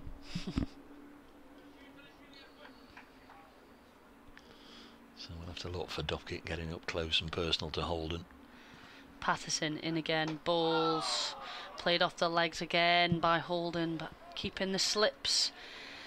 Interested, as it looks like he just slightly went across that one. It wasn't there to flick off the pad. And Dane Patterson certainly interested, looking for another LBW from that round the wicket angle to the left-hander. Yeah, began with a poorish delivery, Dane Patterson, that was cut away for fairly regulation 4, but he's given nothing away since. He comes again to Holden, bowled, similar ball again, played into that man at mid-wicket. Holden yet to get off the mark here, and Patterson certainly not letting up any freebies here. As Lyndon James comes out of third slip and into another mid-wicket, he's going to be fairly close in there, catching mid-wicket. Loftus Dells has his Kevin in tears yet. Only that they've run out of the scones downstairs. The scones. Patterson in again, bowls defended on off stump from Max Holden, and not ever interested. 79.3 that one, so he's pushing it through as well. Only that the scones are scone. Oh no. I know, it gets worse, doesn't it? There are some out there that like it. Oh, I was going to give you the ratios, wasn't I, before that wicket? I could see your eyes light up when I mentioned that. Well, they really did. The admin of the County Championship Twitter page must have liked it enough to tweet it. Exactly. As Patterson's in and bowls down the leg side, good take by Moores. So the wicket got 2,270 views. This was the wicket of Mercer picking up Mulaney. Am I commentating on that? No, I think it was. Oh, yeah. Kirsty was it, did it? I think so. Oh, I thought you said it was me with all the lefties, and then no. Then after that, the conversation went to the lefties. Okay. Right. So yeah, 2,270 views. Oh, it's got 9 likes now for its 2,270 views. You're a sad man, Mr. I Hand. am, and I admit it freely. Patterson in, final ball of his third over. Bowls full down the leg side again, no run. Mine got 5 likes from 1,298 views, so I reckon ratio-wise I'm doing okay. Wasn't happy with the last 2 balls there, Dane Patterson. I'll go and like the original tweet. The live stream pictures showed a close-up of Dane there. He wasn't too happy with the last ball. Luke Fletcher out of the attack. 6 overs, 1 for 23, and back comes the nasty fasty. Might just get the crowd going at this end if he can get things happening again. James Pattinson picked up 1 wicket. Should get a good little view of him here, almost right behind his arm.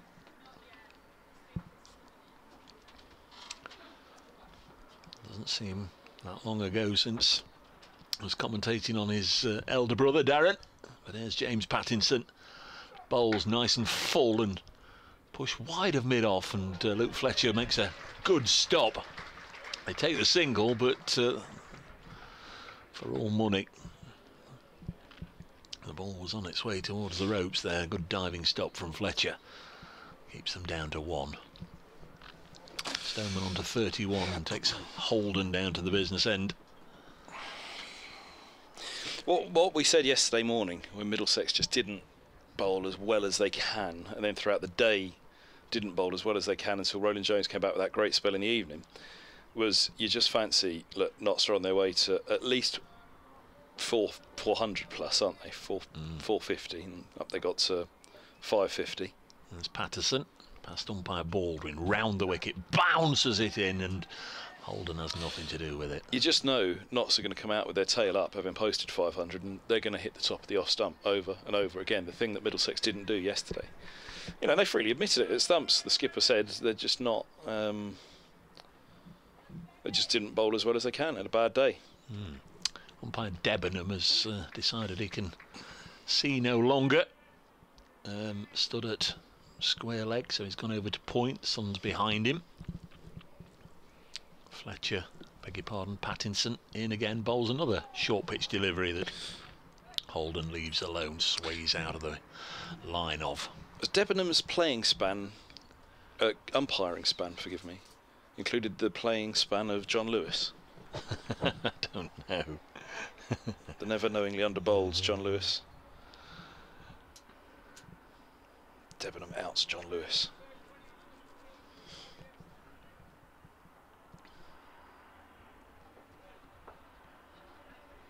.42 for 3 Middlesex in the 13th over of their innings. Pattinson in once more, bowls nice and full. That seemed to be a quicker delivery.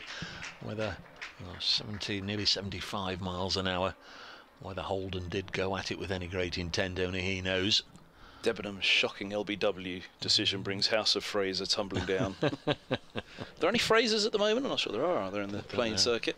Don't think there's any Woolworths either. 42. If there is, can you tell them to bring back the free pick and mix? Well, we all miss Woolies, don't we? But then again, it's like they said at the time, all the people missing Woolworths, well, why didn't you shop there in the first place? Then they wouldn't have gone out of business. Next one's worked away on the leg side, and there's no runner.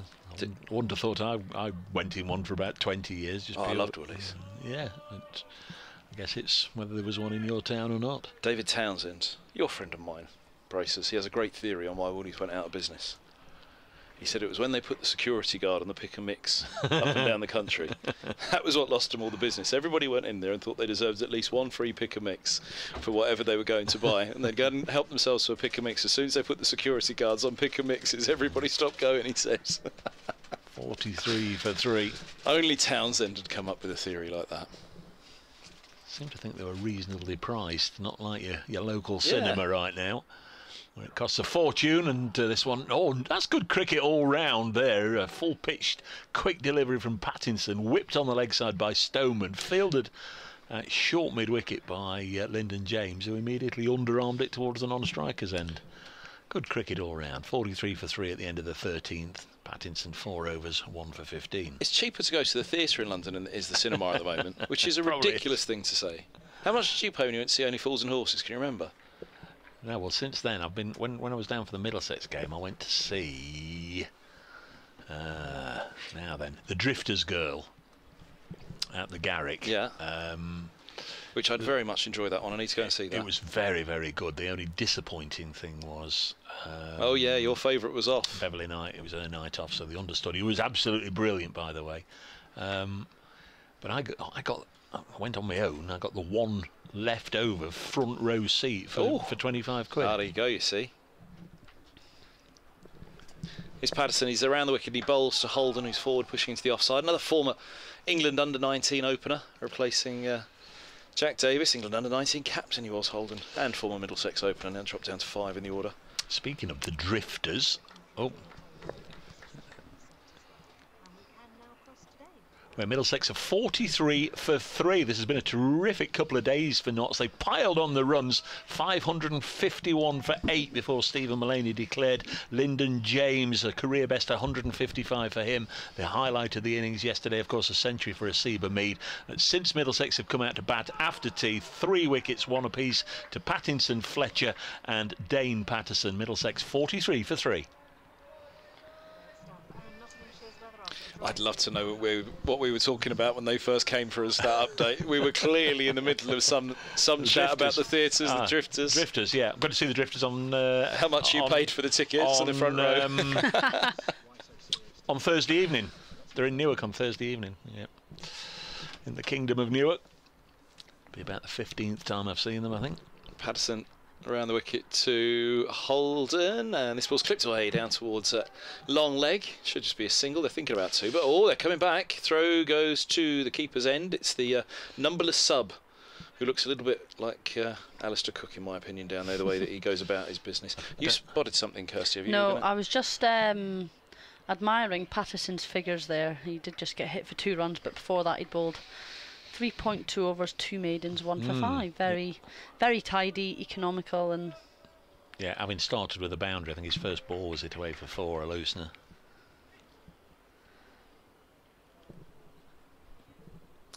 Patterson bowls, and forward goes Holden, pushing up to mid-on, 45 for 3. Sorry, I am multitasking, I will tell you what I'm doing. Sunrise and Stars need a commentator on Saturday at Beckenham. Their stream, they've lost a commentator, so I'm just quickly sending them a message to help them out, because they're urgently scrambling for a commentator on Saturday. I can't do it this Saturday, annoyingly. I'll be playing. Where are you again this Saturday? We are Hazelgrave in Loughborough against the Western Storm. First game of the Rachel Hayhoe Flint Trophy. I think all the teams are playing across the weekend. Opening weekend. Patterson wide on the crease, bowls. Good stride in from Holden. He's played nicely there, patiently into the offside. This is a good innings to go well for Holden. He did well at Lords, didn't he, when he batted so patiently in that second innings. Real opportunity here for him to... Again, there's a bit of a scrap here. Davies, Holden, White's lost his place in the side. Simpson's obviously the keeper, no pressure there. Holman and Anderson.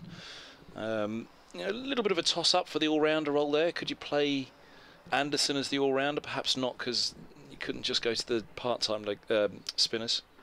Patterson bowls to Holton, who again plays it very late, doesn't he? He got squared up a little bit like that. He rode the bounce quite well, though, backward a point, and just looks to be quite at ease with his game out there at the moment, Max Holden, which is a lovely thing to say of a young man who's got huge potential, and there really was a thought that he could go all the way, Holden, but he needs to get a good few years behind him now, the 24-year-old. End of the over, 45 for 3. Is that all he is, 24? Must have been very young when he played for hold on. For Northants against Notts. You're questioning me now. No, not really, but... He's going to be 25 now, isn't he? He's ticked over. Yeah, 24. 24. He... But he had a season with Northants, didn't he? Very early on in his career. That was the one that Middlesex were excited to get him back. Pattinson in and bowls, defended again by Stoneman this time, who's holding the innings together here. He's made 31 of the 45 runs so far. 2 slips still in play: a deep point, a deep fine, a deep backward square, and a kind of traditional mid-wicket extra mid-on and mid-off. As Pattinson turns away from us and runs in to bowl to Stoneman. Full driven, straight back at him, gets a hand to it, mid-on. Substitute fielder comes round to collect, aka mini Alistair Cook. Which actually, funnily enough, Middlesex fans are going, oh, here we go again, because they hear it all the time. Max Holden modelled his entire game and his technique and his mannerisms at the crease on Alistair Cook. Whether it's still as noticeable now as it was when he first came into the side, you can decide for yourself, Kirsty and Dave. You can have a look and see. Pattinson, right arm round the wicket to Stoneman, past the umpire. Short, well-directed bouncer, and Moores does well to sidestep across and collect it as it goes on with the arm and over the helmet. What are your thoughts on that? A young player modelling their technique off another player. I think, if that is... You've got to be wired that way, haven't you? And if you are wired that way, then so be it. Get on with it, if that's what... I suppose you could argue it the other way as well and say that was Alistair Cook's game, his strengths, he knew his game, and you know, a young player needs to figure that out for themselves, as well as Peterson bowls goodish length to Stoneman, who defends. Yeah, and I agree. You know, take a tennis player maybe. You know, what models himself on Nadal, or you know, he's got quite a distinctive technique, hasn't he? That it's his open-chested forehand return, isn't it? For Nadal's which is almost like a cut shot, isn't it? Because I play that in tennis, and everybody looks, oh, wow, how did you do that? And I'm not a particularly good tennis player at all, but they're like, wow, how did you do that? And I just think it's the cut shot. Yeah, it's basically the cut. You're opening yourself up and cutting it back. Pattinson in round the wicket, and Stoneman goes to cut, doesn't get all of it. Cover will come round and collect. They thought about one and decided against it wisely, I think. But yeah, I think, you know, it just depends on the individual, doesn't it? Which is the same with all techniques and coaching, and coaches have to make calls when to intervene, at what time, and to what extent. You know, to not mess with a youngster or indeed a senior player. Yeah, very much learning the art of that myself. Been on my level 3 this year, so learning all about those types of things that I'm not very good at yet. As Pattinson bowls full and driven through the covers beautifully by Stoneman. Very, very assured drive through the covers, no doubt in that, and it races to the boundary. Stoneman 35, Middlesex 49 for 3. I'd imagine golf would be another good one to go to, wouldn't it, in that sense, that, you know, if there was a young golfer at a particular style or technique, a coach might say, do you know what, watch a few videos of how he or she does it. You know, just see, you know, look at where that swing comes through, look at where the shoulders are, look at where the hips are now. Look at the hand positions, the club face position. You know, that's pretty useful, isn't it? Because golf really does nowadays, doesn't it? In terms of the TV replays behind and the video, you can go back and back and back and back. Yeah, I totally agree in terms of those types of interventions, and maybe if somebody was learning a knuckleball or something like that, you can show them how one of the best does it. How do they disguise it? How do they release that delivery or these things? But I'm also a big believer that all these players are different, everyone's different, and will have slightly different mannerisms and strengths and weaknesses. It's Holden who awaits as Peterson bowls. This is driven to cover and there's no run. I'm now watching him to see if it's still as noticeable as it used to be with Holden, the comparisons to Cook. I think that hit Hasib in the chest there. It kind of bounced up off the pitch, and thought you were going to say his finger. There'd be another strapping. And that maybe. He's rubbing his What have chest. you seen? No, nothing. I've sent a couple of messages trying to find out who the sub is, but nothing as yet. 49 for 3 as this is a length ball from Patterson, defended by Holden, pushed back. No run. 5:02, Middlesex trail by 7 wickets standing. Next in, the wicketkeeper. This feels like a very big partnership. Holman and Anderson could bat anywhere from 5 down, I'd say. So the position that Holden occupies currently. And Anderson's been up at 4 previously in the championship and could well still go there. So around the wicket comes Peterson, and this is pushed nicely, really nicely from Holden, and he's going to get full reward for it. Past the dive it goes of Pattinson at mid-off, and he may even have got a fingertip to what was really just a gentle push, but a gentle but assured push from Holden with the front foot drive. The game at Chelmsford's rattling along, where Essex in their second innings are now all out for 223. Hampshire need 299 to win. So they're only late in the second day there, and already the victory target has been set.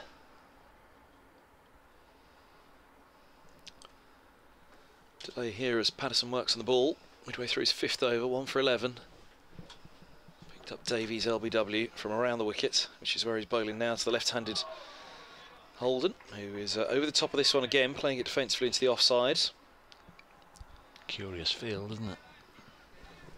2 slips, There's no third. There's a backward point, a cover, and mid-off, mid-on. 2 short mid-wickets in there for that angle right arm around to the left-hander and a long leg.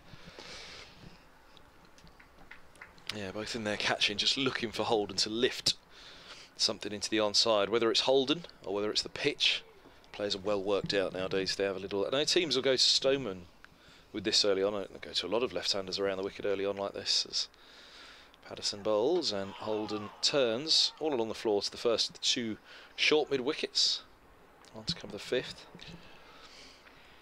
Just an update from the women's test match in Taunton. South Africa 276 for 8, and the South African all-rounder Marizanne Kapp has just reached her 150. What? Holding the innings together. 150 of 276. Wowzers. Wickets have been shared by the England bowlers. She gets a bit spiky, doesn't she, Cap? She the one? This ball is just full of length to Holden, pushed away into the offside. 53 for 3. Holden 7, Stoneman 35. I don't know if you're winding up or not now. Is that play on words? No. When she's bowling, I've seen her a time or two get a bit snarly. Her and Ishmael is the other South African, is very fiery, but the pair of them are a scary combination. Speaking of scary combinations, where next for Nottinghamshire? Who are you with next, Braces? Friday evening, Mr. Emerson will be... There you go, the scariest of all. We'll be back up here. It's consecutive Fridays for Durham in the Blast. Sunday, Notts finished their T20 campaign with a trip to New Road to face Worcestershire, and then there's a week off before the resumption of the County Championship with a trip to Cardiff, which disappointingly was originally Colwyn Bay, but they can't host it and it's been switched back to Cardiff. So it'll be James Pattinson to continue from the Radcliffe Road end. He's in and bowled and hit Stoneman on the thigh pad, and it falls into square leg, no run. Conceivably, or more than conceivably I guess, were Robson to get that England call up at some point, then this would be the Middlesex opening pair, Holden and Stoneman, I guess.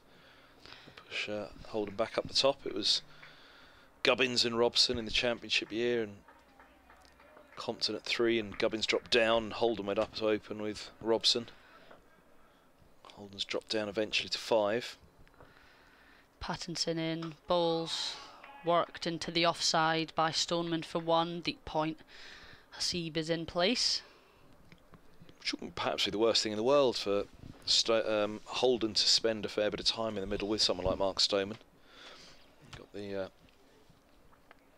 wise old opener at the other end for him now. I think I've just jinxed Marizanne Kapp. Ah, well done. Well done. Who owes you a beer? Bowled Lauren Bell, caught Tammy Beaumont.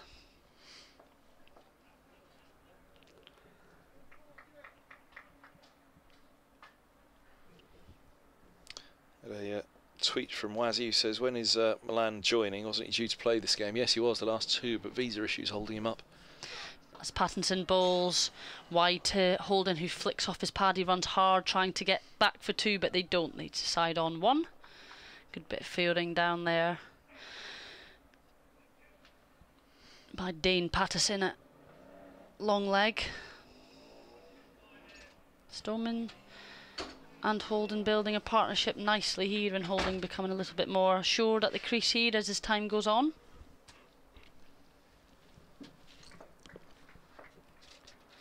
Pattinson halfway through his 6th over now. He's bowled 5.3 overs, 1 for 21. As he's in round the wicket to Stoneman, very short bouncer. That will be given as a no ball, definitely. Tennis ball bounce, that was extremely short, flew over Stoneman's helmet. Didn't even need to duck. As the umpire signals 1 for the over.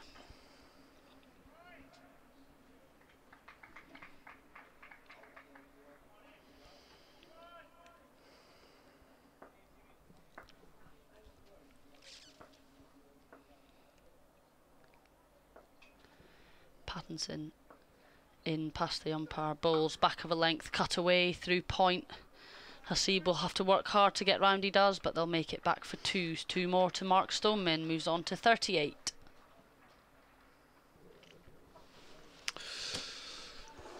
Yeah, just settle things down for a bit, haven't they? 24 balls, Holden has been out there now. 49 for Stoneman, the opener. Still 19.2 to bowl tonight. Yeah, still a long time to go, and can't settle in too much, these pair. They have to keep disciplined and bat through as long as they can through tonight. As Pattinson's in round the wicket, pulled away, back of a length, square leg will field. 1 run to Stoneman.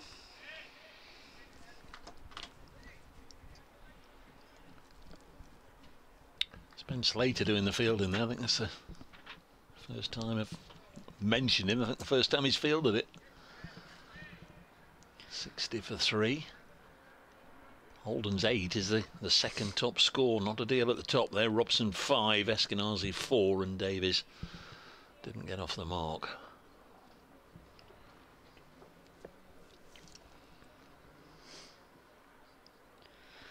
Pattinson then in for the final ball of a 6th over. Ball short again and swayed out the way does Max Holden. Middlesex 60 for 3 after 17 overs. That was 3 overs from the pavilion end for James Pattinson, 3 from this end now. Stephen Mullaney's just having a word with him.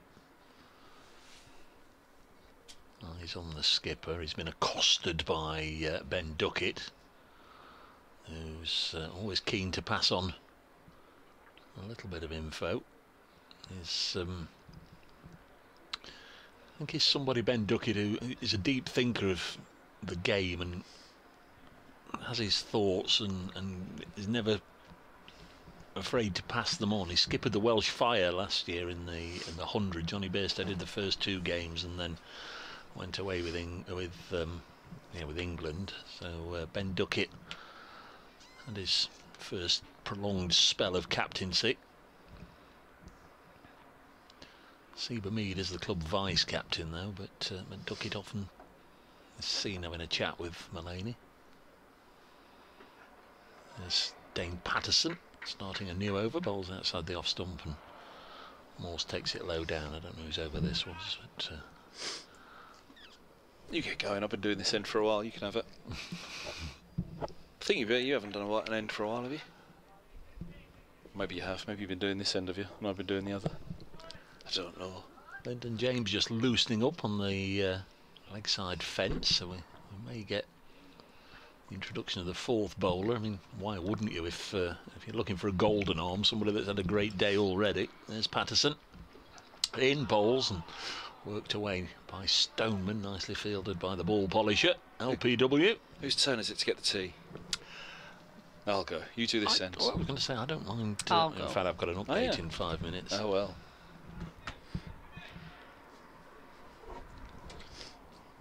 $60 for 3. Who wants? Well, Milk. my word. Approaching 6 o'clock and getting another cup of tea. One of the it's a long day ahead. One of the bonuses of a long day. The next delivery of the ball's pushed up to Mullaney at mid-off and there's no run. And now the vice captain Hamid does go over and have a chat to Stephen Mullaney. Can't be too many concerns as yet. I'm sure at the start of this innings they're probably a bit in your hand off for the opportunity of getting 3 Middlesex wickets this evening. Well, they've done that. Still 18 overs to go.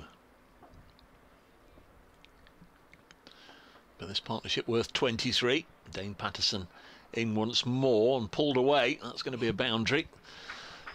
Hit very fine by Stoneman, who's leading not exactly a sole or a lone charge, but very much the dominant force out there. 43 not out of 64 for 3. I was just saying, if Robson and Hamid, they've got to be in line, haven't they? Those two. I mean, Robson could have done with the score here, so Hamid's nudged ahead of him again. But were Robson to get the call, then these two would be the opening pair for Middlesex, you'd fancy. So it's good for Holden to be out there now with Stoneman, spend some good time in the middle with him. And they're effectively still doing the opener's job, aren't they? They're in the 18th over. Wouldn't have thought a Seabermead would be anywhere near at the moment. Next one's cut away for more runs. Might go all the way to the fence, although Mead is quick. In fact, it might. Oh, it's going to be touch and go. He's dragged it back. Nicely done by a Seabermead. And what did they get? 2 or 3 there? 3, 67 for 3. Would you put Robson ahead of Hamid then? Because Compton, I think we're both in agreement. It's his first season. You don't take someone in their first season straight to England. I think they're all just getting a little bit excited with the brand of cricket and the type you're of going player. for Butler. I don't lose a lot of sleep over the selection of the England Test 11, unlike a lot of people. Next one's clipped away down to the long leg, but from afar, I would imagine the campaign to either bring Moeen Ali back into the side or the campaign to have Josh Butler reinstated would be a lot stronger than it would be for Sam Robson or a Seabermead to get a recall. But 68 for 3. Don't know if he's currently injured or not, but I saw Keaton Jennings again last Sunday playing for Lancashire against Notts, but he's not played the 2 or 3 games since then, so I don't know if he's picked up a knock or what. But I've always thought he was jettisoned perhaps a little early. I thought I know he was towards the back end of his international career. He had 1 or 2 low scores, but I think he's a high quality player. But there's several, aren't there? But like I say, it's for other people to worry about. Here's Lyndon James, who I have to say, I'd be very excited about the day that he got an international call up, and I think it'll happen one day. 68 for 3, and here he goes. Around the wicket, at the Radcliffe Road end, James was full. He's clipped into the onside in between wicket and mid-on. Stoneman clipped a single there to Luke Fletcher at Lord's, didn't he? And Josh DeCary's had to head back to the pavilion. Yeah, I think they were just a little wary. That was fairly close to James Pattinson there, and by the time they'd done the shall we, shan't we, Pattinson had missed it, but Fletcher had got there.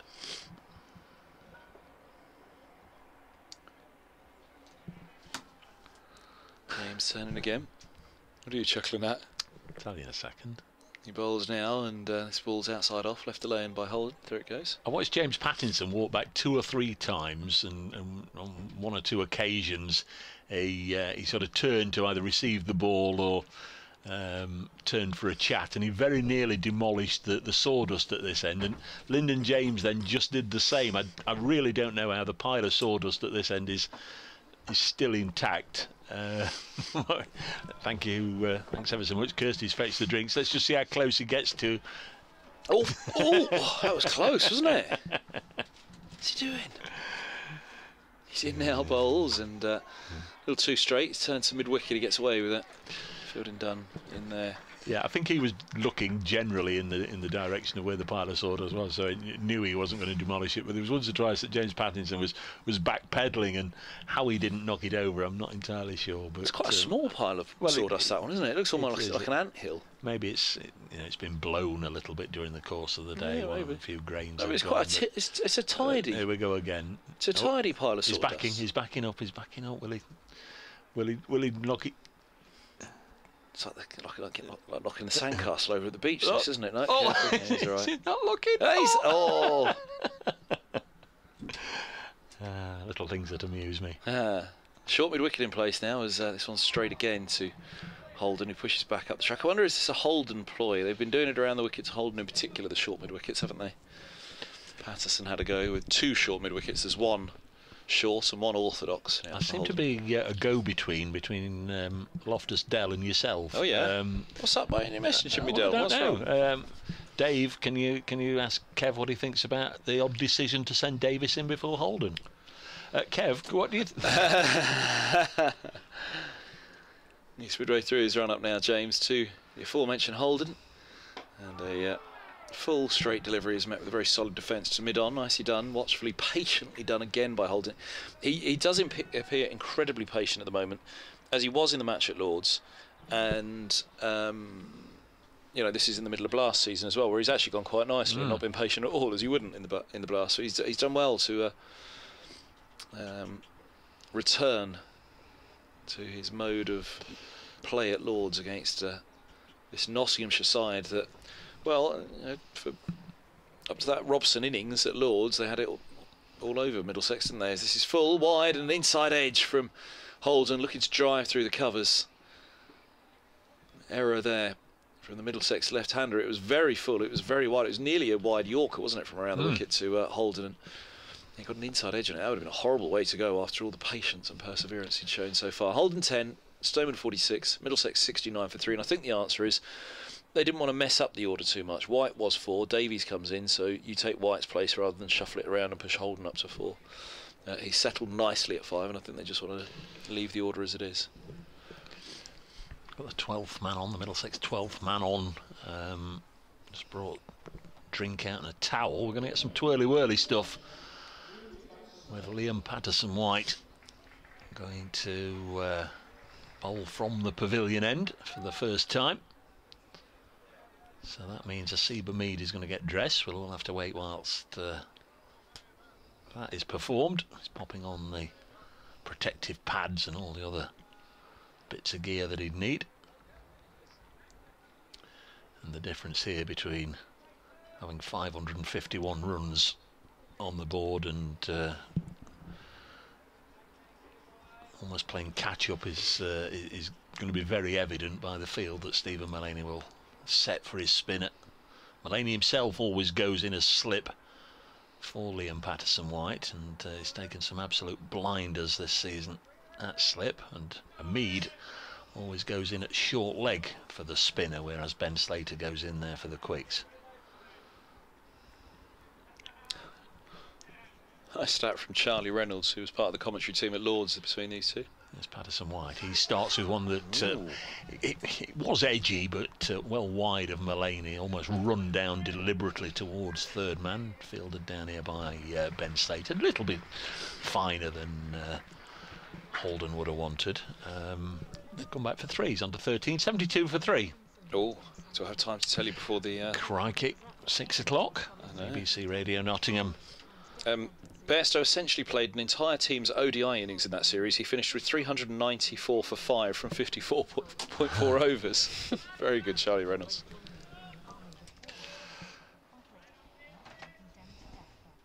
I'll be speaking to the listeners to BBC Radio Nottingham in the local area in just a second. Here comes Liam Patterson-White. Slow left armour in off just a couple of paces. Bowls! That one turned a little bit. And Tom Moores takes it just over off stump. A little bit of excitement out there by the first signs of turn. Patterson-White with a smear of white sunblock across his cheeks and nose. Bowls again, and Stoneman lets it go through to the keeper. Quite a lot of turn there, actually, just looking at the replay. He comes again. Just vary his speed here. Stoneman 4 away from a 50, blocks that one.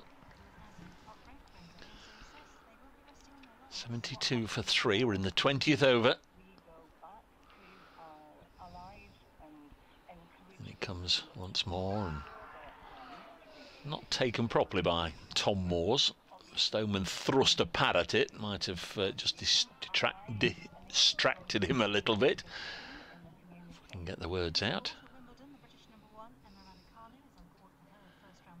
Next delivery blocked into the offside.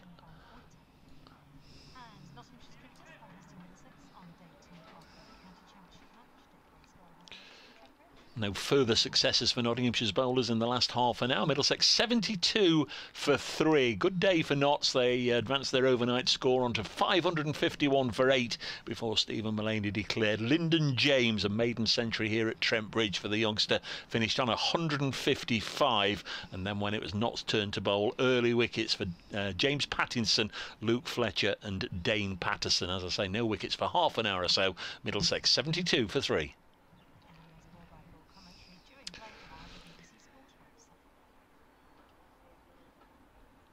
to be Lyndon James to bowl his second over. 3 runs came from that initial over from LPW, but as a spinner, Kirsty sat up as soon as he came on. He got a little bit of turn, didn't he?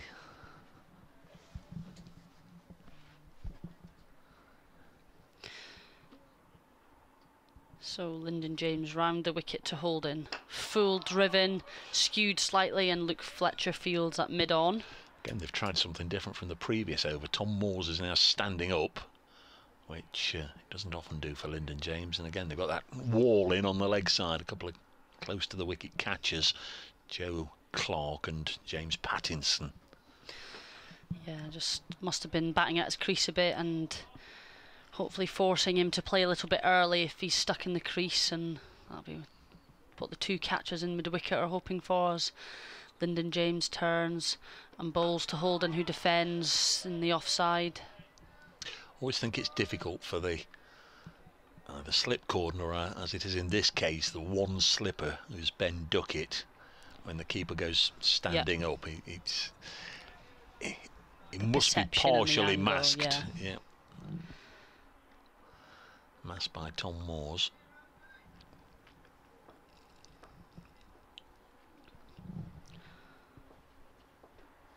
Lyndon James got a very bouncy action as he comes in and approaches the crease. Bowls outside off, driven beautifully through the covers by Max Holden. That will be 4 runs. Yes, it was almost a carefree swing of the bat, wasn't it? He relished the opportunity there to have something wide of off stump that he could throw his arms at. A lovely looking shot. He just capitalised there on a slightly over-pitched, wide-ish ball from Lyndon James.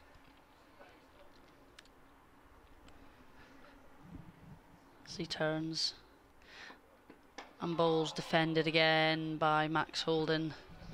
Tom Moore's ever interested behind the stumps there as every ball goes. He's up, hands on head, every ball almost at the minute. Just keeping interested, keeping morale high out there and trying to keep on top of Middlesex here, but their partnership develops. It's moved on to 39 now. Who are the chattier keepers in the women's game? There's a few. There's James in and bowls. Backward point fields, no run. Sarah Taylor was, to be fair. Amy Jones less so. A real mix, to be honest. Who kept when you played for England? Both. The World Cup I played at, it was Amy, and in the Test I played, it was Sarah. Right. So a bit of both. Lyndon James in and bowls slightly slower and defended again by Max Holden.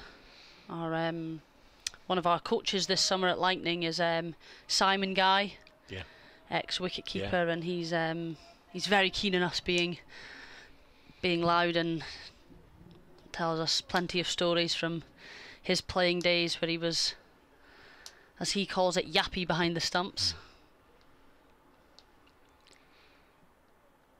But yeah, slightly tamer wicket keepers, I suppose, in the women's game. But there's certainly a few that make a bit of noise. One of my good friends, Ellie Threlkeld, who's the wicket keeper up at Manchester Originals and the Thunder, likes to make a bit of noise.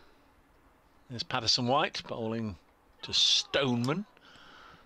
Leaves this one alone. Morse takes it outside the off stump. Stoneman a boundary away from what will be a very good half century if he gets there. And again comes Patterson White. Bowls Mark Stoneman. Little dab and run into the offside. Takes the single. James Pattinson does the fielding. 77 for 3 Middlesex. Still got 14 overs to go after this one from Patterson White. Holden back on strike on 17. This pair have added 40. So again, Holden not playing a shot. Leaves it alone. Mark Stoneman at the other end, he's more animated than anybody, just trying to get a message across to Holden about how close that was to clipping off a bail. There's Peterson White. Big turn. Once more. Bowls and work to Duckett, who's now at mid-wicket. No run. Didn't really see this from Holman in the first innings, but Peterson White getting plenty of grip.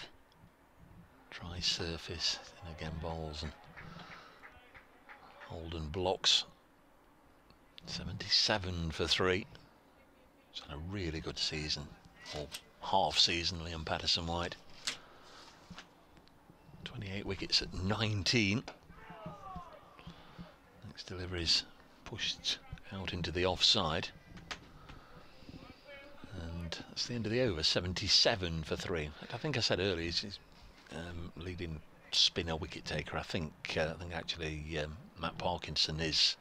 I think he's got more wickets than him, but is right up there towards the top of the wicket takers charts. 77 for 3 after 22 overs. Holden 17, Stoneman on 47.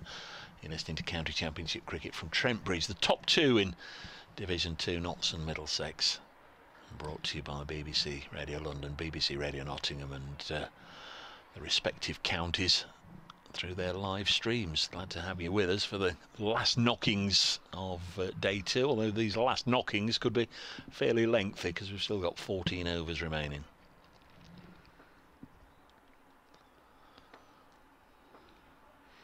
So it'll be Lyndon James as he comes in, bouncing into ball, full and driven down the ground. Steve Mullaney fields at mid-off. Yeah, you can see why Peterson White is has been successful this season. He looks to be bowling with really beautiful control. Gets good shape on the ball and is getting a bit off the pitch already only on day 2. So I'm sure he'll pick up some wickets as the innings goes on through the next few days. As James is in and bowls, and this time Stoneman pushes into the offside, but Point comes round and fields again, no run. And having the short leg in there, it just all adds to his strength, doesn't it? It's just that extra little bit of pressure in there, something else that the batsman's got to think about and be concerned about. You can't just push forward willy-nilly, bat and pad, just in case he pops one up in the air. Yeah, precisely, and with him turning it back in as well, like we saw there, you can't be too sure about what you're leaving around that off stump in case of the spin coming back in as James bowls, and this one pushed through the offside again, well fielded in the cover region, and Stoneman's desperately trying to get it through there towards the cover boundary, but can't quite make it through the gaps.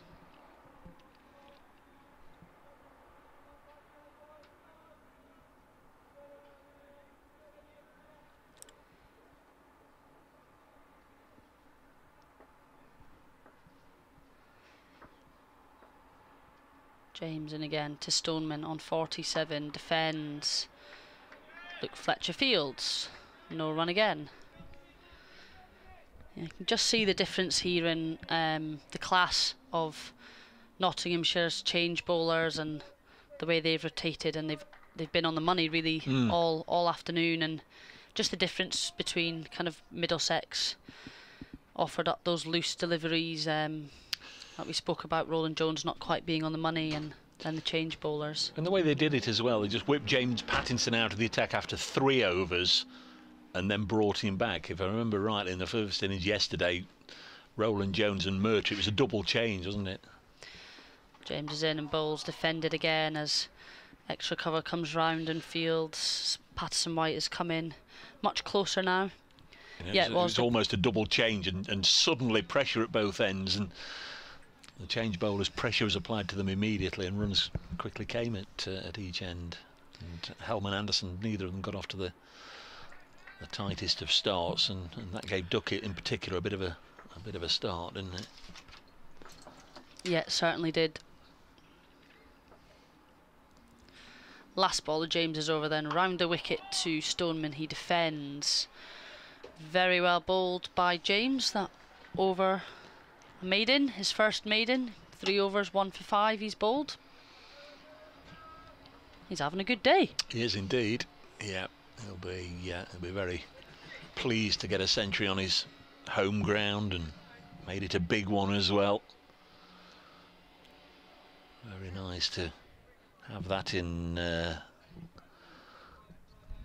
column under HS at the top. Highest score, 155. Still going to be Liam Patterson-White, and well, I would imagine he'll be booked in for a lengthy spell, both this evening and then again tomorrow. So Holden is on strike on 17. Pushes forward with bat and pad. Not been a run for a while, has there?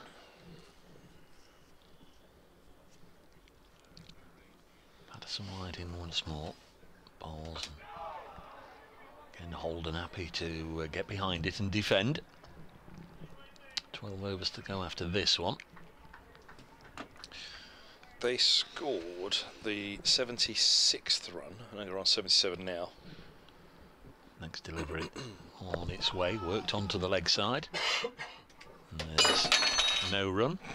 Sorry. Carnage. Taking out your water bottle there. Scrambling for the mute button. At the 76th run, it was a 4, wasn't it, off the third ball of the 21st. Next one, again defended by Max Holden. So they've scored 1 run in the following 3.1 overs. Tight bowling. Yep, tight bowling, build up of pressure. Next delivery, and Holden happy to defend. 21 dot balls for a wicket. I mean, he's set up, and he's almost getting into a forward defensive block as the bowler's releasing it. Did make a stride forward, then clipped it onto the leg side and duck it fields. Good for the over 8. Liam Patterson-White absolutely rattled through that one, didn't he? A maiden over in about 75 seconds. 77 for 3 here at Trent Bridge with 12 overs remaining. Would they go down the night watchman route, Kev? I mean, the light is pretty good, but it's a long way, mind you. 12 overs is a long way, isn't it? Yeah, I mean, not necessarily yet, but yeah, I'd have thought so. I'd have thought so. And who might that be? Helm? Yes, Helm is a very good. Yes, almost certainly it would be Helm.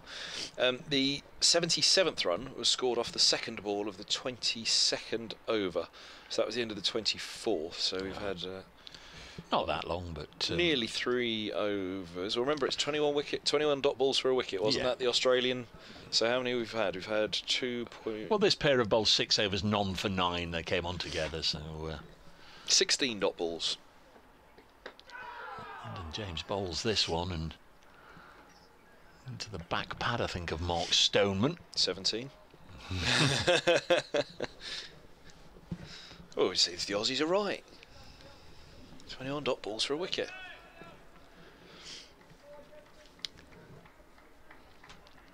Would be a big wicket as well, because it would be that of Mark Stoneman were to fall in this over before another run scored.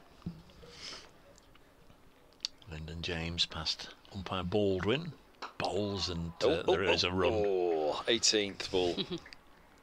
Pushed into the offside. Close. I think I've stolen your over, Kirsty, haven't I? Oh, don't worry. We're all sharing here anyway, aren't we? There's no no structure. Wasn't paying attention anyway, to be honest. Who said that? If we were paying fines for stealing each other's overs through these last couple of days, I think we'd all be in a serious deficit for this match. We'd have been paying the BBC to have commentated on the game. Well, we've got there. I don't think there's been too much dead air over the couple of days so far, as Lyndon James bowls, and this has worked on the leg side. Having said that, there were 1 or 2 technical issues. I think there were 1 or 2 people yesterday morning that were trying to get us on the or via the BBC Sport website. We're only getting dead air, but we were actually talking at that that particular time. The 25th over, lovely evening right now. Good strong shadows around all the players, and it is from the natural sunlight rather than the floodlights. comes Lyndon James. Balls, lots of oohs and ahs. Hands thrown up in the air, but it was just turned on the leg side by Holden. And there's no run. 17 from 51.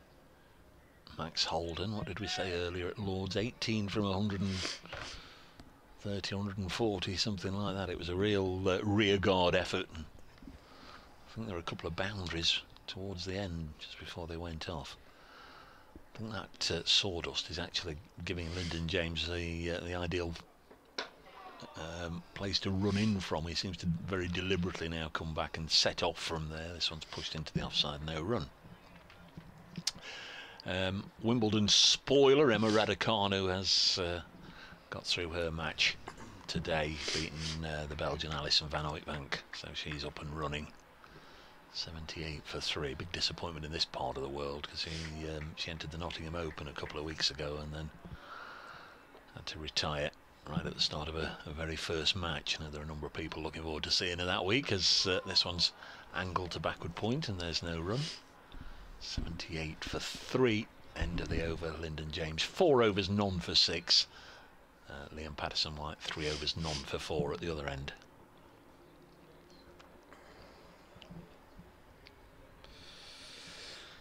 Yeah, what would Patterson-White give for a right-hander out there right now? Somebody to try and tweak it away for it. It's almost perfect for Middlesex. She's trying to kill a little bit of Patterson-White here, turning the ball in towards the pads. Still think there's quite a big threat, obviously, with the Hasib in there for the short leg, for the back pad as well. Certainly not easy for them.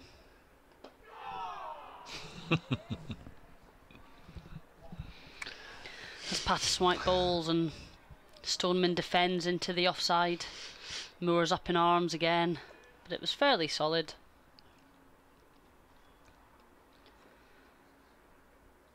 He's in this one, left alone outside off stump, slightly quicker, didn't turn and skidded through.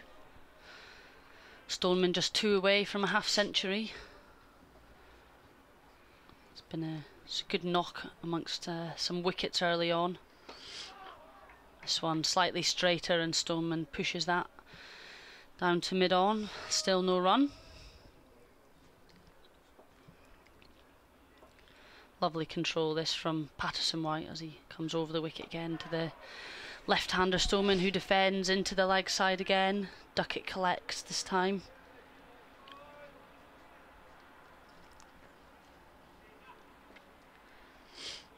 Knots are interested. Patterson-White in again. Bowls quicker this time and Stoneman holds his shape and pushes into the offside. No run. It's just constant attacking of off stump or 6 or 8 inches outside off stump, isn't it? Just varying his flight and his speed. Final ball of the over defended. Back to the bowler. Another maiden for Patterson-White. He's bowled 4 overs for just 4 runs and is doing exactly his job that is required in tying down an end here. Bowls long spells. The first game of the season, he bowled something like 38 overs on the trot, coming on back end of the morning session at Hove. Bowled right the way through the afternoon session and then carried on after tea. I think it was about 38 overs in a row, something of that order. Absolutely ridiculous. It's an economical run, if you can call it that. He only comes in off a couple of paces, but he does a very, very good job for Notts. They sort of collectively realised it was sort of time to move on from Samit Patel in red ball cricket, and oh, there's a delivery here that just got a little big on Holden, and he's angled the bat and run it down to third man. Decent bit of fielding down there, and they come back for 3. That'll take Holden on to 20. 81 for 3. Shoru, nice Joe Clark. Did the chasing and dragged it back inside the rope.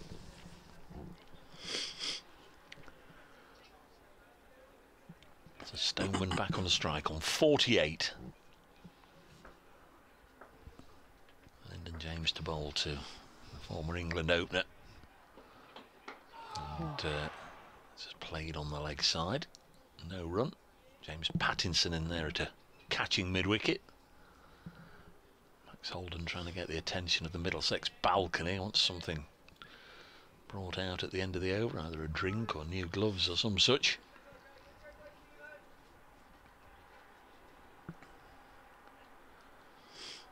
.81 for 3.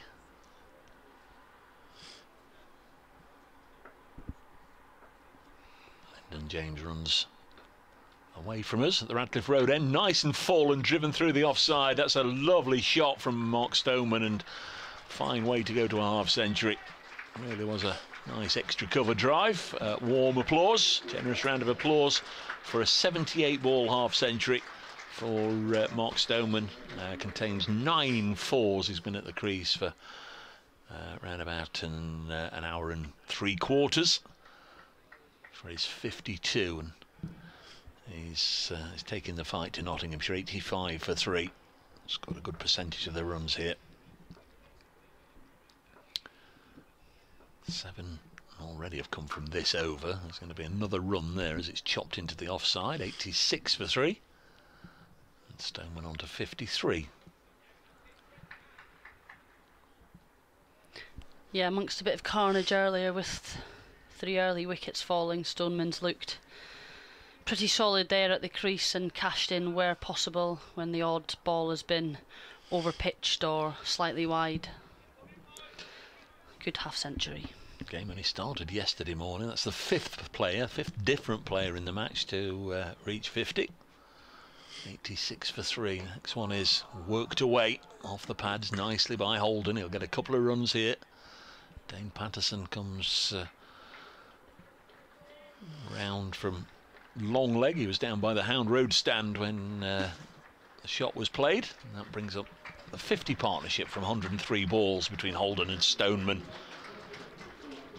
Stoneman just slightly dominating the scoring, 27 to his partner's 22.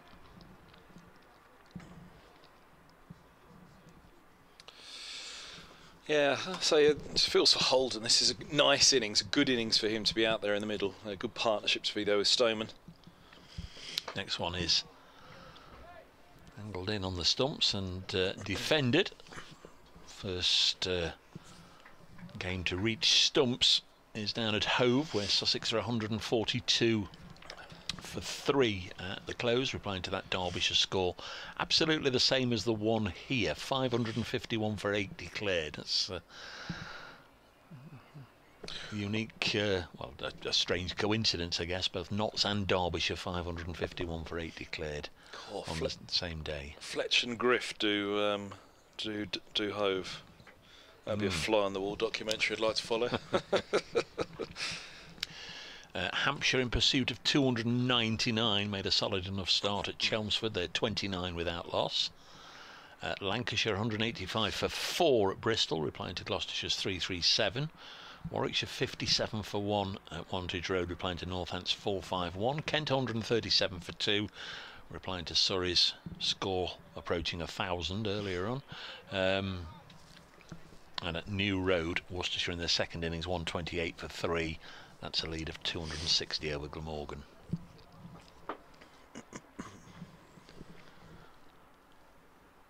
Patterson White bowls, turns, asks the umpire, pleads with the umpire, but not out. He must have got a fair way outside off there, mustn't he, on that one? Height an issue as well, you'd have thought. I mean, yeah, he's batting virtually. Let's have a look. He's taking guard. He's taking guard well outside off, isn't he? Yeah, impact outside. Next delivery is cut along the ground between 2 very close slip fielders. Stephen Mullaney at first. Not sure who that is down on the ground. Is that James Pattinson? They got very, very close in there, and it was cut, perhaps bottom edged between the 2 of them, and away for 4.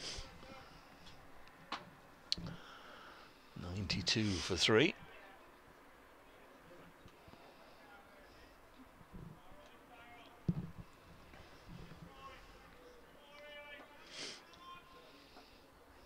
Stoneman on to 57. Next delivery is left alone by Stoneman. He's a good judge of where his off stump is, obviously, and Moore's took it, and again there's all the cries of exclamation, fairly close to that off stump. Certainly a lot happening. Next delivery goes through to the keeper. Plenty of excitement.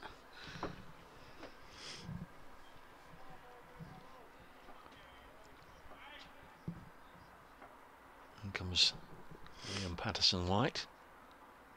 Bowles driven up to mid-off. Good stop by Dane Patterson, no run.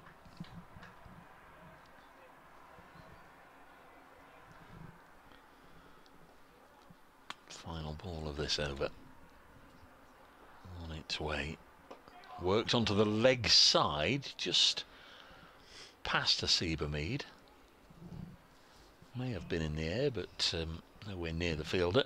And the single is taken, 93 for 3, and runs in that over. Liam Patterson-White now 5 overs, none for 9. And we've still got 8 overs to go at around about 6:30. We'll be staying with you till the end. Kirsty's got a prior engagement, so we'll let her slip off out of the back door.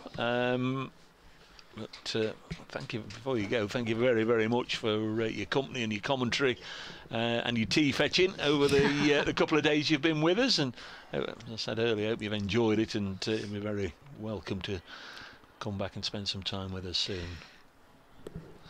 Yeah, thank you very much for having me. I've thoroughly enjoyed it. Enjoyed watching some great cricket, and enjoyed the 2 years' company and helped over the last advice and things over the last couple of days. It's been probably the best very advice you got enjoyable. us was the tea fetching, wasn't it? Don't take any other advice from us too. Hope your season goes well, and good luck to Lightning.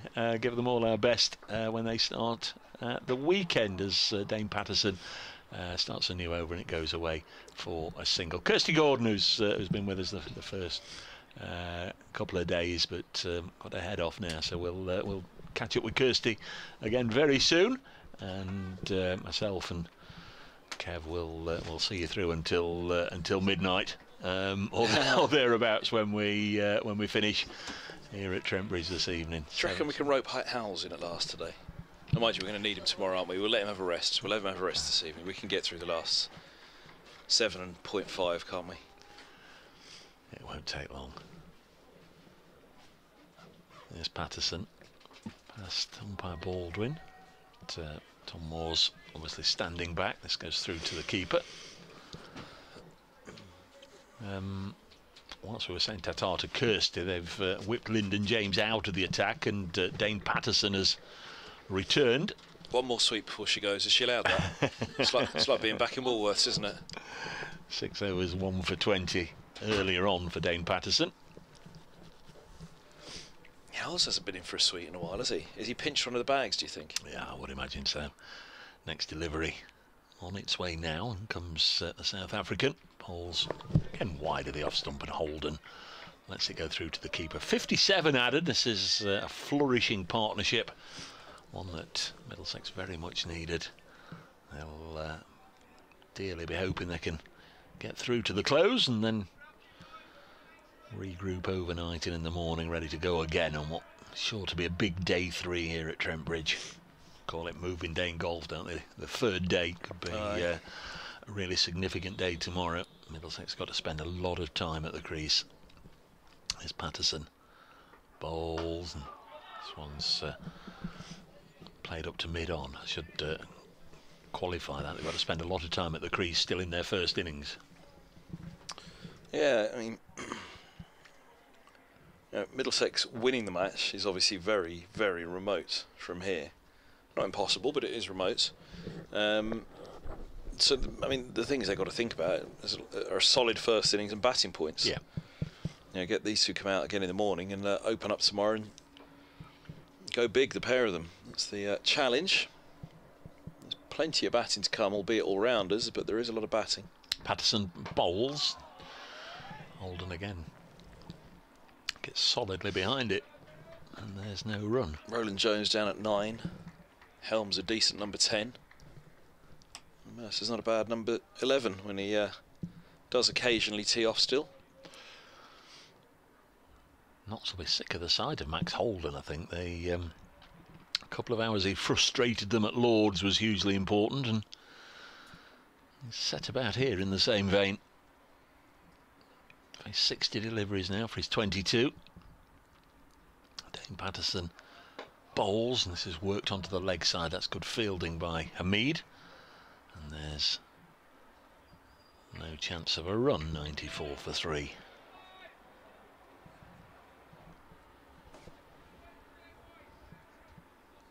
The board showing that is the end of the over,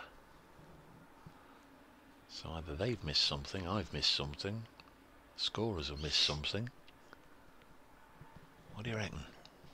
And now it's gone back, look, to 28.5, so don't know. It's a no ball. It has been just gone up on the live stream as a no ball. Next one is pushed back to the bowler, Dane Peterson. So 3 in the end from that over. The one from the first single at the start of the over, and then a no ball from the 6th delivery. 96 for 3. We got interrupted in the news bulletin. What was it about the Drifters? Is that tonight? Thursday evening. Thursday, yeah. Maybe the scoreboard operator's going to see him tonight. In a rush, trying to get the over done. Thursday evening, where? In Newark? Oh, yes. Palace Theatre, Newark. Ooh. Is the place to be. Won't be Saturday night at the movies. It'll be Thursday night at the Drifters.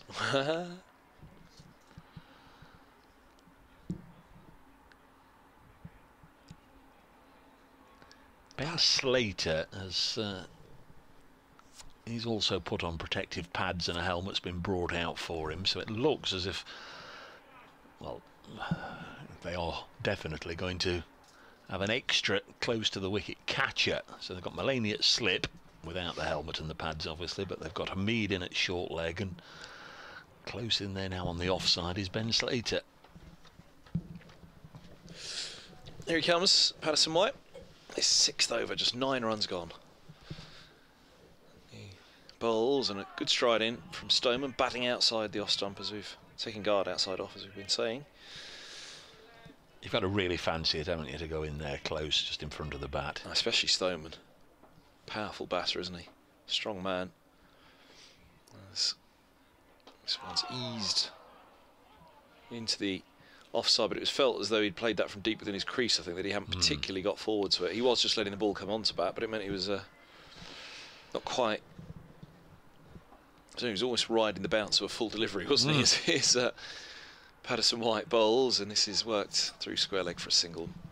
Stoneman's onto 60. It's more of a specialist position now. They get the short legs and the silly points, and there's lots and lots of practice involved as well for the fielders that go in there. But back in the day, it always just used to be the new boy in the team would get thrust in there. I can remember Hales when he first came in the team. Oh, a little use of the feet from Holden here. Shuffles down the pitch and defends to backward points. His first few matches in the first team, in the championship team, Hales was stuck in there at short leg, and the only problem was every time the batsman lifted his bat, Hales would be ducking and turning away. So there's one way of getting out of the job. Forward defence again from Holden, back up the track.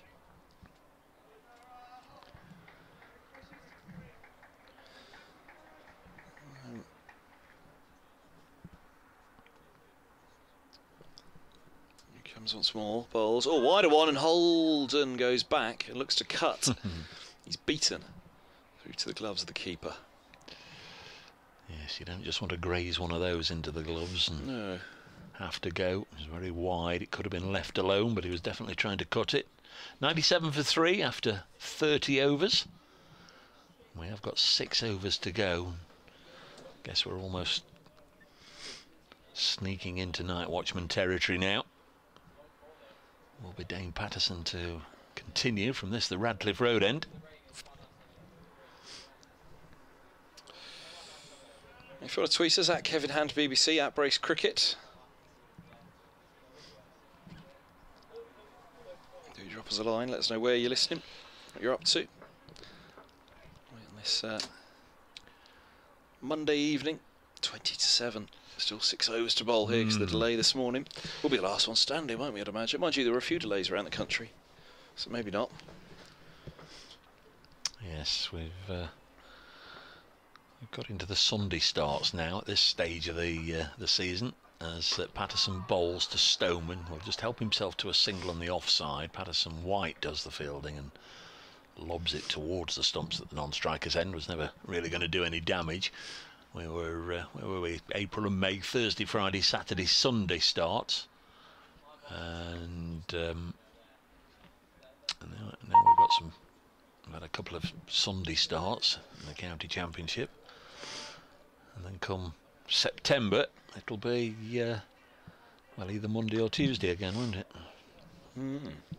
Yeah, not sure about that. 98 for 3, Holden on strike on 22. Pushes it away on the offside. The wicket not misbehaving one iota here. It's a good deck to bat on. It's true. It's firm. Bowlers have really got to work hard for their wickets. Oh, going back to a little bit what you were talking about, Robson and Hamid. England's new attacking approach has sent a message to players in county cricket who want to get into the Test team, says Captain Ben Stokes. There's Patterson round the wicket, nice and full, but Holden happy to defend. Stokes said a player's method will be on the selectors' minds when picking future squads. These last 3 games, he said, should have sent a message to anyone who wants to play Test cricket for England in the next 2 or 3 years at least. It is the manner in which you play, whether that be bat or ball. It wasn't going to be about stats, it's the manner in which you play. We want to build on this. It's not just about us at the moment, but the future as well. Patterson going over the wicket now to the left-handed Holden. Change of angle. Can it bring a change of look for him? No, because Holden again solidly behind it.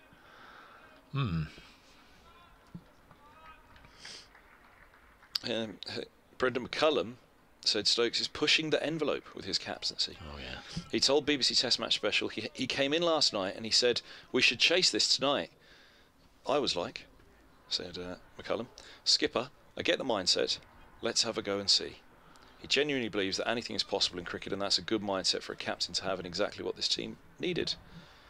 There will be some times where he pushes too far, but that's okay. I'd rather have that than him not pushing it far enough. And if you know what pushing the envelope means is, well, all answers on an envelope. 98 for 3. Next delivery on its way, and Holden again behind it. This time plays it behind point, and there's no run. So it's essentially saying if you're somebody who will occupy the crease all day, grind out a century, 5 matches in a row, we're not interested because stats don't count. It's how you play. It's how you play. Positive mindset. Well, go out there and biff it. Yeah. Could be in for some short 4-day games, braces, if that's the message sent to 98 for 3. Next one is push back to the bowler, and there's no run. It's like the one-day side that went to Holland last week, and there's 1 or 2 references to one-day averages and what have you. Well, nobody plays one-day cricket, so what relevance do averages have when picking an England squad or any squad at the moment? But you know, I'm thinking of an England squad when nobody plays one-day cricket. You know, how do you force your way into a 50-over side now? T20. That's a completely different game, though, isn't it? I want the big hitters in list day as well, even at international level, as this ball short and cut away. Backward point by Stoneman. Holden tried that last over, made no contact. They'll get at least 2 here as the slide goes in, and that's all they'll get. Stoneman's on to 63. 100 up for Middlesex, 100 for 3. Yeah, the on days of Alistair Cook or someone being a list day opener long gone, aren't they? Or Andrew Strauss. We were talking about it earlier, actually. Sam Robson, you know, in list day cricket for Middlesex on August, as he will be. They want biffers. Go big and get going and keep going. That's the one, isn't it?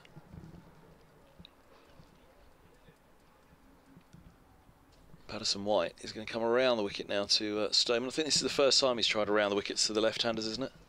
It seems to remember him coming around before. From the pavilion end, he's got to slip a silly point and a short leg, and he bowls around the wicket to Stoneman, who pads up outside off. It goes through, angling across him. It's the gloves of Moores. 4.4 overs to bowl on day 2. Difference with Samit Patel, who would run between the umpire and the stumps. Peterson White going round the back of the umpire. Bowls now, and that's driven away through the covers. I don't think he's got enough of it. And the chase is given by Dane Patterson from mid-off. And they have taken 3. Stoneman's on 66, 103 for 3. Middlesex trail by 448 now. 7:15, so we're going to be done before 15:15 anyway. Making up overs tomorrow as well. Yeah, of course. 104 overs tomorrow. Yeah. Overtime braces. Might be 7:15 tomorrow night. Aye. Peterson White's coming back over the wicket to Holden. He bowls now, and Holden brings the big bat face down and pushes the ball into the offside for a single. 104 for 3. Fine partnership between these two. It is, and they've got to get to stumps now. That the whole complexion of it could change if a wicket does go down, and then perhaps a night watchman, and just suddenly Middlesex's position of not exactly strength at the moment, but they're going along nice and comfortably. Could all be derailed by a false shot. As Stoneman looks to drive, he's back over the wicket to him now. Peterson White gets thick inside edge, which goes away into the onside. 104 for 3. I want to be there to start again tomorrow morning and want to go big. Not a flight once more from Peterson White. End of his 7th over, none for 16, 2 maidens. Holden will have strike on 23, Stoneman has 66. 4 to go on day 2 at Trent Bridge in Division 2. The leaders, Nottinghamshire, have 3 Middlesex first innings wickets, and Middlesex still 447 behind, 104 for 3. Still going to be Dane Patterson. No obvious reason to change things now for Mullany. Just keep going until the end, keep making them play, and hope that from somewhere one of the 2 bowlers can either produce a wonder ball or induce a mistake from either of these 2 left-handers. Going to be Patterson. What did they give for 1 more tonight, particularly Stoneman? Yeah. Big for Holden as well to try and get through, though, I think. He's on strike on 23. Patterson bowls. It's solidly behind it. Yeah, and this could be a real innings of definition, I think, for Max Holden. At Trent Bridge, this is as good as it gets, really. This is.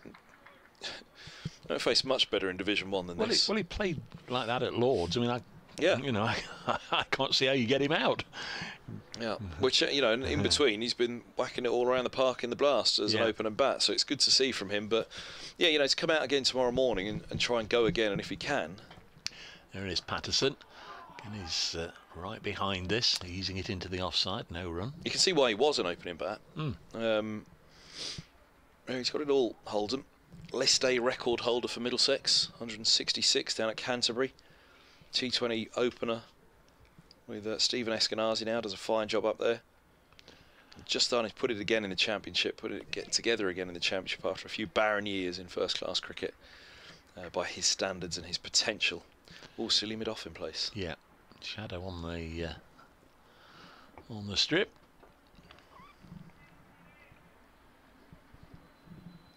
Here comes Patterson to bowl to Max Holden down the leg side, just tickled away. Down to Slater, comes in from in front of the Hound Road stand, fires in a good return into the gloves of Moores, and there was a single, 105 for 3 Middlesex. Notts making 5-5-1 for 8 before Stephen Mullany declared. He declared on the fall of Liam Patterson-White's wicket, didn't send out Luke Fletcher. Where would you be sat around the ground now if you were out there, if you were couldn't sit in here, where would you be? I would be sat 20 yards to your right. Next delivery on its way, and this is pushed into the offside. And you know, when I've been to games in the past, you know, I just like the elevation, the top deck of the Radcliffe Road end. Well, not the very top, but just the this middle layer. There's another deck which probably isn't open. There's no sun up there though at the moment, though, is that? That's what's making me ponder it. I'm looking at all of those away. And the stand away to our right, you see, that's the new stand. Yeah, well, also call the old new stand. They also call it the fridge because, you know, with the roof, you don't get any sun in there. As this is defended, but on the other side of the ground, very often you're looking straight into the sun. And as we're playing over onto the Bridgeford Road side of the square, the action's a long way from the Fox Road side. Yeah, I think it's the left of the pavilion over there. If you were sat in the old newsstand, then I'd probably just wander around the back of the pavilion, wouldn't you, over to the sun over there? Given there's no... Maybe on the very top deck of the Radcliffe Road, and you might just have the bit of sun on your back creeping over the back of the stand. Patterson to bowl to Stoneman on 66, pushes his 67th run through the vacant offside. Enjoying this. This is high quality. Stoneman, former England opener, Notts, one of the best in the land, bizarrely in Division 2 this year, and Holden, a youngster of much potential, batting really nicely out there. 24 from 74, catching up Stoneman on the deliveries at least. 98 deliveries for his 67. Partnership of 69. There's some big old numbers on that board, but the biggest one's down the bottom, isn't it? 4-4-5 Middlesex trail by. It's a long way to avoid the follow-on, which probably wouldn't be enforced, of course, but it's just a good barometer of the match, much like Duckworth Lewis in a T20 game when we weigh up where sides are. Oh, I might have to go and do an update in a minute. Look at the time, it's nearly 7 o'clock. 3 to go. Patterson White bowls to Stoneman, and he defends. It's your over or mine? It is mine. Apologies, I was distracted by the time. I distracted myself, which is no mean feat. Here's Patterson White, his 8th over. Slip, short leg, and quite a straight silly point in there. Advanced silly point is a little short, and Stoneman picks up on the length and rocks back and punches into the offside, only as far as cover. Fielded by James Pattinson.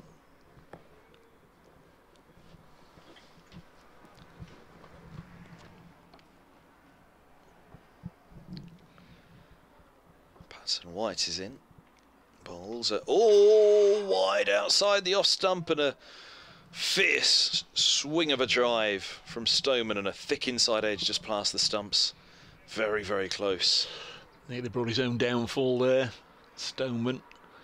You don't know what's happening between the ears, do you ever? And despite somebody looking absolutely secure, suddenly out of nowhere, a rush of blood. Oh, he's bowled him! He's gone through this time. Another attempted drive by Stoneman. And Patterson White gets that one through, and that could be not only a key wicket for this innings, but perhaps even on the second evening, a key wicket for the match. Middlesex 106 for 4. Why did he do that? Absolutely no idea. The ball before, he had a rush of blood, very nearly cost him his wicket. Inside edged it past the stumps, having a big swish at Liam Patterson White. And if ever you want a message sending, he'd send it to himself, surely. Crikey, Mark, don't do that again. We're 5 minutes away from the close. Don't have a big hoo-ah at the spinner. Just keep him out till stumps, and then we can start again tomorrow. But no, next ball, an even bigger swish, and he's missed it and been bowled. Stoneman out for 67, and you'd have to say that's terrific. Captaincy from Mullaney to get them all round there, but bowling from Liam Patterson White. Stoneman goes for 67. 102 balls, 10 fours, but none of that'll matter. It's 106 for 4, and he's gone. Yeah, it's a big old blow, that. Here's Tom Helm, the night watchman, looking to channel his inner Ollie Rayner, as we said Luke Fletcher was doing down at Lord's earlier this year. Out as night watchman to prod it away. He's going to have to face Patterson White. Slow left armour turning away from the outside edge of the right hander now. Got 2 balls left to the over, and then he'll have 1 more over after this. Peterson White. 2.2 remain of day 2. 106 for 4, Middlesex. Yeah, that's bonkers, isn't it? Absolute bonkers. The ball before should have triggered every possible alarm that it wasn't the way to go. Yeah. I mean, like I say, my mind was really turned to Holden. Almost for him, you know, individually, thinking, you know, this could be a really big innings for him if he can hang around with Stoneman and come out and do it all again tomorrow. It'd be, you know, brilliant for him. Well, he's now got to do it with Helm first, but tomorrow Simpson, Holman, Anderson, Roland Jones. Fair bit of batting. Yep, and not. Well, they may get a wicket tonight, they may not, but they may get him tomorrow morning as well, which would give them an instant lift, and suddenly the scoreboard, 5 down. You know, Helmer's he's not just got to see out these 2 overs now, he's probably got to make a contribution in the morning, otherwise Middlesex are half the side out. It'd be quite difficult to say that Middlesex have won a session against Yorkshire this year, Nottinghamshire this year. I guess when Robson and Holden were holding off for a while, and Robson went to his century, that's perhaps the one. Yeah, the 4th morning. The one session in 3 days, a session, 6 more sessions now, so a fair few. Middlesex have probably won 1 of all of those, which perhaps, again, just emphasises the point that we've been saying. You know, they're the benchmark for everybody in Division 2 this year, and arguably, if they were in Division 1, they'd be a benchmark for a fair few Division 1 teams as well. Leg slip in place now for Tom Helm. 4 go down around the bat. Silly point. Slip is Mullaney. Leg slip. Short leg.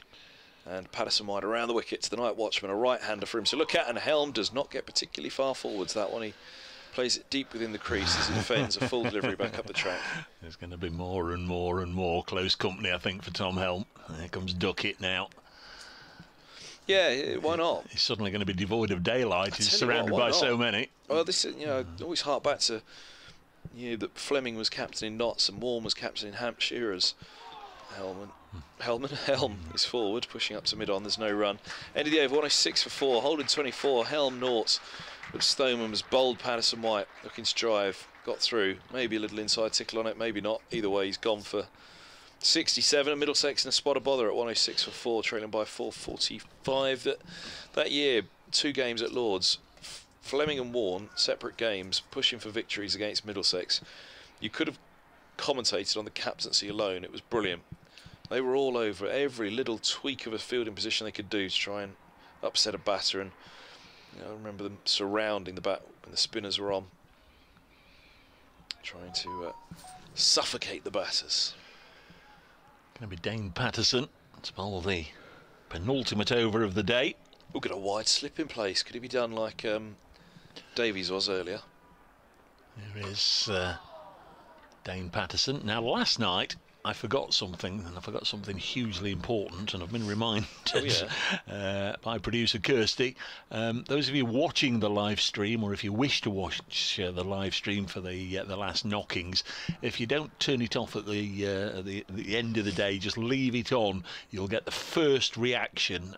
Myself and Kevin will say good night and thank you and see you tomorrow and all the rest of it. But if you leave the live stream on, Aaron Lord down on the outfield is down there already with the microphone and camera not too far away as this is pushed in the offside, and we understand Lyndon James will come and talk to Aaron at close of play, or as soon as we can get him straight after close of play. Obviously plenty to talk about with Lyndon James, how he feels after that magnificent century and his first at Trent Bridge, a career best score of 155, and obviously also how the day is going and how it's ending here for Nottinghamshire. So stay tuned, those of you watching the live stream, if you want to get Nottinghamshire reaction from Lyndon James at close of play as Peterson bowls to Holden, who's on 24. So thanks to Kirsty for the prompt. And while we're at it, huge thanks to the camera crew out and about, obviously in all weathers. We've got Jono up here on the gantry, been here all day, don't know how they do it, and Barney's away over there in on the side of the Smith Cooper stand, and all the other roving cameras around the ground. Hope you've enjoyed the coverage today, as this one's deflected away onto the leg side. Peterson does the fielding, but we will hopefully, God willing, be back with you just before 11 o'clock tomorrow, and it will be a long day, as Kev has already said. We'll get 8 overs back that we lost this morning. This is a 75 over day. We'll lose some overs, but we can get 8 back. If you weren't with us, Nottinghamshire 551 for 8. Stephen Mullaney didn't add to his overnight score of 79. It's the second time this season against Middlesex where he's been in a strong position at the end of the first day and then fallen right at the start of the second. He was bowled by Tim Murtagh, stumps out of the ground. What a mess sort of dismissal, as Peterson bowls to Holden and he defends. Tom Moore's made 17. Liam Patterson-White was last out for exactly 50, his first half century of the season. James Pattinson, the 35, not out, but the man that's going to speak to Aaron at close of play, Lyndon James, taking all the honours, 155. Went to his century from 169 balls, his 150 from 244. Got to his 150 with his only 6, a big blow over the leg side from the bowling of Luke Holman, who eventually got him, as I say, for 155. So Notts 551 for 8 declared, as Peterson comes in to bowl the final delivery of this, the penultimate over. 106 for 4 with 1 to go. Peterson 10 overs, 1 for 25. And when Middlesex battered just after tea, Robson LBW bowled Pattinson for 5, that was 15 for 1. Eskenazi bowled Fletcher 4, that was 28 for 2. Chopped on Jack Davis, LBW Peterson for 0, 37 for 3, and a moment or 2 ago Mark Stoneman bowled Liam Patterson-White for 67, 106 for 4. That's the current score, and we've got a maximum of 6 legal deliveries left, though it might seem like a lifetime for Tom Helm as he's surrounded by Nottinghamshire fielders. God, get some more in there. I mean, runs just don't matter at all, so get them in there. Patterson-White around the wicket, bowls to Helm, drops a little short, punched off the back foot to mid-off. No run, double face for Helm, 5 to go of day 2.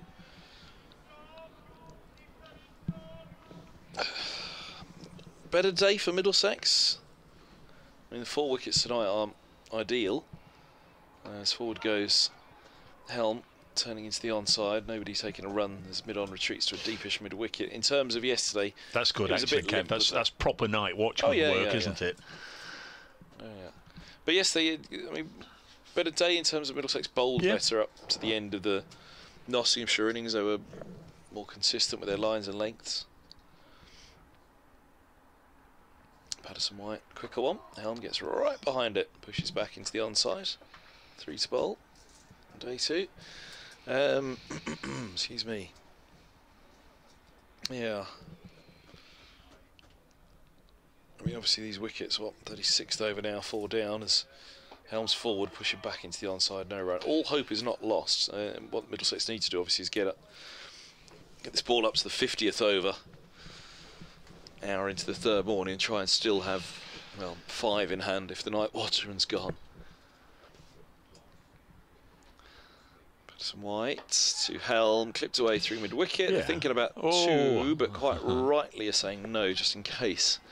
The cheeky Dane Patterson was running alongside that for a bit to see if they would.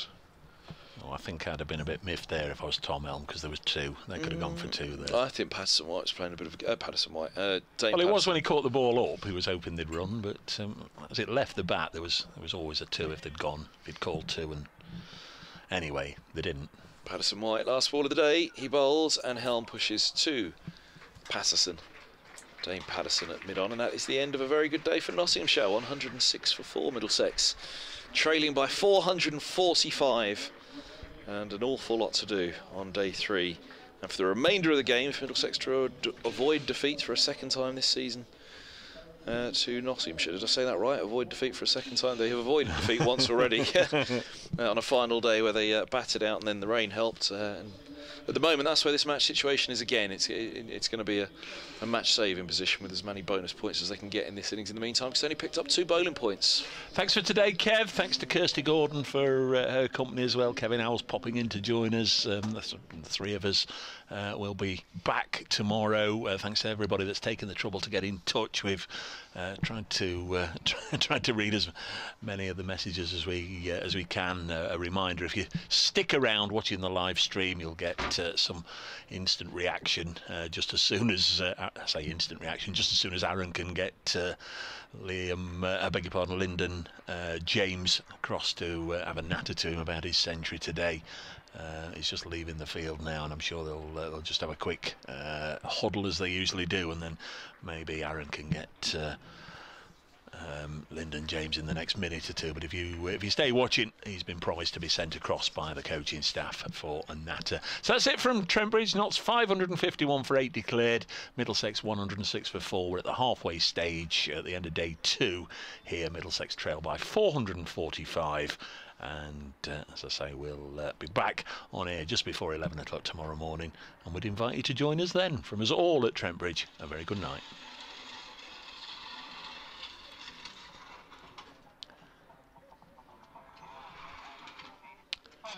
Yeah, mate. Keep an eye on quick info. I didn't put you on a speaker just so you get all the...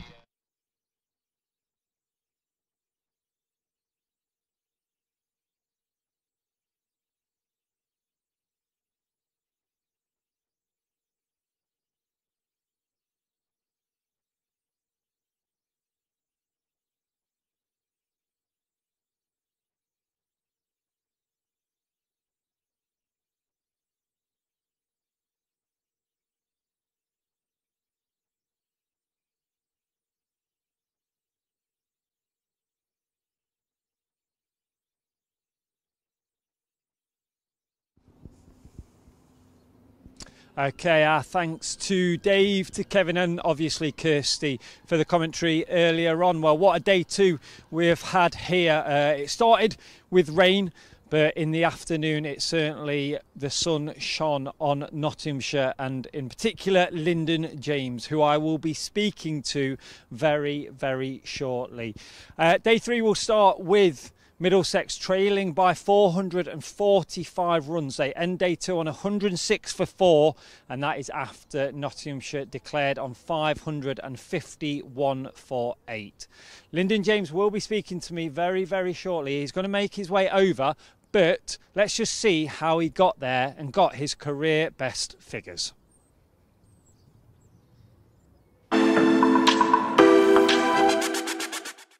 So Tom Helm to continue, balls full and straight and driven through the leg side, kind of clipped off the front foot from Lyndon James. Here is Murtagh, bowls to Lyndon James, drives through the offside, and there it is. A second first-class 100 to Lyndon James, a first here on his home ground, and my how happy he is. He takes the helmet off and waves his bat to the spectators at this end first of all. The Radcliffe Road end. Tom Moores gives him a bit of a hug and a congratulations. We've got a party of school children in as well. He was happy to wave the bat towards them. Tolman comes in and bowls to James, who does a lovely little paddle. There's no fine leg in play, and he gets in line, scoop, paddles it. This time short and punished. It goes all the way for 6. And that brings up Lyndon James's 150. Superb way to bring it up. It was short from the bowler, and he has smacked that into the stands, and the helmet is off, and he waves his bat around the ground, and the spectators are up on their feet applauding.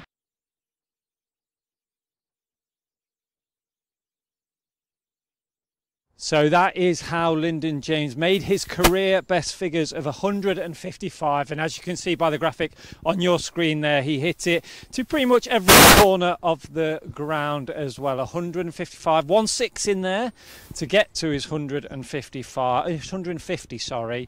But amazing figures really from Lyndon. 249 balls it was for his 155. 309 minutes. He was out there for a while, but he is pretty young, so we'll let him off with that. 19 fours in there, and to be honest, the main man himself is joining me right now, so let's have a chat with Lyndon James. LJ, I just want to say first of all, massive congratulations. Thanks, it was an absolute pleasure to watch you bat out there, a real privilege to be in the ground to see you hit your career best 155. You scored a maiden 100 up at Durham, but to get that 100 first of all here at Trent Bridge, how special was that? Yeah, very special. As you say, it was nice to get one up in Durham, but waiting for my first one here as well. And yeah, nice to obviously mum and dad brewer as well. So yeah, very special feeling.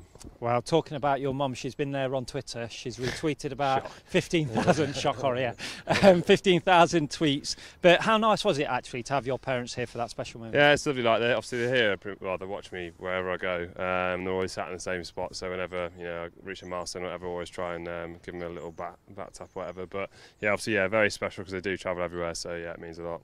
Now, I've literally just said to you there that you had a few special shots in your locker today, even a little paddle shot that we've just seen on that mini highlights there as well. But you were saying there was nobody down there, so you thought you'd give it a go. Yeah, a couple of lads said that. They said, where's that come from? But it's something I had been working on, to be fair. They had no one literally there, so I thought it was a free shot, to be honest. And obviously, the outfield's so fast, I kind of thought I'd get good value for it.